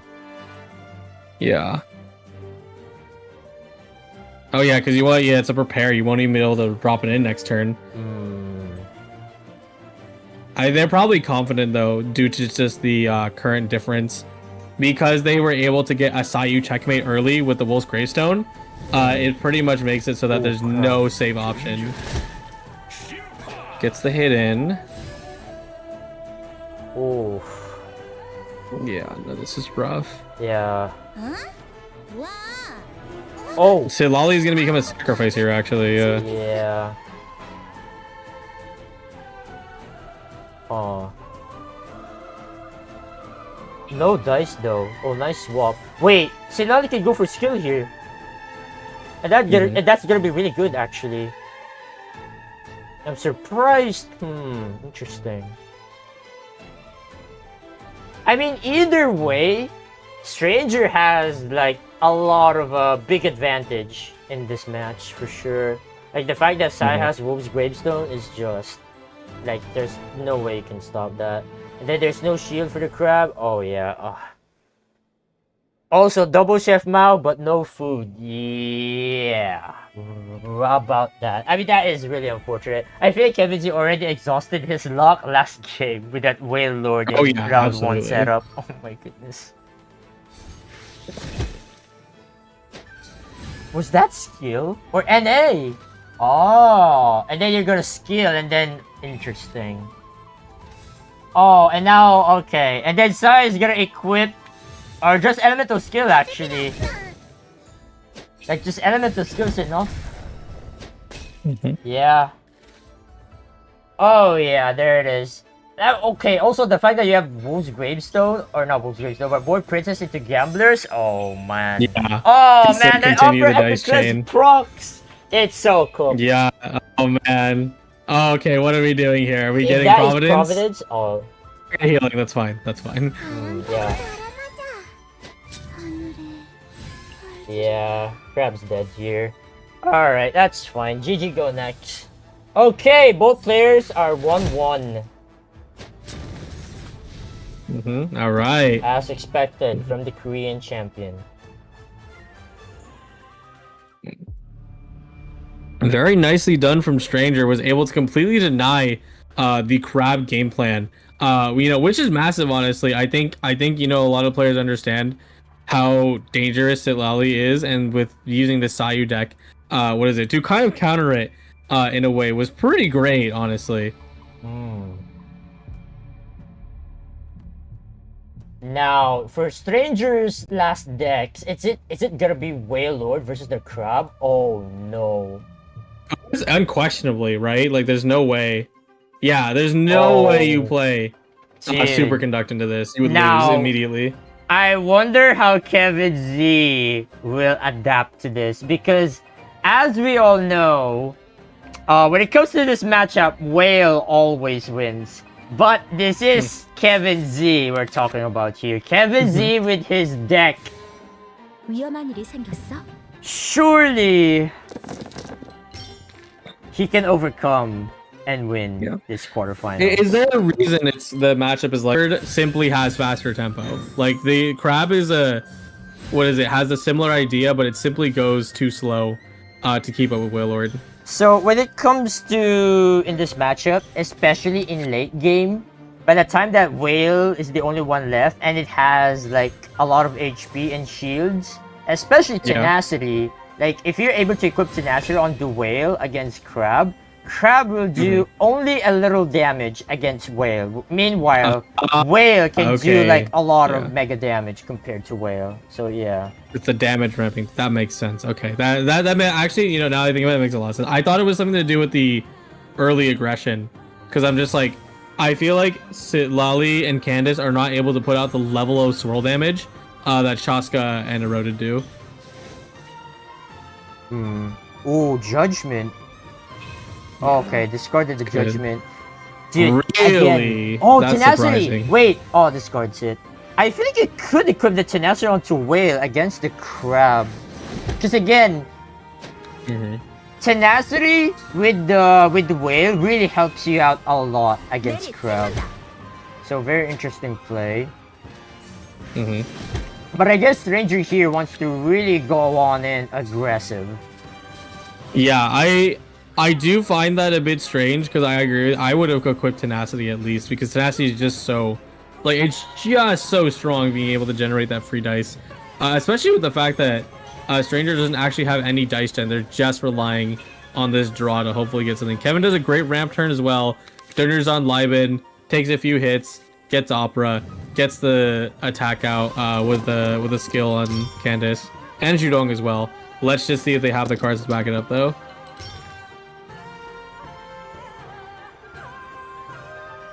Alright. Ooh, boy.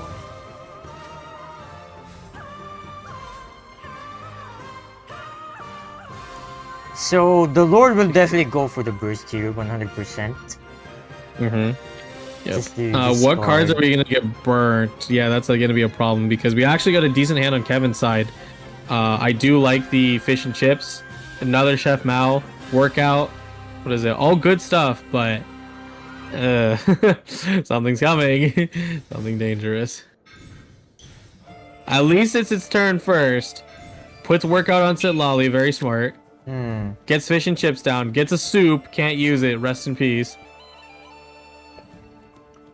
This is kind of unfortunate though, because I feel like after your elemental skill with Candace, and because Lord will definitely burst, right? Like after that, then the Lord will elemental skill and get rid of Candace, like this. Yeah. Okay, so here I it think that comes. has to be the case. This is always the sacrifice in these tech sounds because she, it's unfortunate that that's the case, but she needs to go down so that way the other two can like build up a little more HP. Also, would it be too lucky for Stranger if Stranger is able to discard double crab talent? Now that Imagine that. Now that would be crazy. I doubt it. We didn't even see that happen earlier. That would be crazy if it did. Oh boy. I mean, the odds are there. Oh boy. The dice though. Okay, I wonder what Stranger's gonna do here with the cards. I mean, you do have double Whipping Willow. We can burn Liddy, right? Liddy. We don't need Liddy Yeah, magic countdown. like there's so. a lot of stuff you can burn here. Absolutely true. Like you can burn these 3, and then you go for burst. Okay, you don't even need Dawn Winery. Get that out of here.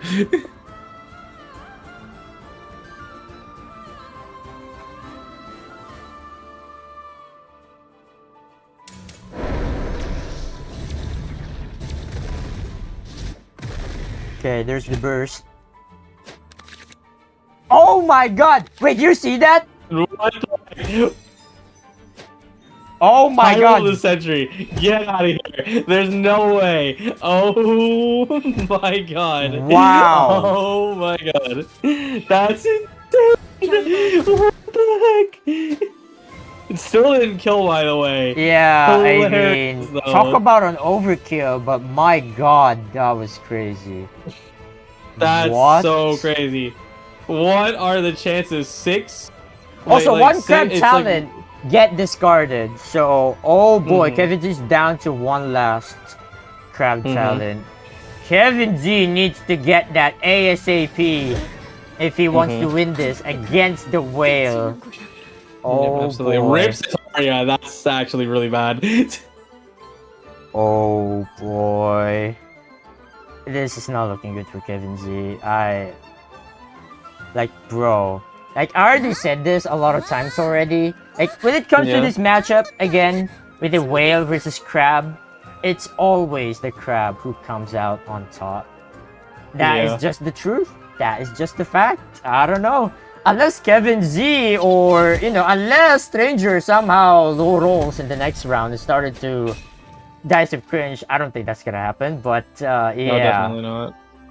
There's no way. Finally, after last game, we get to see Sitlali's kill.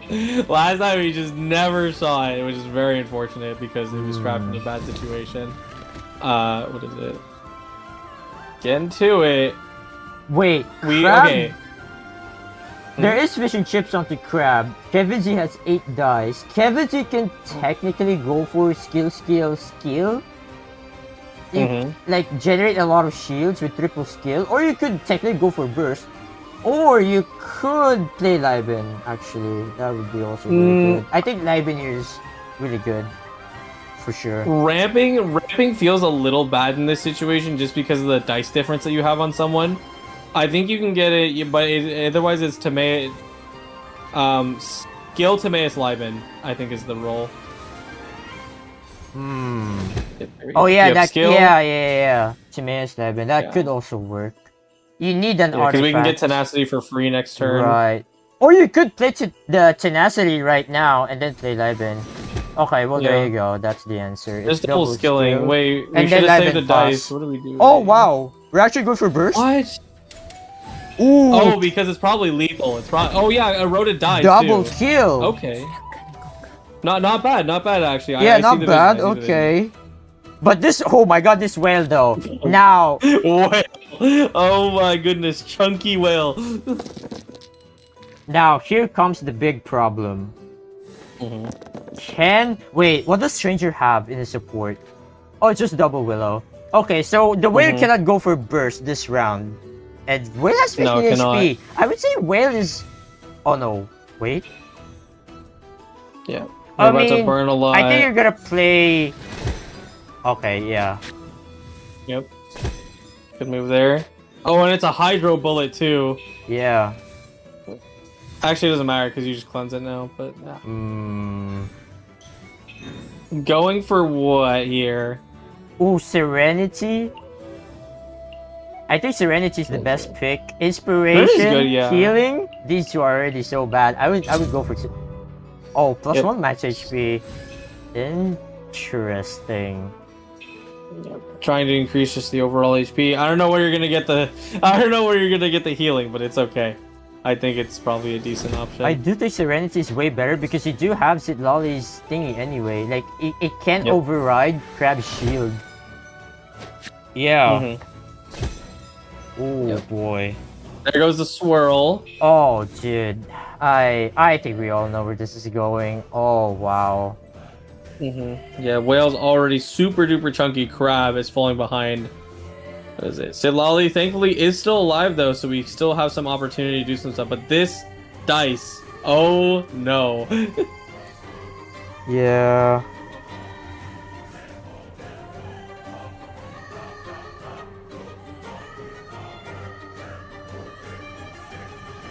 Oof, there's a lot of stuff you could do here. You could go to Citlali, NA. Oh my god, yeah, but the dice though. Oof. Looking pretty rough. I think you have no choice. NA is really NA, yep. Is it gonna be NA onto Crab? I think it has to be. Yeah, NA on Crab. I don't think you go to Citlali here ever. Yep. Yeah, there's no point. What is it? Just And go for some damage. Do you swap to Citlali? Yeah, you do. Okay, of course. Defensive swap to Citlali, make her take the damage, and Crab, Plus what is it, 3. has full energy, so they can nuke next turn. Oh man. Okay. Kevin Z. I mean, I don't know. I mean, here's the problem. The moment Whale gets its burst out, I think it's over.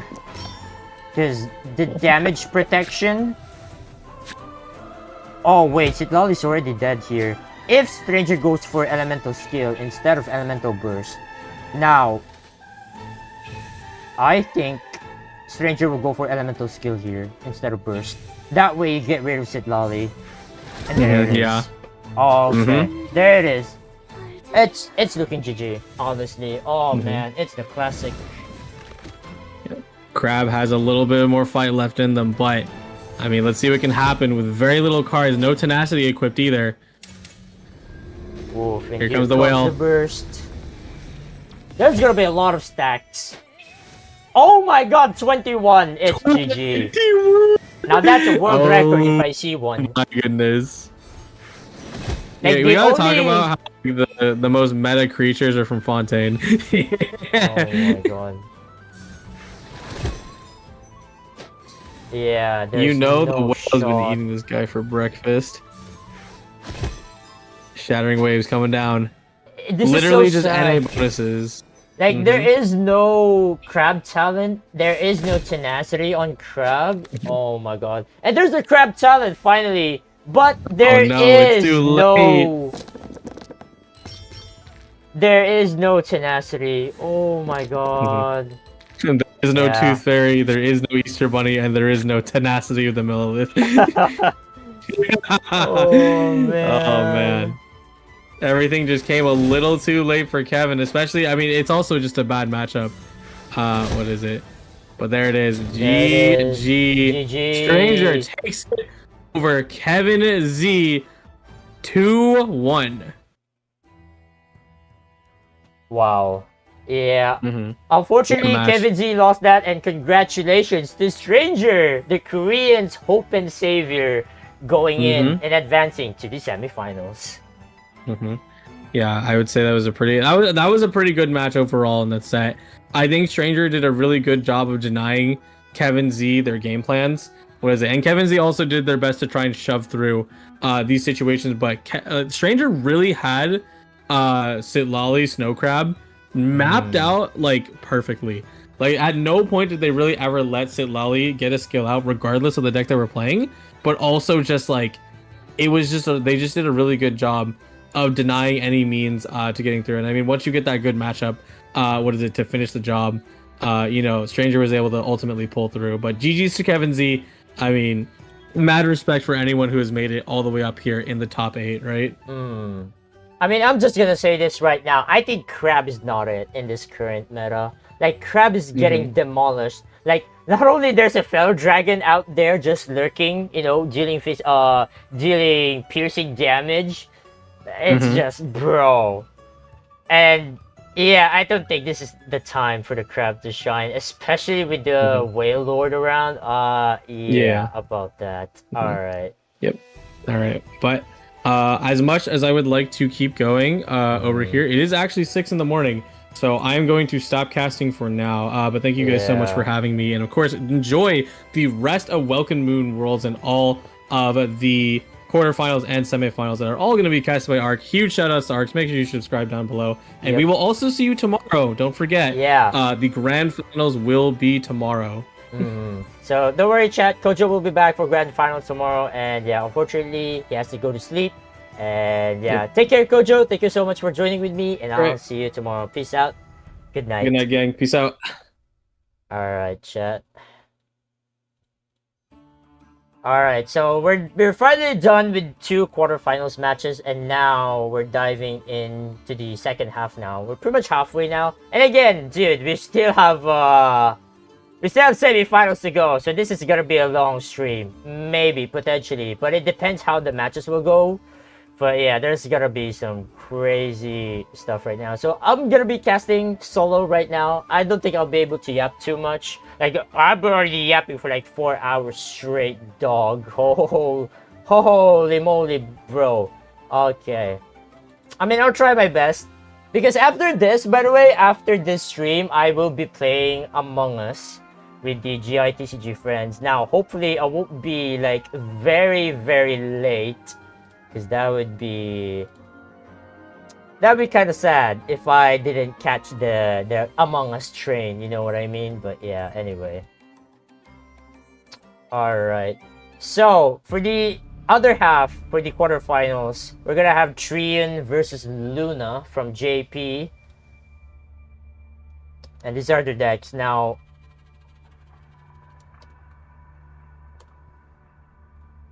okay, so for Trian, we have the classic lineup. We have the Crab again, and then there's the Whale Lord classic. Same side as well. Oh yeah, Trian has Harold instead of Candace. Very interesting. They probably don't have the coins to buy Candace. Understandable. Have a nice day. Anyway, but yeah, same lineup, right? Candace. It's crazy. I mean, to be fair, Crab is really strong, especially in this kind of format in best of 3. I can see it, sure. But like, dude, come on, man. Like, Crab in this meta? Yeah, about that. Anyway, the match is about to start pretty soon, so hopefully you guys know the character cards that we're gonna see here potentially in this quarterfinals. So yeah, here we go. Again, I'm not gonna be able to yap too much because, well, I've been yapping too much already.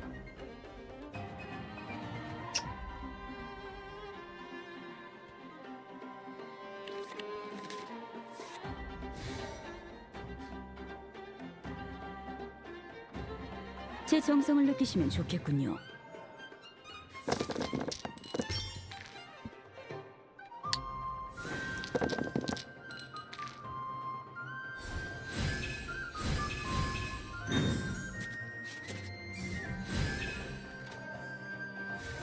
I haven't even drink my water, but anyway. Alright, so first game here in this quarterfinals number 3, it's going to be Superconduct with Frost Operative, Thunder Manifestation, and of course Trian with the Whale Lord classic. Now, oh yeah, the dice are for gore. Alright. Okay, there's a Atari Candace. That's already good enough. Like, you could discard Friendship, and then Vanessa, and then Gilded, and then you just place Ataria and Kusawa. I think that's already good enough.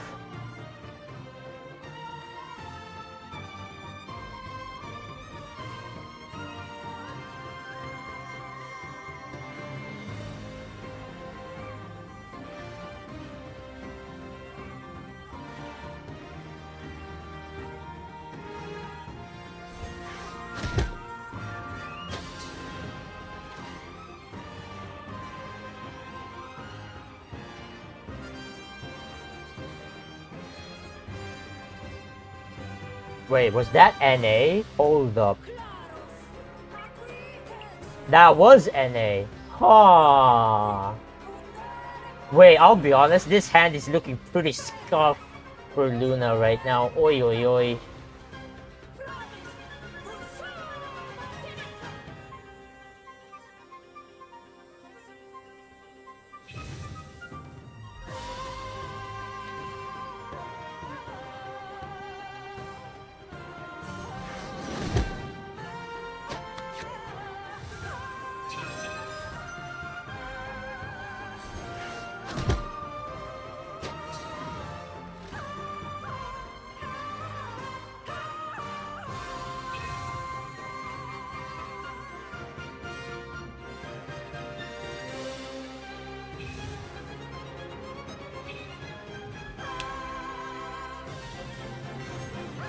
Oh, keeping Friendship.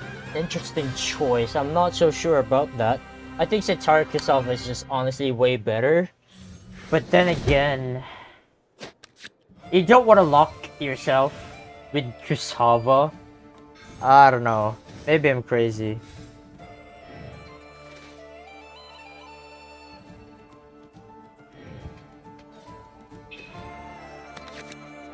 But anyway, chat, hopefully we'll be able to wrap this up everything early on.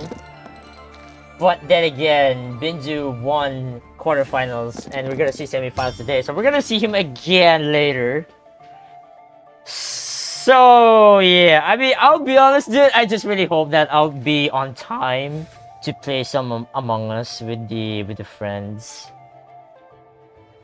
But if not, then I don't know.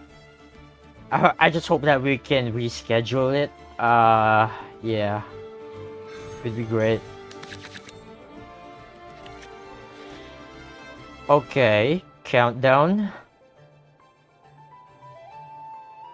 Ooh, is it gonna be Adeptus Burst? No way. Ooh, there's Judong. That's actually a good find. Now you play Judong. Wait, yeah, unironically, you can play Judong, Adeptus Temptation into Burst with the Frost Operative. Okay, I think Luna sees it. Yep.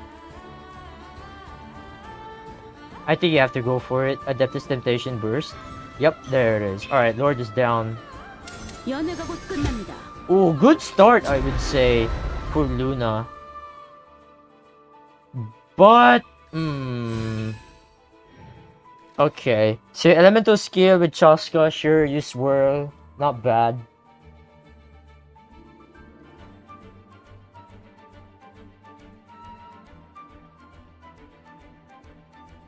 날자.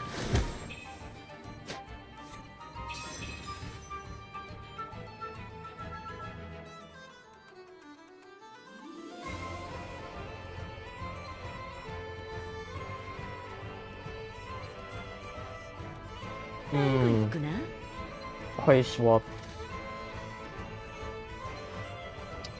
I wonder if you discard and then I think you have to discard here, no? Am I crazy?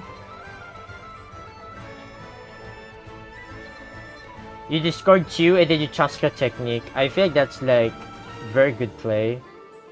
You could potentially double swirl because you have the Pyro Infused Bullet and then the Animal one. And then you can swirl with the technique initially. Ooh, I wonder if Trian will go for it. I feel like Trian should go for it. Because the fact that you have so many cards in your hand. Like, there's so many cards to discard, for sure.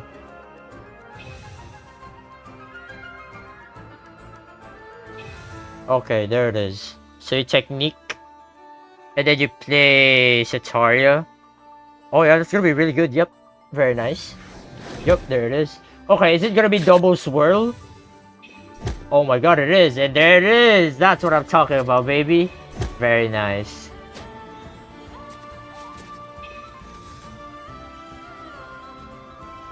Oh, you could also go to the Lord right now. Like, you could discard Setaria so that the Laboratory Ruins will proc.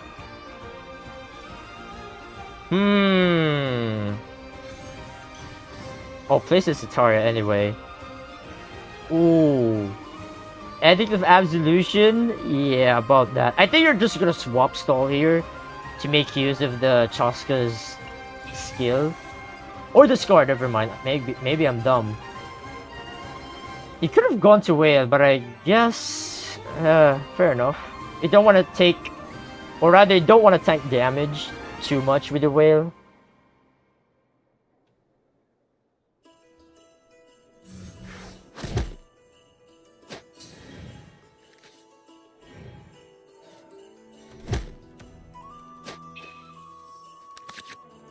Ooh.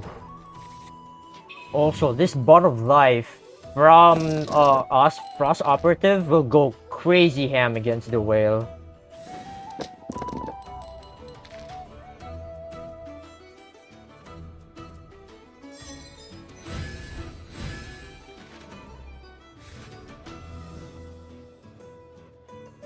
Okay, Signora's flipped.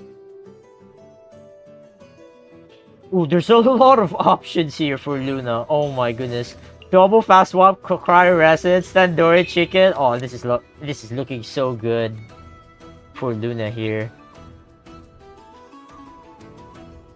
The moment you apply Bottle of Life onto Whale, I think this is cooked. Yep. Oh yeah, oof. I think we all know where this is going. I sure do. I sure do. Now, unfortunately, there's not enough dice to go to Frost Operative and scale with Tandoori Chicken. Not enough dice. If only there's gamblers, right? If only there's gamblers, that would be crazy. But there is not. Also, you could fast swap onto Frost Operative and then apply Bot of Life. With Cryo Resonance, you could do that. But then again, the dice though. That's gonna be hella greedy. But at the same time, you're gonna apply a lot of Bot of Life to the Whale. And I wonder if Luna was playing, what do you call this? The talent, right? I feel like having talent from Frost Operative will pretty much win the game. I think, maybe.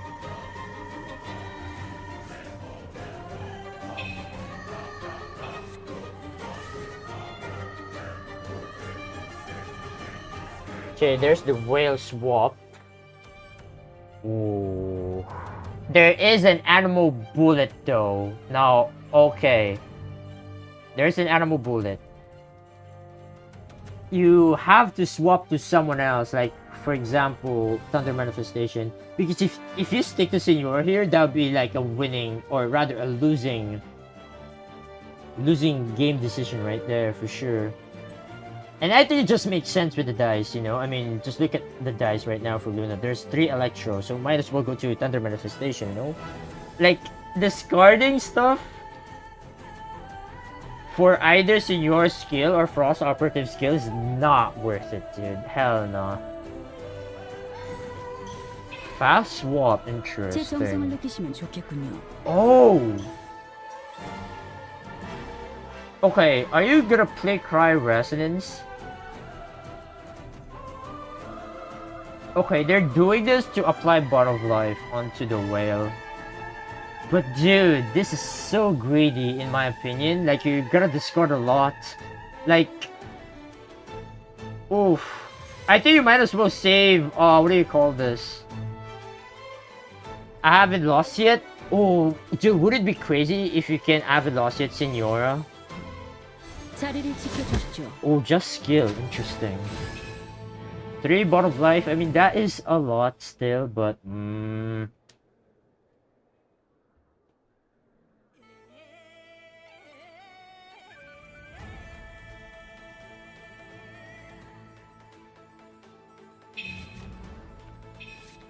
oh wow, goes back to Chuska.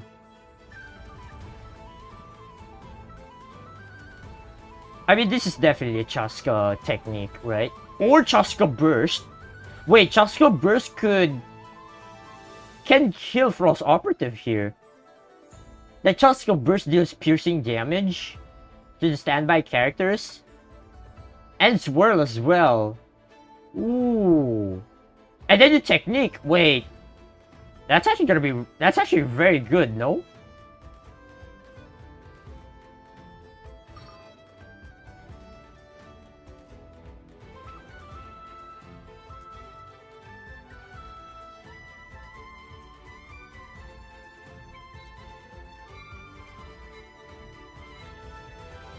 그리운 아픔이 타오르고 있어.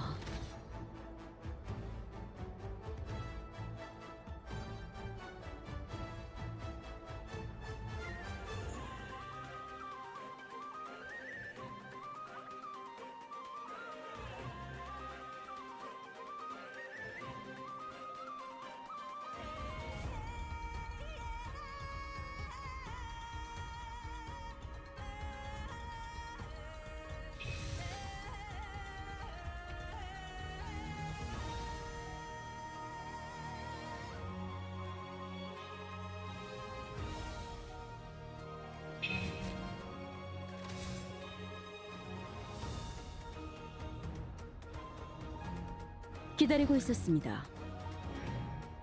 Sacrificing Frost Operative here, okay. I mean, Whale can skill here 2 times, thanks to that Laboratory Ruins. But I think Whale wins here for sure. Unless some crazy magic happens. Haha, I don't know, man. NA! 결국은 That's actually fair.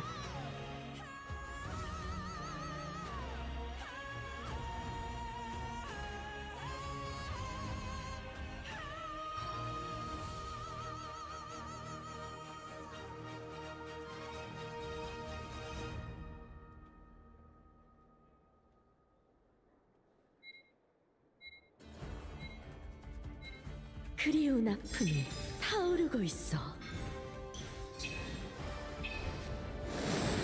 Interesting.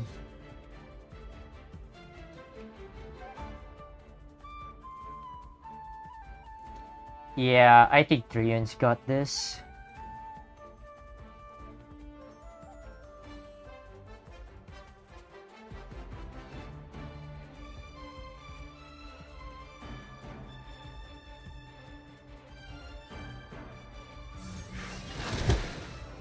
Oh my god, 6 damage into bullet? Yeah, it's cooked. Unless, wait. Can she, okay, unless, how many Whale can heal? Oh, okay, hold up, there's hope. If Luna is able to get Fury from Mystic Soup, Whale will die here. Oh my god.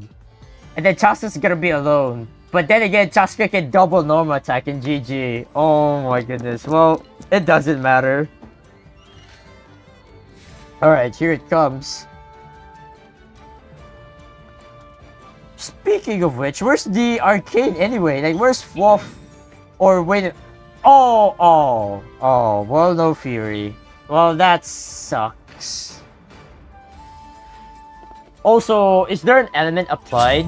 Osira? No, there's none.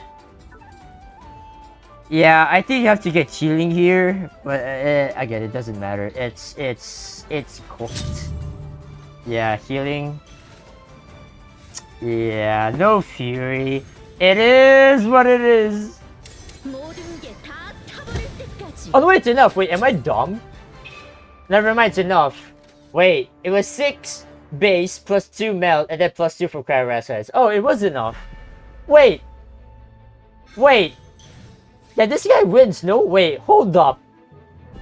No, it's not enough. Or is it? Oh my god. Wait. It has to be Chaska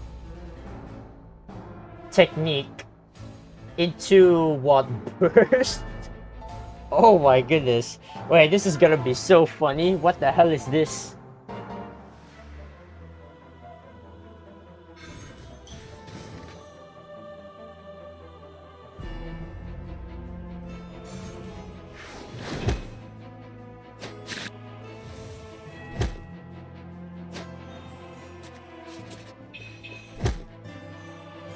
Okay.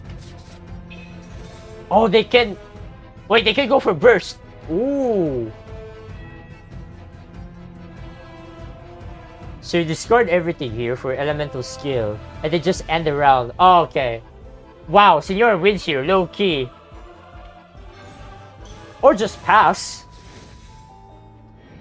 And wait. They're... I wonder what they're looking for.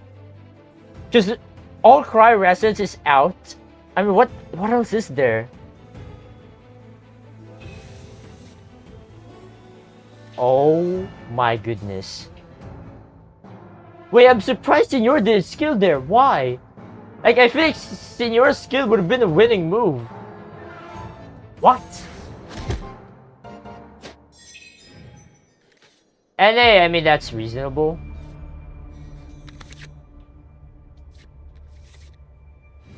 Okay, it's looking... I mean, there... Okay, hold up. Is there hope? Is there gonna be like a bonus tandoori chicken mystic soup shenanigan? I have no idea. Countdown. What do you have? Oh, there's the tandoori chicken. Wow. Well played. Wow, what a draw. Holy. No wonder Luna ended there first. Very interesting. GG. Alright, very nice. Now, okay.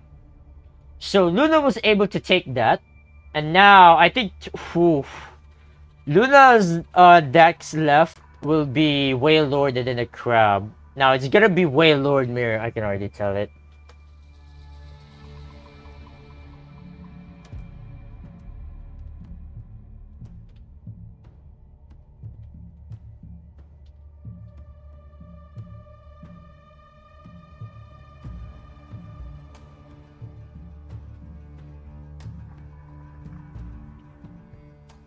Alright.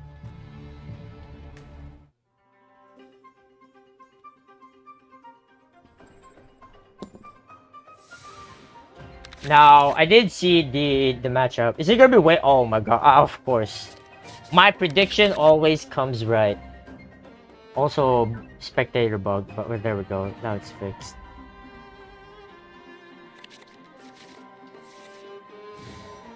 Ooh, there is friendship. That's actually really good.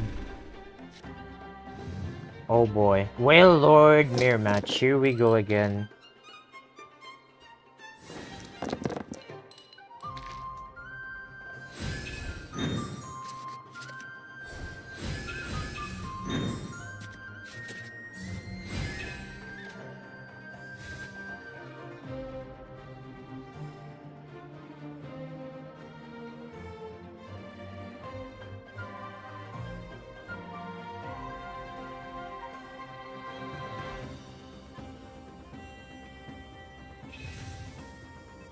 Oh yeah, the dice. I mean, it's Luna's turn anyway, so okay.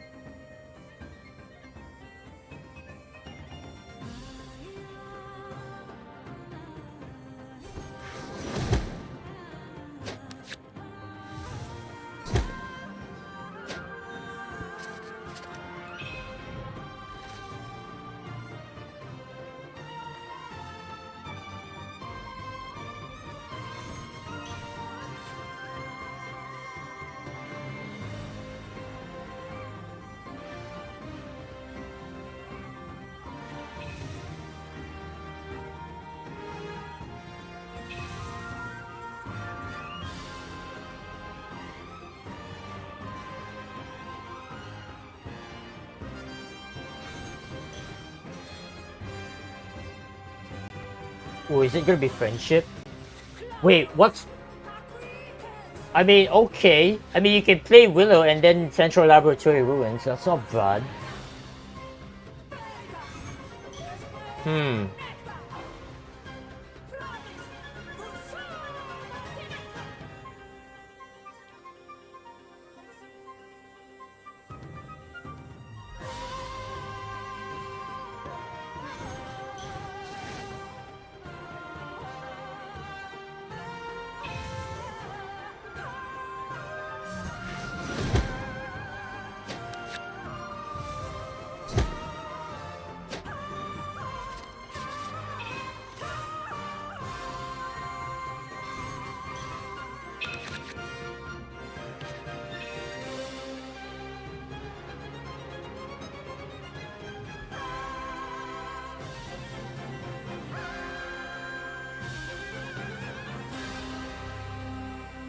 Okay. Honestly? Oh, that's for Luna. Never mind. That's for the desk for Luna. Okay, so yeah, I just played Cassava. Very simple. And now, for Trian, you discard the bullet because you want to play Whipping Willow. Yep. Okay. Oh, there goes the other laboratory. Goodbye.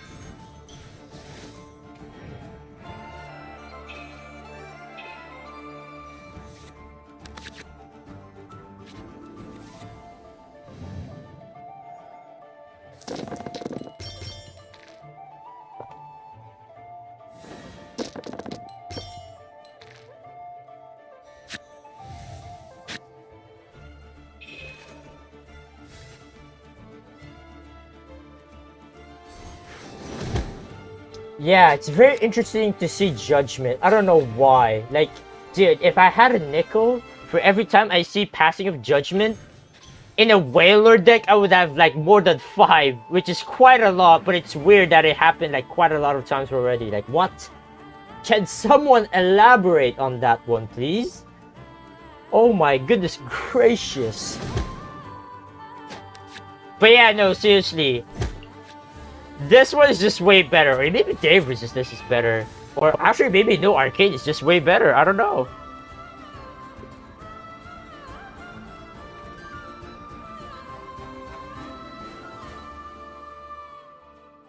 I wonder who's gonna press the Elemental Burst for the Lord. That would be too funny. Like, honestly. Imagine Luna here Elemental Burst and then kills, or rather suicides the Lord of Eroded Primal Fire from the discarded bullet from Trion's deck. Oh my god, that would be too funny.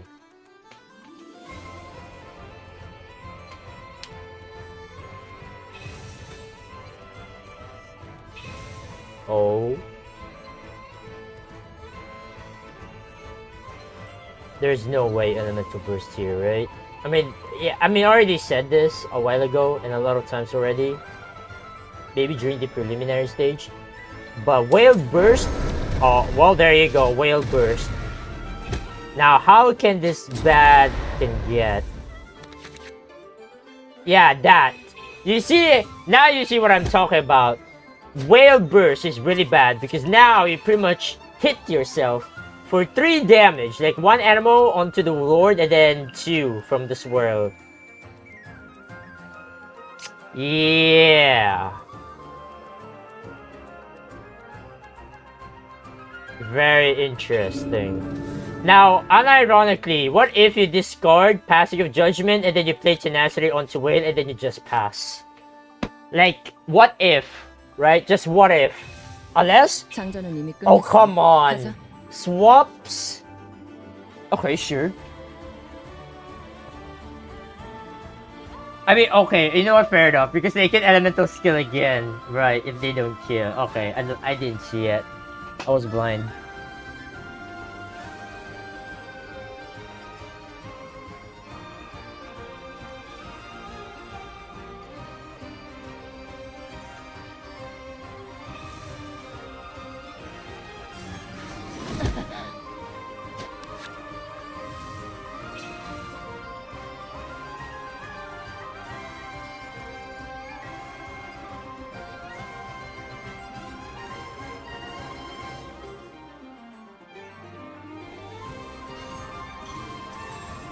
Okay, there is the tenacity. Okay. Ooh, not bad. Same HP, same dice. Stacks, I mean, for the whale. The Treant is pretty much just 1 HP ahead. Alright.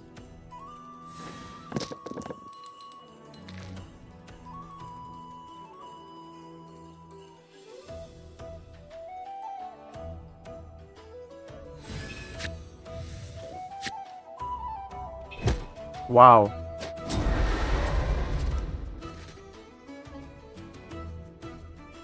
You probably go to whale here or Chaska. Nah, you go to whale. Yep. And then what? Do you NA? I think I would NA here. Maybe. I mean, what choice do you have? There's no way you go to whale, right?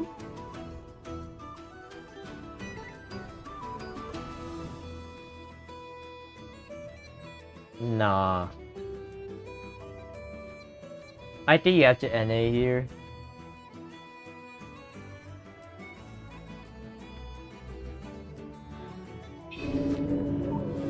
Okay, goes to whale.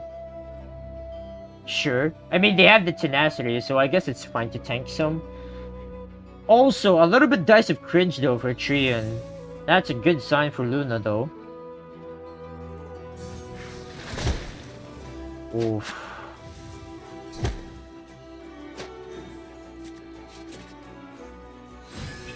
Okay.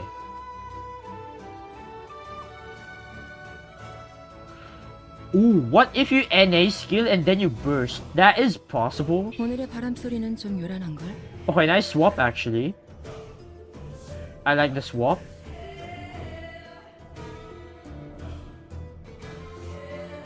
And then Luna can go for NA skill and then into burst. That is gonna be very good.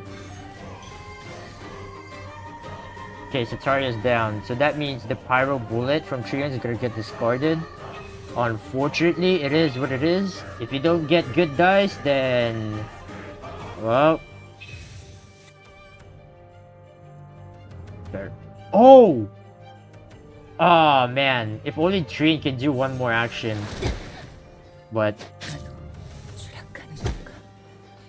yeah. I mean, Treant can't do nothing anymore. Like, no more cards in hand. Another Setaria though, but I think you'd rather... I think you'd rather go to Chaska with that one die. I don't think you have the... there's no way you're gonna end the whale here. Yeah, no, there's no way, bro. I think you have to swap to Chaska. Wow, discards? And then swaps? Oh, because for the discard, right, to feed the whale. Okay, fair enough. Okay, so you NA. Yup, and then you burst. Very nice. Okay. Very good.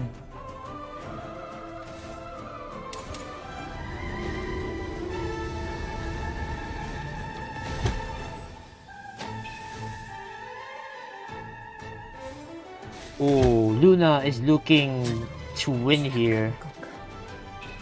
+7 though, now that is a lot. +3 only. Ooh. Okay, but there is tenacity though. Oh my goodness. The dice of cringe. Here we go. Who's gonna get dice of cringe? Let's find out.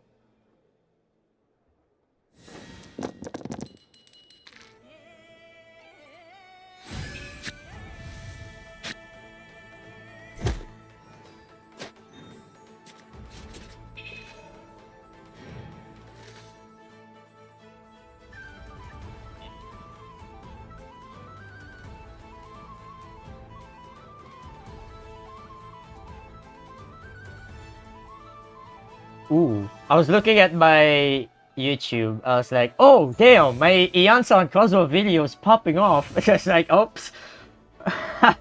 Wow, I did not expect that. But anyway, we're back to the game. I mean, you know, it's just so fun, or rather, it makes me happy that my videos are popping off unexpectedly. You know, it's just like miracles after a miracle. Just love to see it. Okay, yeah, no, oh my god, 19 stacks, but who cares? Luna's winning this. Like, tenacity? Dude, tenacity is just the best, man. Wait, why do I feel deja vu? Maybe I do feel deja vu because I've seen this from Silky's games during the top 16. I don't know. But there you go, GG. Wait, who won a while ago? Sorry, my brain is not braining right now. GG to Luna. Alright. Was it 3-0 or 2-3-0? Was it 2-0? 1-1. Alright. Actually, we can check the decks right now. Oh yeah, no, Luna already won. Yeah. Because I remember, because Luna won with the, what do you call this? Luna already won with the Frost Operative, right? Yeah, I remember. So, yeah, 2-0 to Luna. Congratulations. Alright, that was a quick game. Now, can we go to the last quarterfinals real quick? And then semifinals, finally. Ooh, okay. Now, the next one is gonna be Linux versus Kiritan.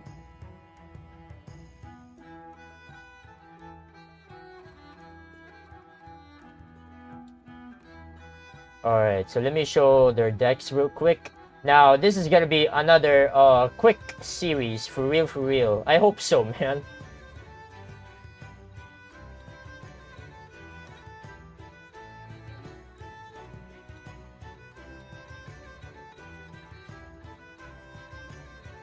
Well, right now, my friends in the GITCG are already playing, or rather, starting playing Among Us.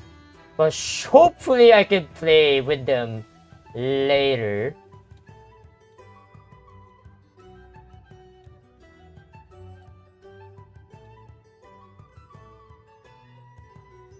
Alright, let me show the decks real quick.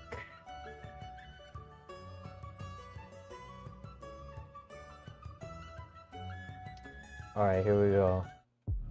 Alright, so Linux we have the Whale Lord, Thunder Manifestation, and then there's the Eon-san with Kazuha, but with Candace. Huh, there's like a lot of variation with this one, like with Kazuha. Very interesting, I would say. Like a while ago, I think we saw the a version with Ajda, and then obviously with Xiao. I think that's the most popular one that we saw so far. And then this one we have Candace. Very interesting. All right.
Alright, right now, currently waiting for the Korean side broadcast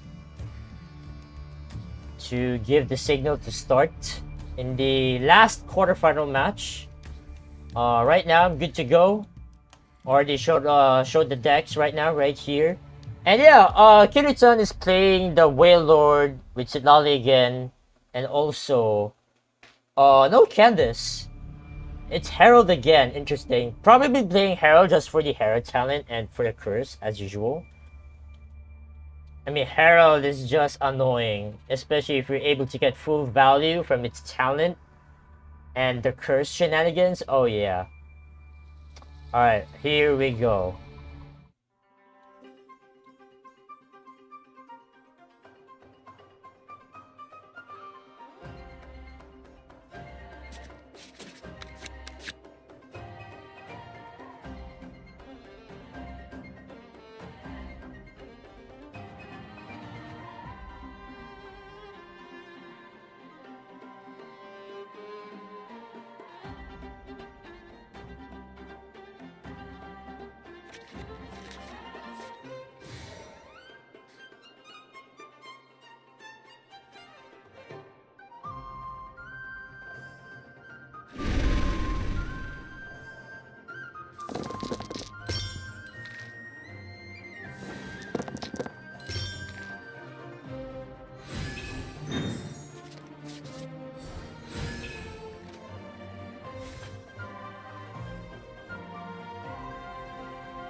Oh, how interesting. They started on Candace. Oh yeah, oh, wow. First elemental skill and they already discarded the Chosco bullet. Wow, good start. Jeez. Oh, you can go to Eon Sun and then you can action twice with Eon Sun. Hmm.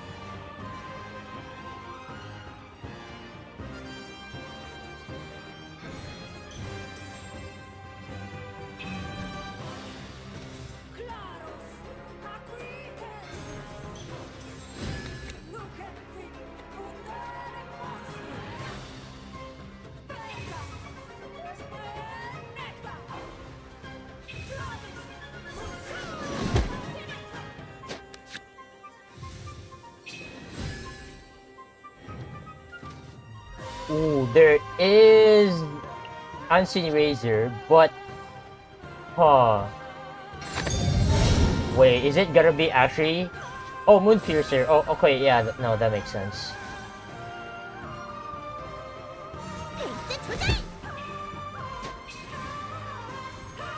Well, this is gonna be interesting.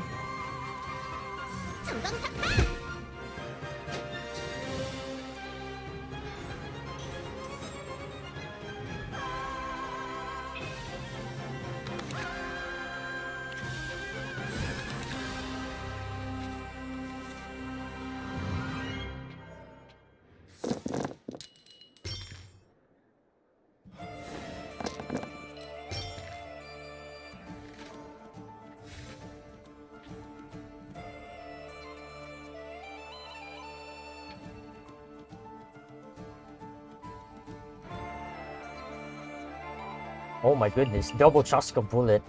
Huh. I mean, this is definitely gonna be Whale Lord Burst. Oh my goodness, right, the Ancient Battle. Or Vicious Ancient Battle.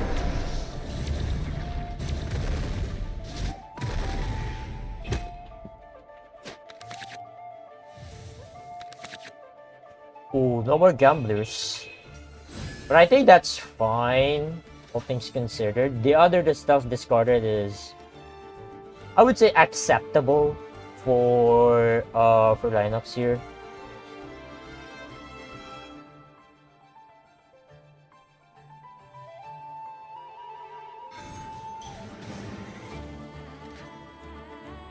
Alright, chat, let me go to the bathroom real quick. I'll be right back for 1 to 2 minutes.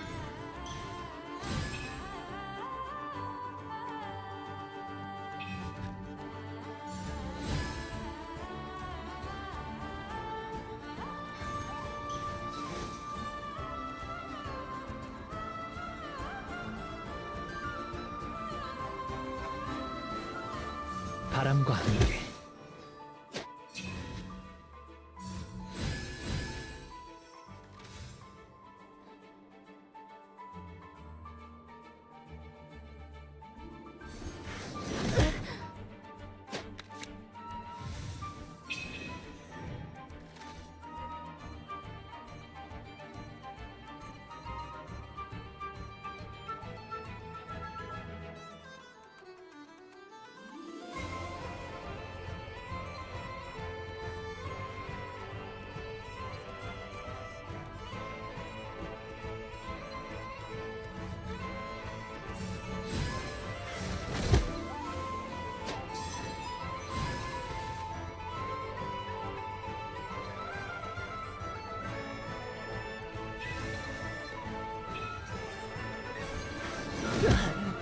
Okay, how we doing? Ooh, more swirls. You love to see it. Okay, this console's gonna go crazy. Gamblers? Oh, no gamblers.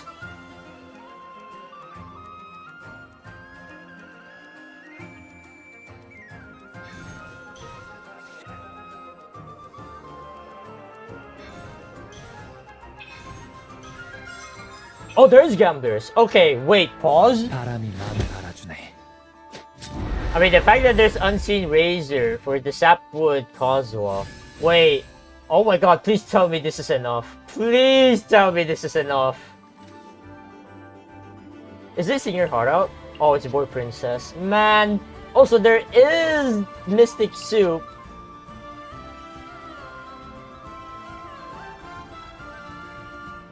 But I think you don't need Mystic Soup, right? I mean, because you have Unseen Razor.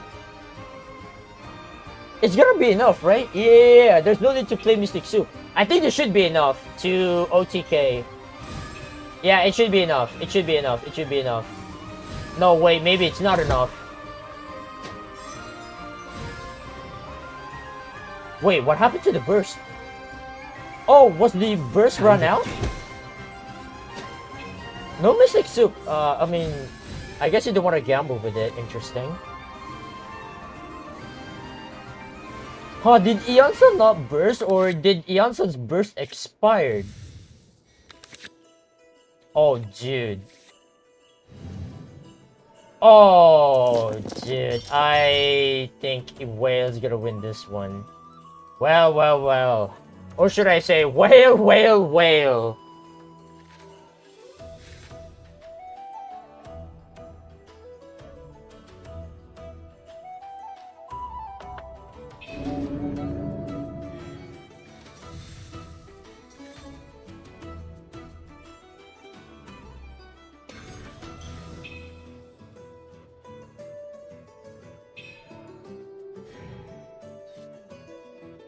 Okay, there is Fury.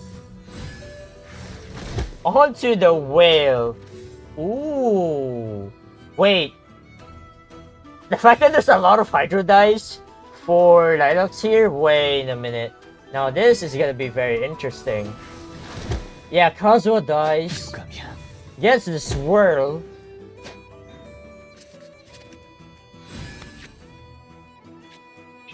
Draws the bullet again. What are the odds? More heal. Mystic Soup again. Now, if this is Fury, it's GG.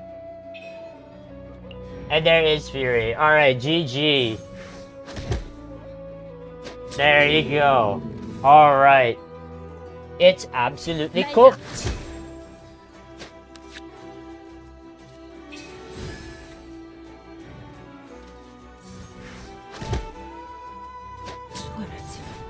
Alright, GG. Alright, next. I really hope we can rapid fire this through, man. I really do.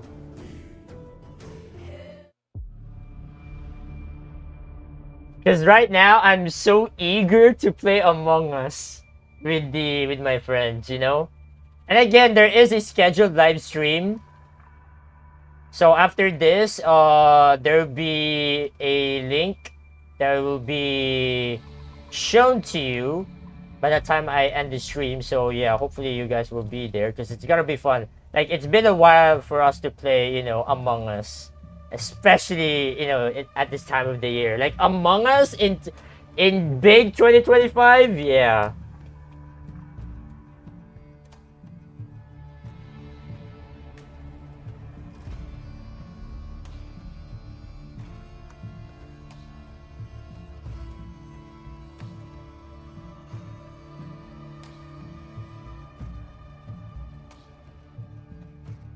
Okay. Now, is Lila's gonna play Whale Lord next? Is this gonna be Whale Lord mirror match? I can already see it, man. Oh my goodness.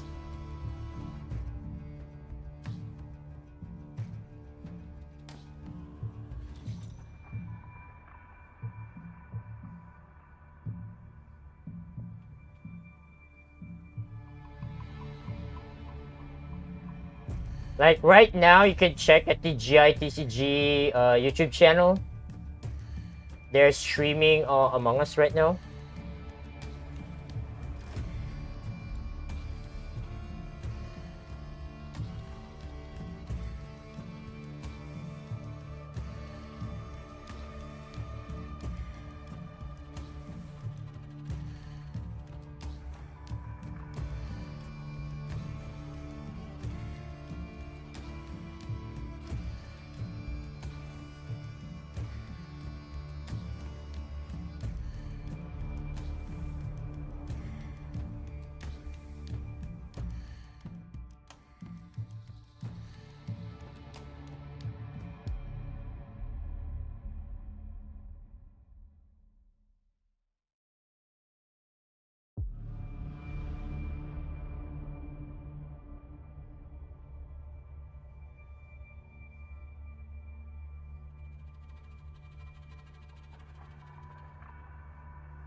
Alright, waiting for the players to start their match, and we'll dive into game number 2 very soon.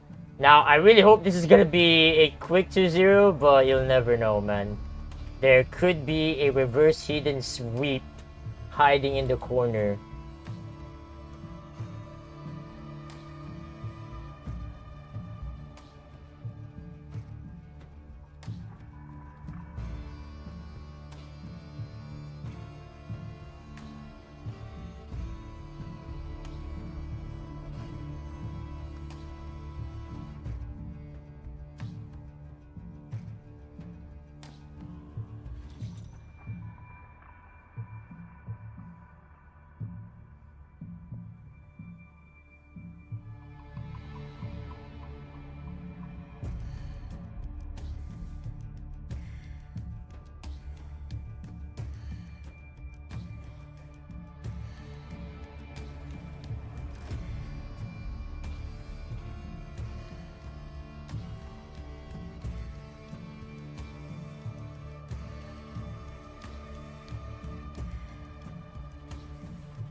Okay, there was an issue. All right, hold on. So there was a change in the decks that the higher up, the organizers that didn't take account into because they changed the deck last minute and they didn't reflect on that visual.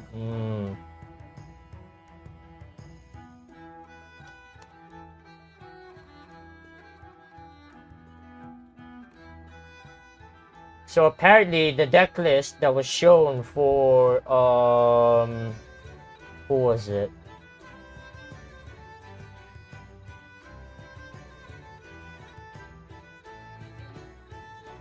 For Kiritan, right. Okay, so for Kiritan, the deck's supposed to be... Okay, hold on a minute. Oh my god, I can't believe it. We're getting some issues. I mean, that's just some classic stuff.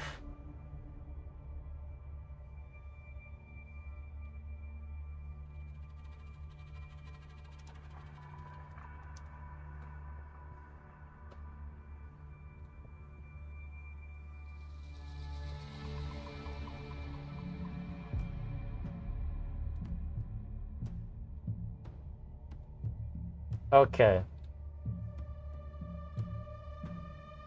So, for the update, okay, let me change it. Okay, so there was an error in the deck list. So, it's supposed to be like this. Oh no, wait. Wait, did I download it or what? Oh my god, I didn't download it. I'm such a stupid... Okay, we got it. Okay.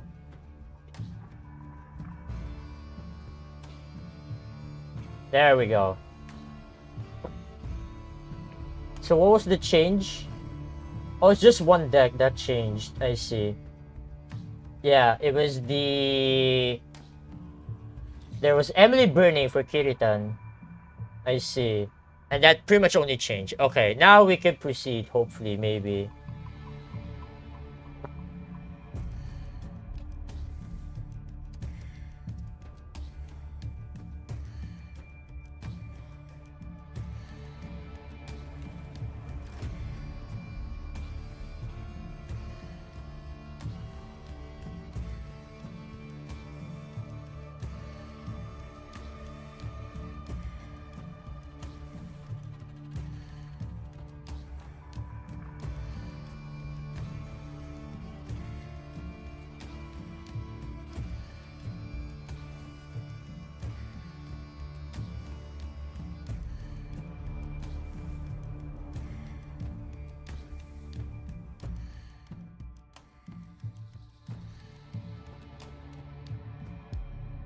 Alright, here we go. So the game is starting. Alright, finally.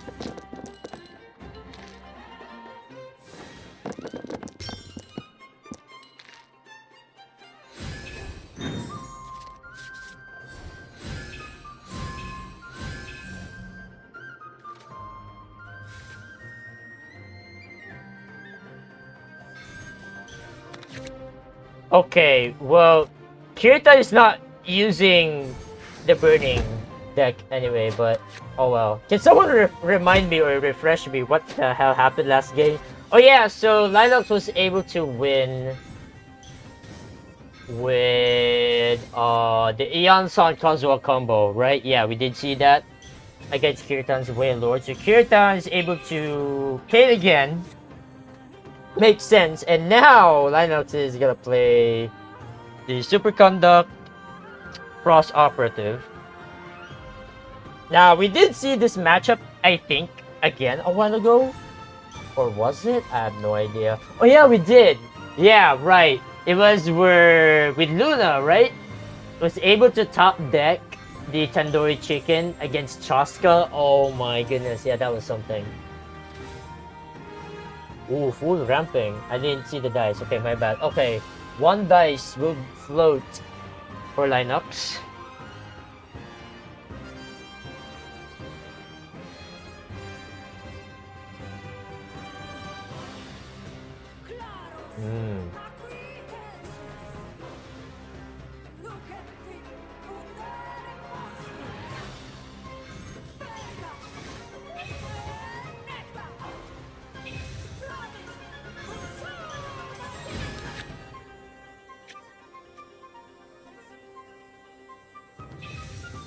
Okay.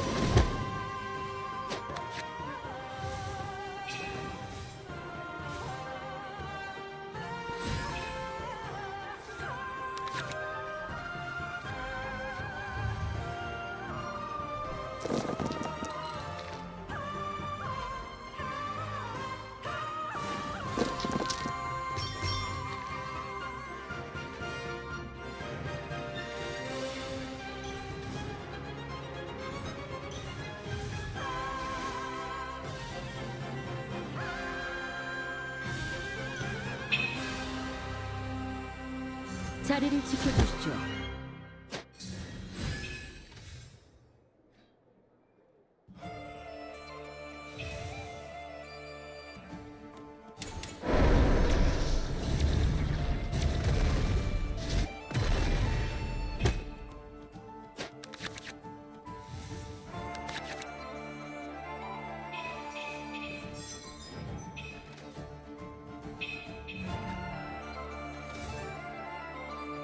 Okay. Sorry, I wasn't paying attention. There's too much stuff happening. What was discarded? Actually, I have no idea. Wait, is it possible to look at what was discarded from the opponent's side? I don't think you can. Anyway. Okay, Lord is about to get killed. So does Thunder Manifestation, though. Or no, wait, they don't have enough dice. It's only Chaska's skill. Yeah, it's only Chaska. Oh, is it gonna be discarded everything into skill? Wow, okay. I'll be honest that...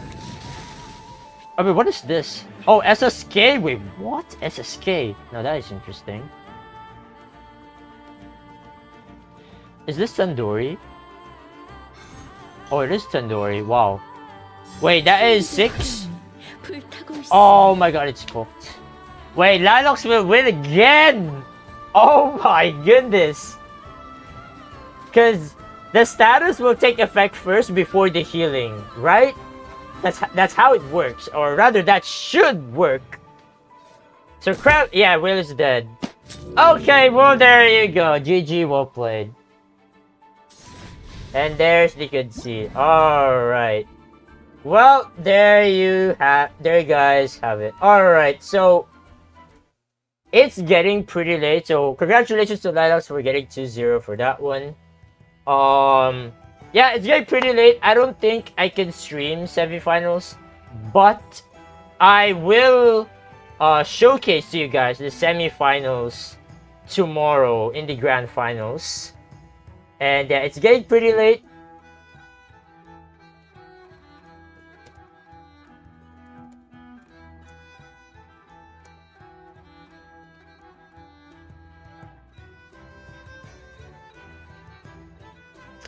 And yeah, alright chat. Well, there you guys have it. So tomorrow, I will have the recorded semifinals and then the grand finale.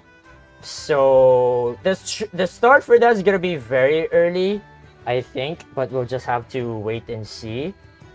But yeah, it's getting pretty late actually. I know a lot of you guys from Asia, it's getting pretty late as well. And the semifinals will be live on the Korean side. So if you guys wanted to watch there, actually hold on, let me wait.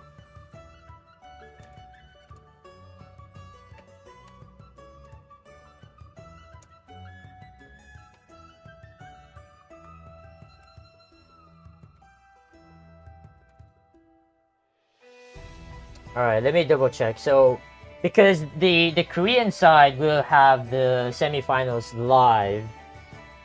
And unfortunately, I want to do it, but I think I have to catch up with my friends. And yeah, after the stream, I'll be playing Among Us with my friends. And again, it's getting pretty late. Like I have to do a lot of stuff tomorrow, man. Like even though tomorrow is Sunday, technically it's a rest day. Like there's just still a lot of things that I need to do. But yeah, chat. It's getting pretty late. Like Kojo was not able to make it in this whole commentary because yeah.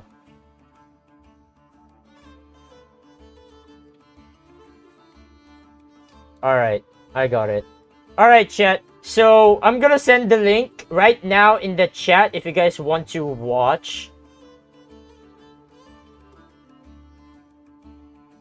the live in the semifinals if you want to. And you guys can also support my fellow Korean brothers and sisters in Genshin TCG community, and that would be great. So again, tomorrow, don't worry, I will be back to go together with Kojo streaming the semifinals and then the grand finale. And that's it for me for today. Hopefully you guys enjoyed. I've been streaming for too long and I've been yapping for too much. It's been your boy Ark, and I'll see you guys next time. Alright, chat. Peace out. Have a good night. Enjoy the rest of your day.